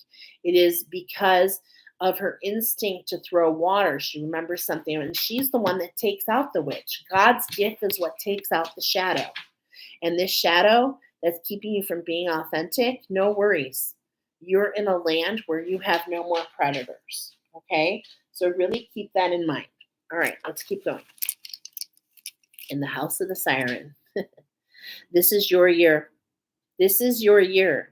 Okay? In the house of the siren, I just said, in the house of the siren, this is your year. Okay? You're in it. That's what this stav means. Year. This is your year to overcome this challenge. This is your time to move through this challenge. I do believe you've been led to these oracles to assist you, okay? As I'm learning that I'm a teacher of these challenges. But at the same point in time, we need some guidance. And this is your year to overcome the siren within. And everything changes because the siren is what's brought all these previous, especially here in this throat chakra, these previous things. Okay, so maybe you have an obstacle, like right now my food truck is down, but it's like, no worries. This is our year. We're going to get through it.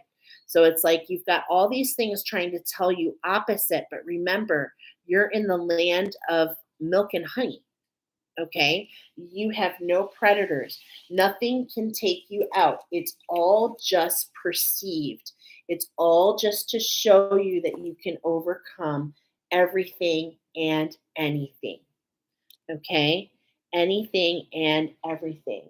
We're going to read this stuff, and I'm glad because I don't even remember what it is. Okay, so this is in the 9th position. This has a lot to do with the clarity. In some ways, some of you are feeling pulled back, okay, when it comes to having clarity. And trust me, I understand that. Okay, so what stuff is this? Hold on, guys. I'm looking for it. You want me to read about it? Oh, here it is. The lake, the emotions. Okay, so this is in position number 9, and I'm working with this based on the chakras. This is the pineal gland. And what we're talking about here, it is the quality of your emotions that affect your clarity. I'm going to repeat that again. It is the quality of your emotions that affect your clarity. You have felt hunted, and you were. You have been, you are rare. A lot of people don't understand your journey, and you've been brought here for clarity. And it is the quality of those emotions that are blocking that clarity. Okay, so that's number 1. Let's go to the stub and see what kind of influence we can have here. 174. And why I'm saying that is because the pine cone, the pineal pine cone, is nature's weather vane. So if you take a pine cone and hang it out and it's got a lot of wet weather coming, it's going to close up, okay, meaning no clarity. So when we don't ride above we can allow the emotions to take us, but if we sink into them, we cannot get clarity. We might even get lost in the water. But if we wait until and if we wait for them to open, okay, now there's a couple things here because you can actually dry out your pineal gland. And I feel that that is more important for you. That's part of your evolution to bring that pineal gland on water. Yep. This is the stave of water, the unconsciousness, the lake. Water falls free from the mountain. Gold trinkles are highly prized. So it's like you get some clarity and it comes in time to time. And boy, does that nugget lead to so much for you. So yes, it represents water, the sea, a waterfall, a lake. It can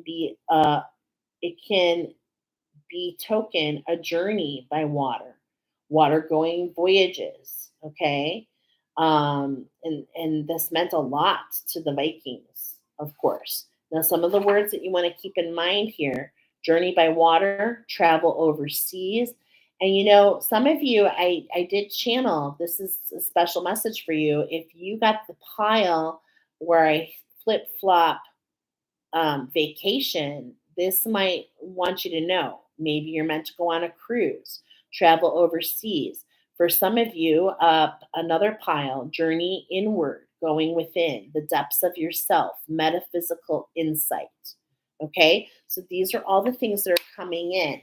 But the biggest thing is the quality of those emotions and how that can take you for a ride. Okay, now let's go in. What affects your vision? Well, your vision becomes abundance. Okay, this is the stave of abundance, of presence, of like X marks the spot. It's like this is the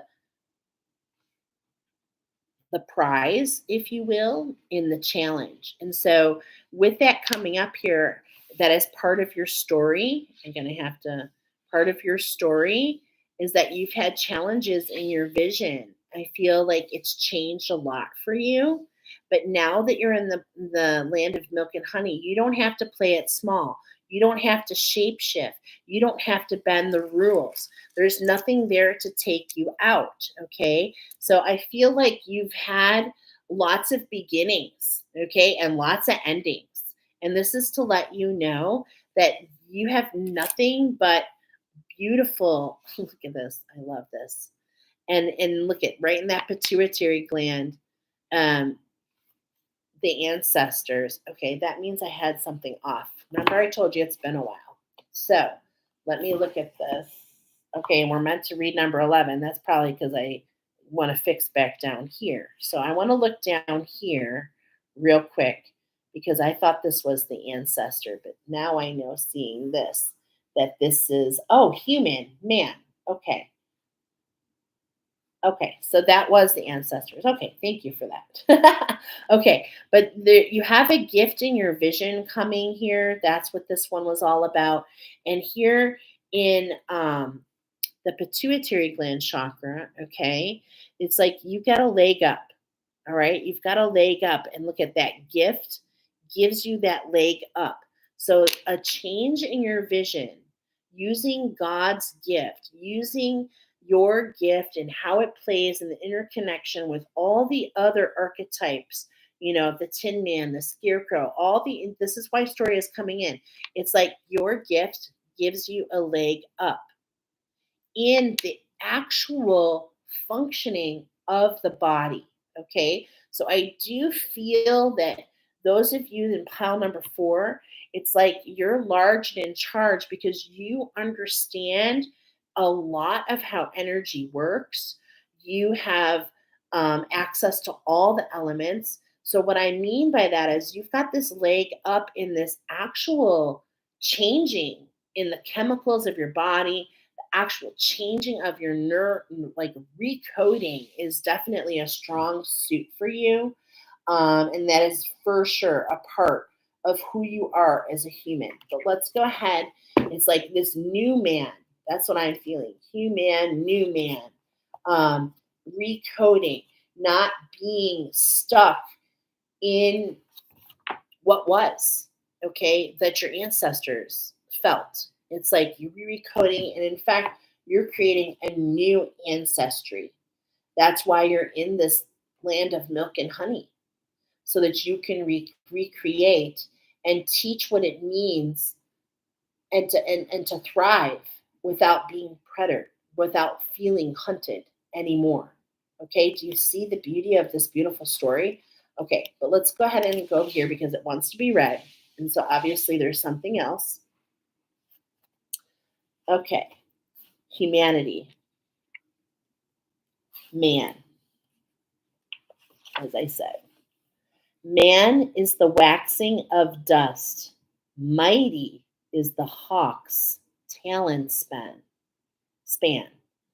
Now, isn't that interesting? Because we had the hawk come in specifically pile number 2. All right. And so for those of you that chose pile number 2 and pile number 4, I really feel that you're giving a leg up to others. Your gift allows others to get the leg up. You can bring that milk and honey to others as you've learned in your, because remember, we're climb up and we're going to parachute down and bring what we've learned to the masses. And I definitely feel this here. Yep, look at this. Humanity's gifts, talents, ability, and power, human potential and empowerment, inspiration, creativity, compassion, and love. Wow. It just feels like a whole new world. Wow. A whole new world. And listen to that. As, you know, as Jasmine, she creates something new. She becomes the Sultan. She changes the rules. And in a lot of ways, this is the energy that I am feeling that is part of your story. So let's go into the 12th position. I can't help it but to see this witch's hat. Okay, I can't help but to see the witch's hat. But we also want to take a look at this because this is the thorn. I believe this is the thorn. I want to make sure, real quick, even though we're not going to read about this, I would like to know if I have the right rune because it looks like, yes, this is the thorn. Okay, the Thuraz. So what this means in this position, okay, and I love this because that witch's hat on top, I'm really referring, we are in the crown chakra. So it's like you are protected. What you thought was something that hurt you, that trauma, that thing that hunted you, what you thought was that pain in your side, it's like, look at it, it took you, you're on your path, a thorn, and it's like you thought it hurt you, but what it did is it diverted you back around for you collected information there. And that information allowed you, and many of you who felt hunted, many of you who were burned at the stake, many of you who were killed and maimed for your gift. It's like you're now in the land of milk and honey, and you can wear this hat freely. Okay? It it just feels like a beautiful thing. At the very top, we have this witch's hat. And it's like you can embrace who you are because Dorothy is seen as God's gift, and she's asked many times throughout the story that she's a witch, and that are you a good witch or a bad witch? And she's like, I'm not a witch at all. But in fact, I'm getting that you are, and with your talents and what you're able to do, you can actually change, create, and catalyze change for the better good of humanity. Wow. That is so cool. Okay. That is so, so cool. So that is the story of your evolution. But let's have the earth magic come in. This evolution, what kind of structure? So we're going out and we're parachuting down, right? Okay.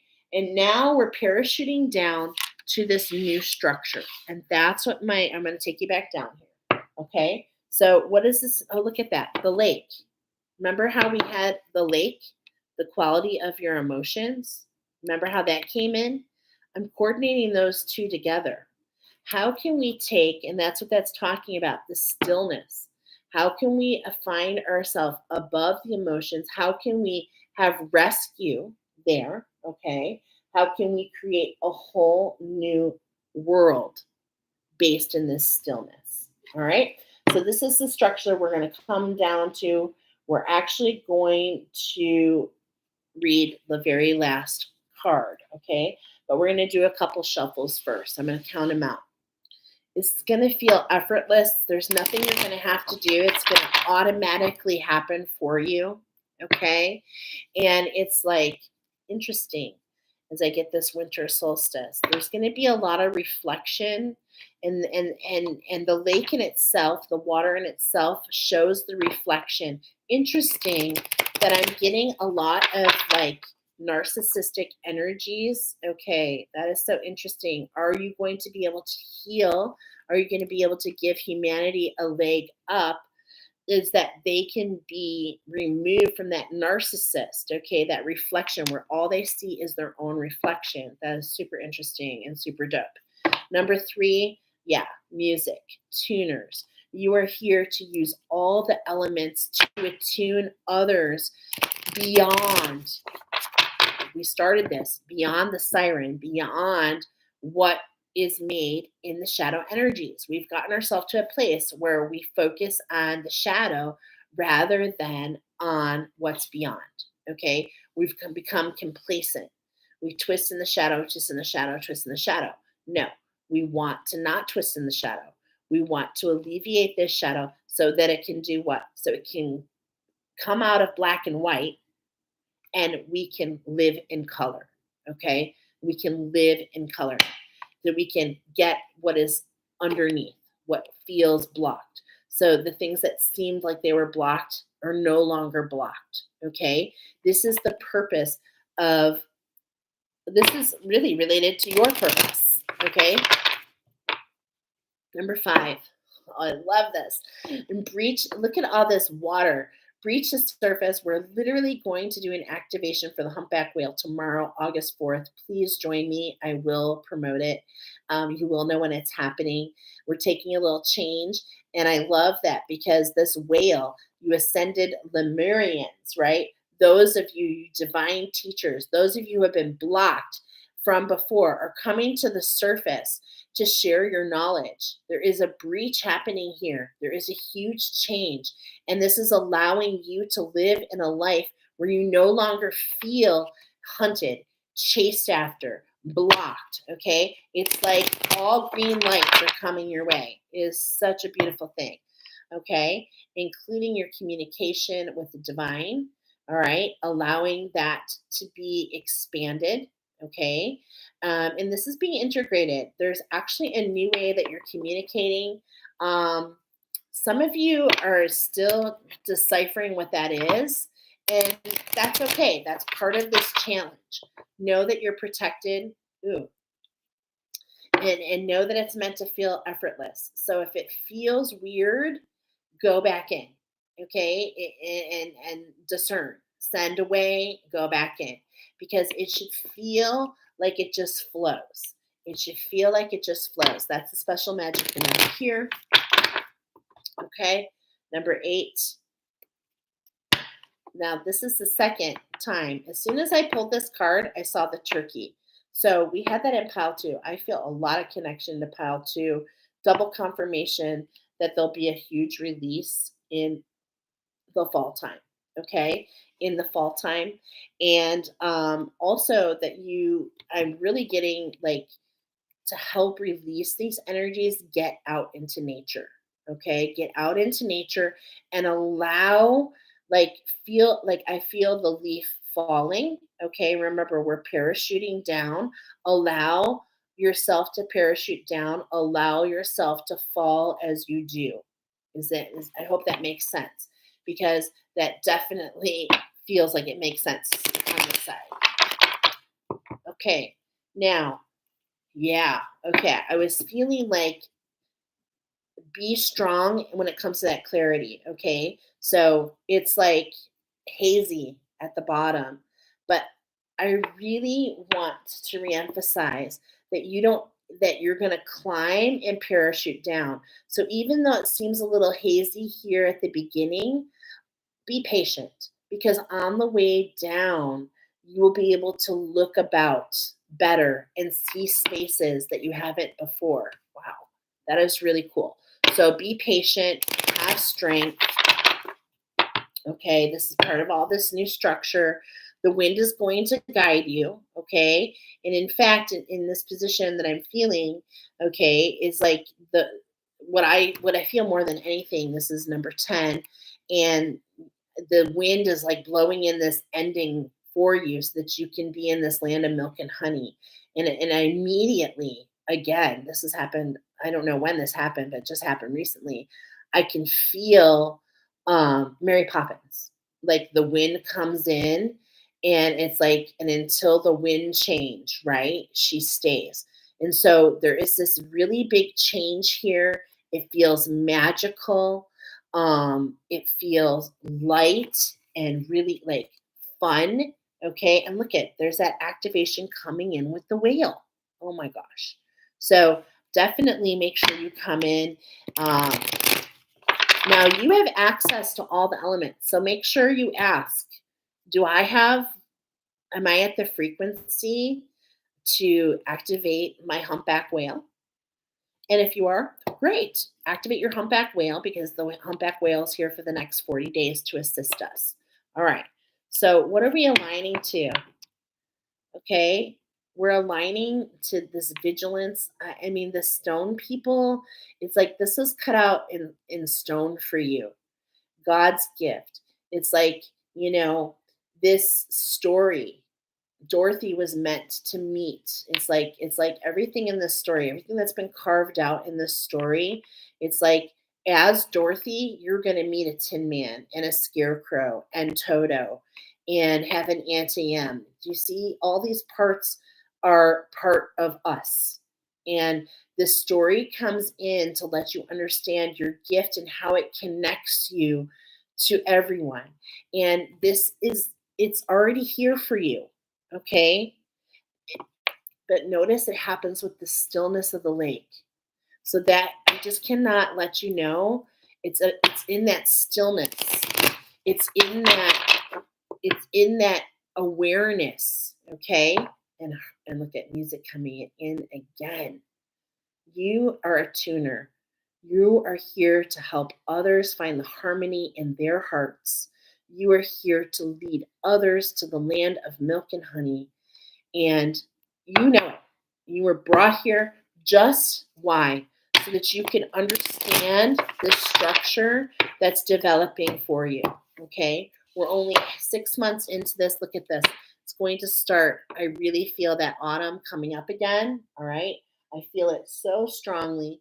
So these releases are coming in, especially in the autumn. How can we get out there? How can we parachute down? Okay. Do you see the similar of the parachute of your wings and the leaves that fall? There's no judgment that they've been released. You understand? They just fall to nurture the structure below. And this is what I'm feeling so strongly with you. So let's take a look. Wow. Okay. So there's this huge eruption. Okay. And this is coming in the house of Mu. Okay. This is coming in to the house, the seat of your action, the sun. Okay. Remember, we had that sun there. Okay. And there's no reverse. Okay. There's no reverse at all. But I am being reminded, interesting, I'm being reminded about when I did the crystals, pile one or two, bonus, this is a message for you if you had pile one or two, and I talked about the zinc, okay, from the volatility, protecting yourself from the blowout. So this has a lot to do, this volatility, okay, and the steps that you take when you're coming down, it's like this, something has blown, right? It's like you're climbing, you're climbing, you're climbing. And as you're coming down, you're going to see that there's been a big change here. I have never seen this ever. But do you see this beautiful feminine energy? Okay. And I'm being reminded about Moana. Okay. And about that energy of not having the heart in harmony.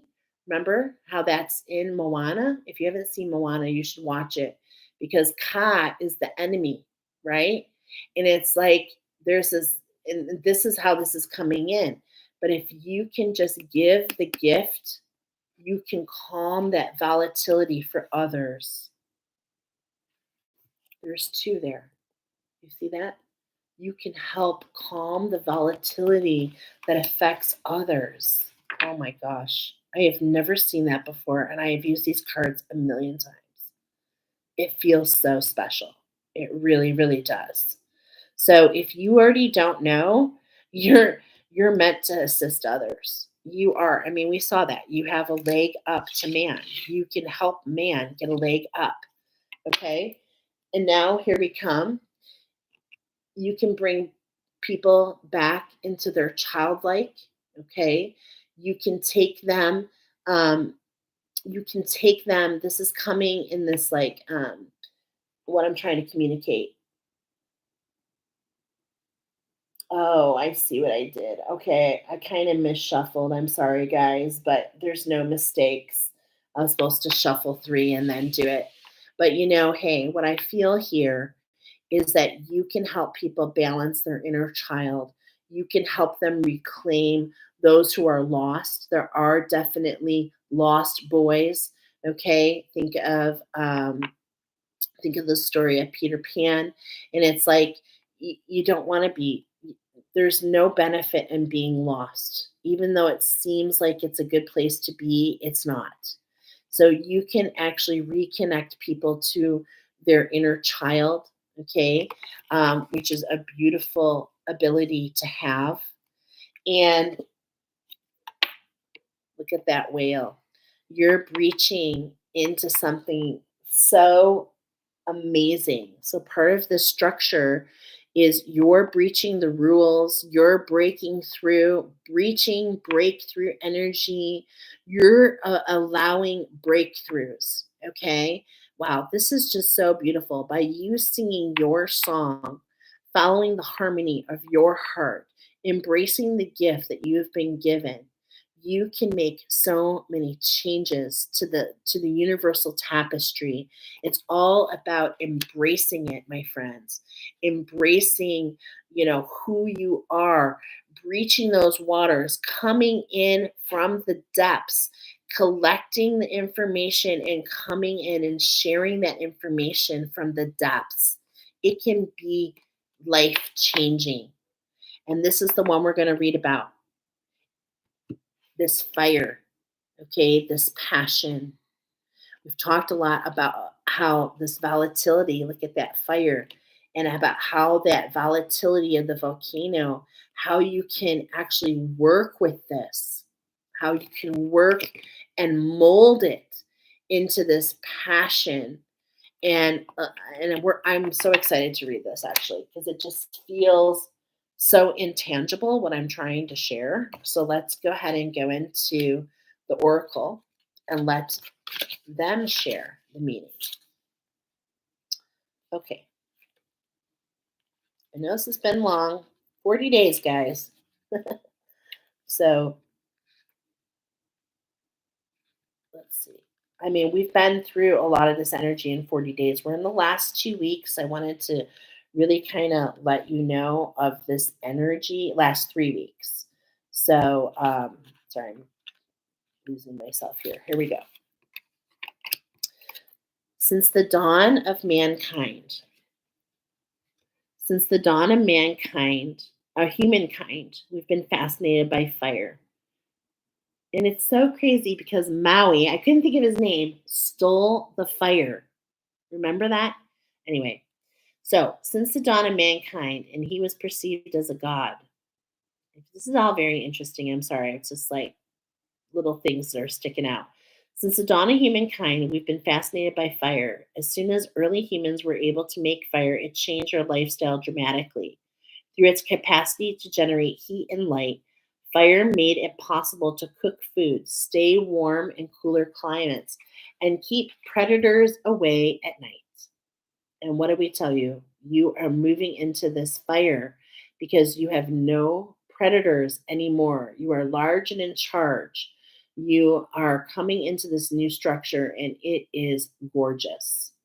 And of course, that huge furnace called the sun is the spark of life here on earth, bringing not only the necessary warmth of this incredibly huge ball of fire, but also giving life giving rays of light emitted by that fire. In this card, a man is enacting as an ancient ceremonial fire dancer originating from Samoa. Wow, how beautiful. At one time performed to ignite the passion of warriors before battle. Fire can be inspire other passions as well. We speak of being on fire or catching fire, phrases signifying that we possess an intense desire or enthusiasm for something. No wonder that passion has come to be associated with fire. So, things to think about. What are your passions? What turns you on? What ignites that inner flame, that creative spark?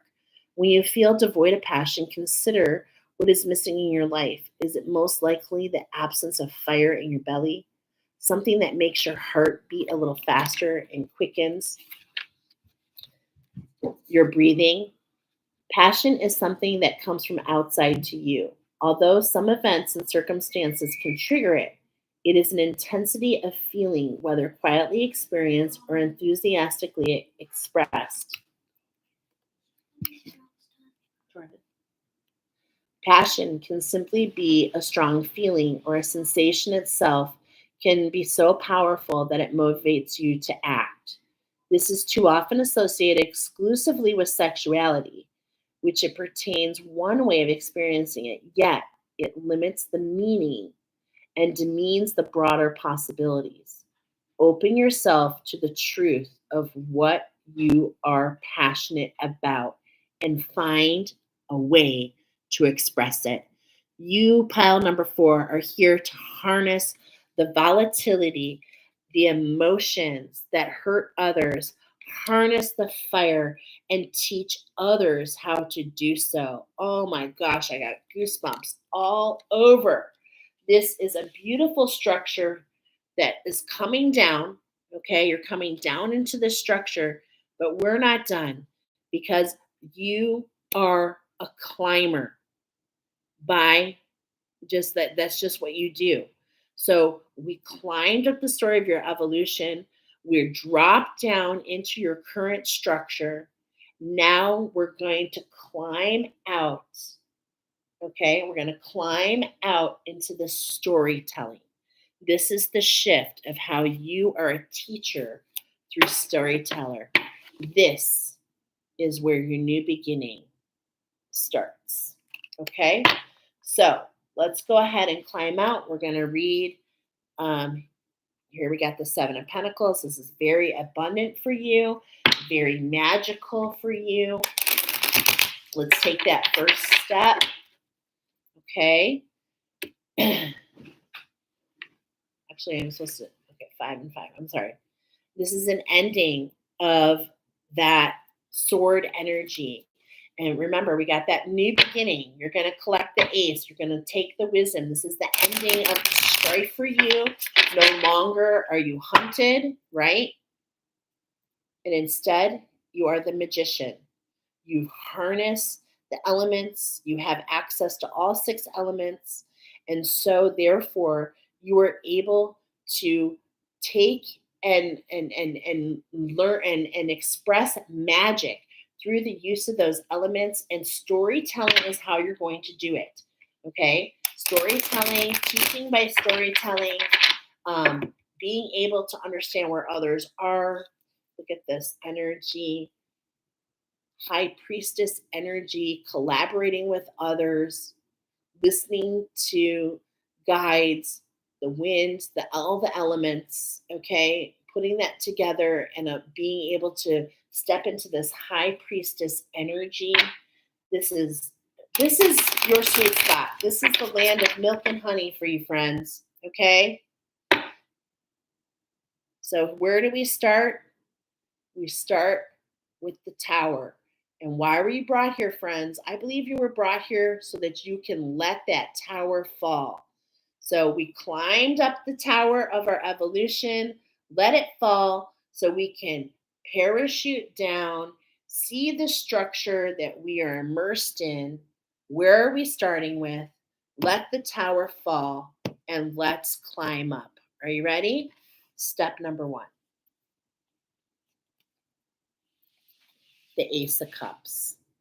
A new beginning in love, a new beginning in, you know, vitality, in those understanding how the emotions, it's like I'm getting this element of steam. How interesting. We harness our passion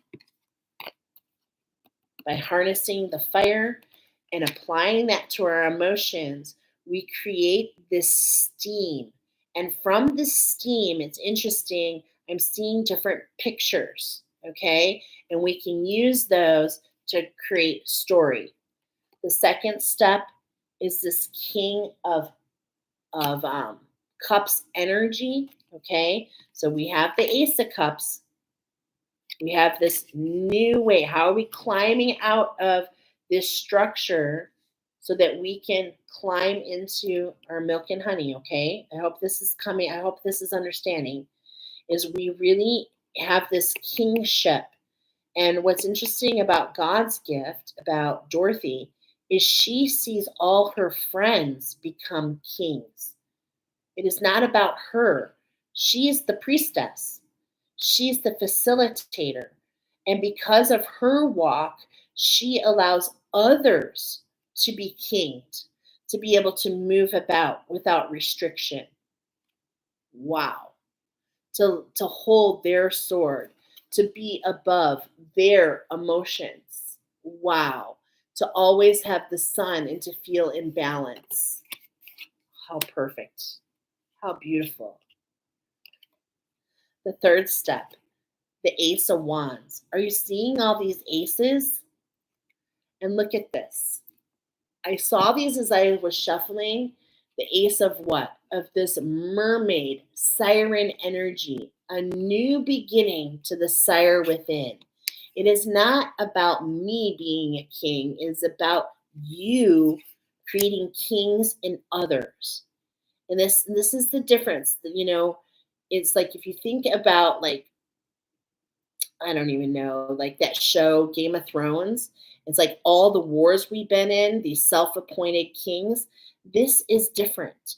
This is actually getting above the emotions, taking action above the emotions, that is in light and is best for all.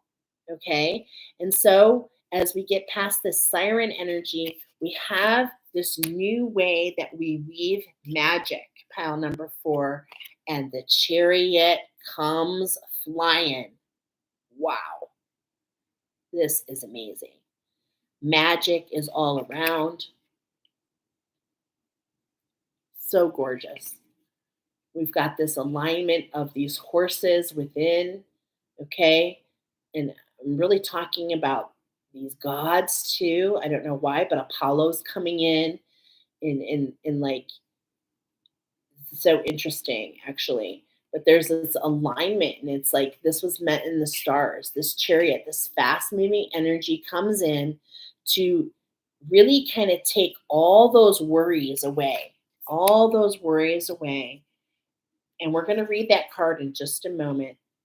And then we have this healing, this time of recovery. It's like, oh my gosh, what have I just been through? And so there's this time at the end of these next couple weeks where we can just go in and just kind of reflect, and allow that clarity and the healing to let us know I can put my finger in the water. I can touch on my experience. I can go back. But I'm sitting here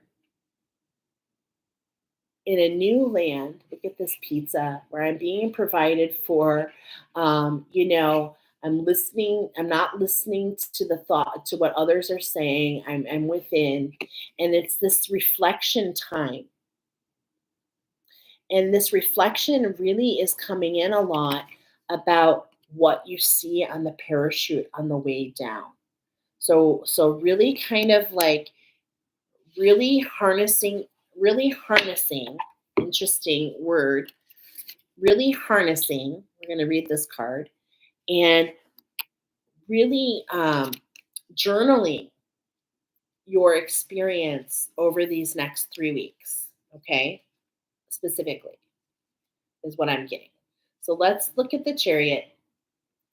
This is what wants to be read.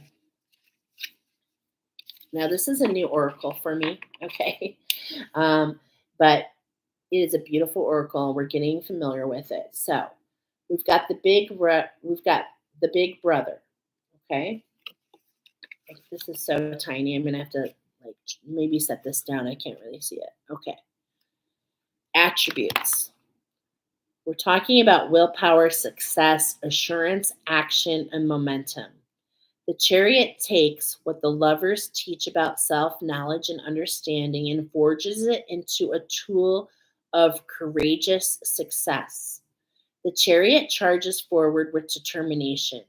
While challenges and roadblocks are inevitable, you will, in the end, prevail. The Chariot's analog in anime is the Big Brother, or Nikki, or Kwan-san, Oni-san. This character may encounter challenges, but he never stops trying to be there for those in his charge. This king energy, yeah. He wants everyone to maintain their momentum and their confidence in their ability to reach their goals. A role model of conviction, support, and encouragement. He will always have their back, help them move forward, and have faith in them, no matter what. And this is what Dorothy, God's gift, this is the magic of Dorothy in the story, is no matter if it's the Tin Man, if it's the Scarecrow, the Lion, if it's Oz, if it's the Wicked Witch, if it's, all the different characters, right? She has a way of working with them to bring out the best in each of them. And this is what your special gift is all about. So, how can you climb out, climb up, really kind of facing this volatility, learning from it, harnessing that fire, bringing that innocence, that childlike innocence, that wonder of being a child, pile number 4, where nothing is limited, where everything is bright and fun and creative. And how can you breach those emotions, come up for air, and really harness that passion? So I do feel, in some ways, I feel that we're complete, but in some ways, I feel that there's something still amiss. Is pile number 4 complete? Okay, I could feel it. All right. Is there something that you want to show me? Yes. Um, okay, show and tell. Show and tell. Okay. For pile number 4. Okay.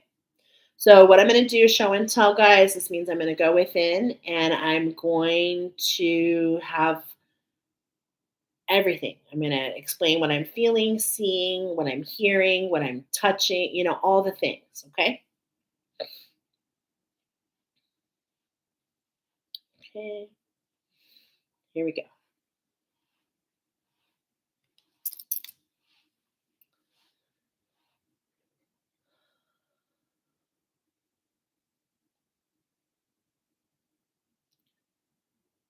Okay.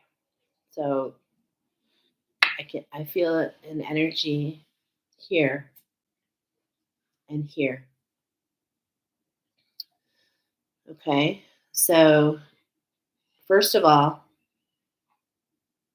this relates the communication here. I feel this energy of something that you've put out, something you've put out into the world.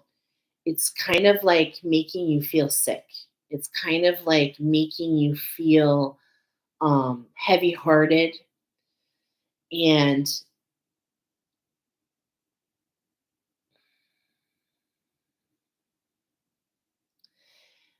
Okay. It's making you feel heavy hearted and feeling a little lost, right? And then I can feel there's that because of this, there's this energy that wants to come in. And this energy that wants to come in wants to kind of like continue that narrative. Okay. Um,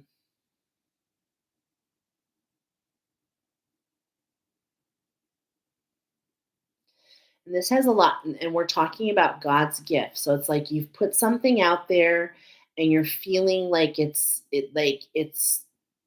hurting. Okay. In a lot of ways, you may be afraid of your own power. Yes. Okay. And this has kept you, um, well, first of all, this has kept you in this cycle. So you keep attracting these energies. Okay. So because you feel heavy hearted about what you put out there, and remember, this is a shadow. Okay. So pile number four, this is part of your shadow, and it is not real. Okay, this is leading you astray, and it's more than leading you astray. It's allowing you to hold a frequency of what we parachuted down. So it's like you're kind of stuck in this structure. You feel stuck, but the magic of this show and tell, okay, I feel a deep release actually, is there's some clarity coming in here about this is you feel that what you're putting out is not authentic, is not like you feel worried about it, you feel stressed about it. And the message that's coming in is because of that. Remember, the quality of the emotions determines your reality. Remember, we kept saying that. And so, because of the quality of those emotions, it's kind of keeping you in that same structure. So, the real message is how can we climb up? How can we come out of desire and come into harmony? Oh, yes. Yes. How can we come out of desire and climb up to a higher frequency of harmony? And if you go into those words and meditate on those words, you will see that harmony is truly a higher frequency of desire. Okay. And so that you will see that any and all things that you have put out, that you have been guided to put out because of who you are and all that we have shared, the story of your evolution has come in so that you can see that, my friends, you would not put out anything to hurt anyone, but only to lift humanity. Ooh, deep releases. Deep releases. Stop focusing so much on the desire and instead find what makes you feel in harmony. Okay? Is there more? As you are in harmony, the energies that have reinforced that you are not creative, that you are a one trick pony, okay, interesting verbiage, will dissipate. Be patient. Everything you need is within.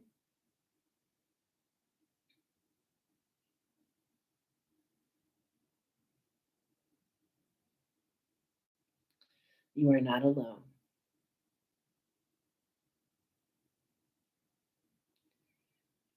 Thank you for your journey. I feel emotional. You will soon see that many are affected, not just you. Wow.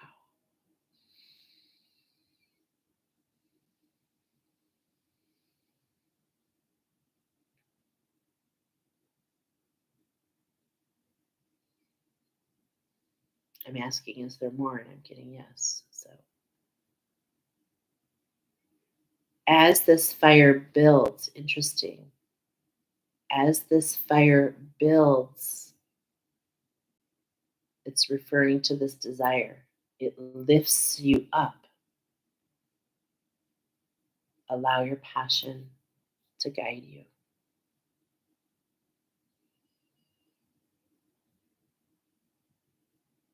and not, okay. There's like a message about resisting the temptation to disconnect. Okay.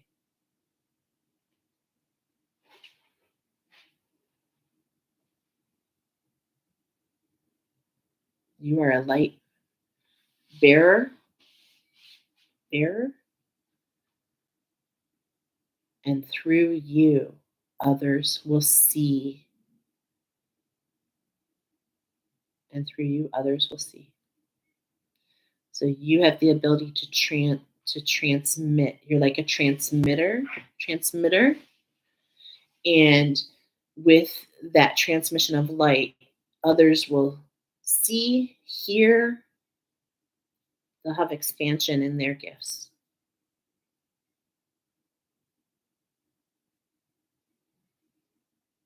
And you will soon see. I feel so emotional.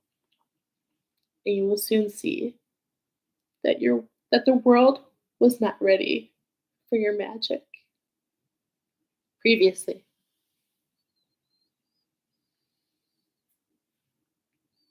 Beautiful. Is there more? Wow. Hmm. Ah, beautiful. Is that it, Spirit? No? Is there more? Yes. Okay. Channeled message? No. Keep watching? Okay, I guess keep watching. Sorry. Let's keep watching. Ooh, I can feel the fire. I feel hot. Oh. As I feel that heat, that fire, I can see like this color emerging and the shadow. Okay, shine your light on the shadow so that it can transform.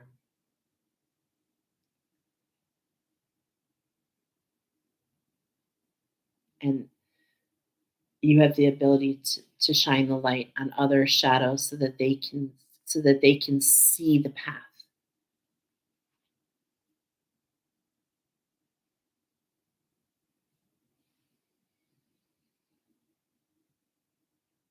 If only if only you will not allow your own wounding to get in the way.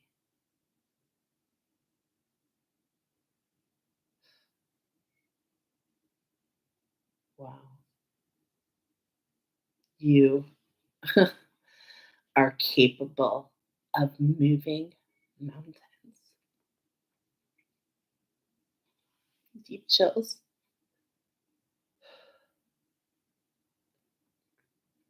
And allow others to be released from peril. Wow.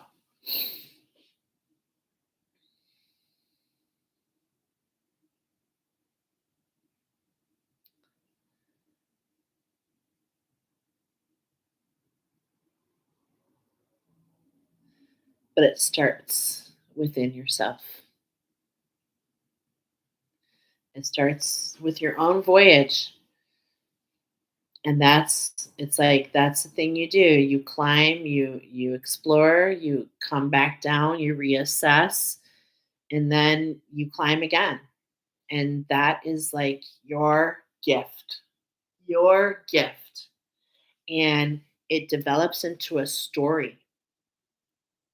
Is there more that you want to show? No. Okay. Are we complete? Yes. Confirmation. Wow. This has been a beautiful 5 hours, 23 minutes, and 49 seconds.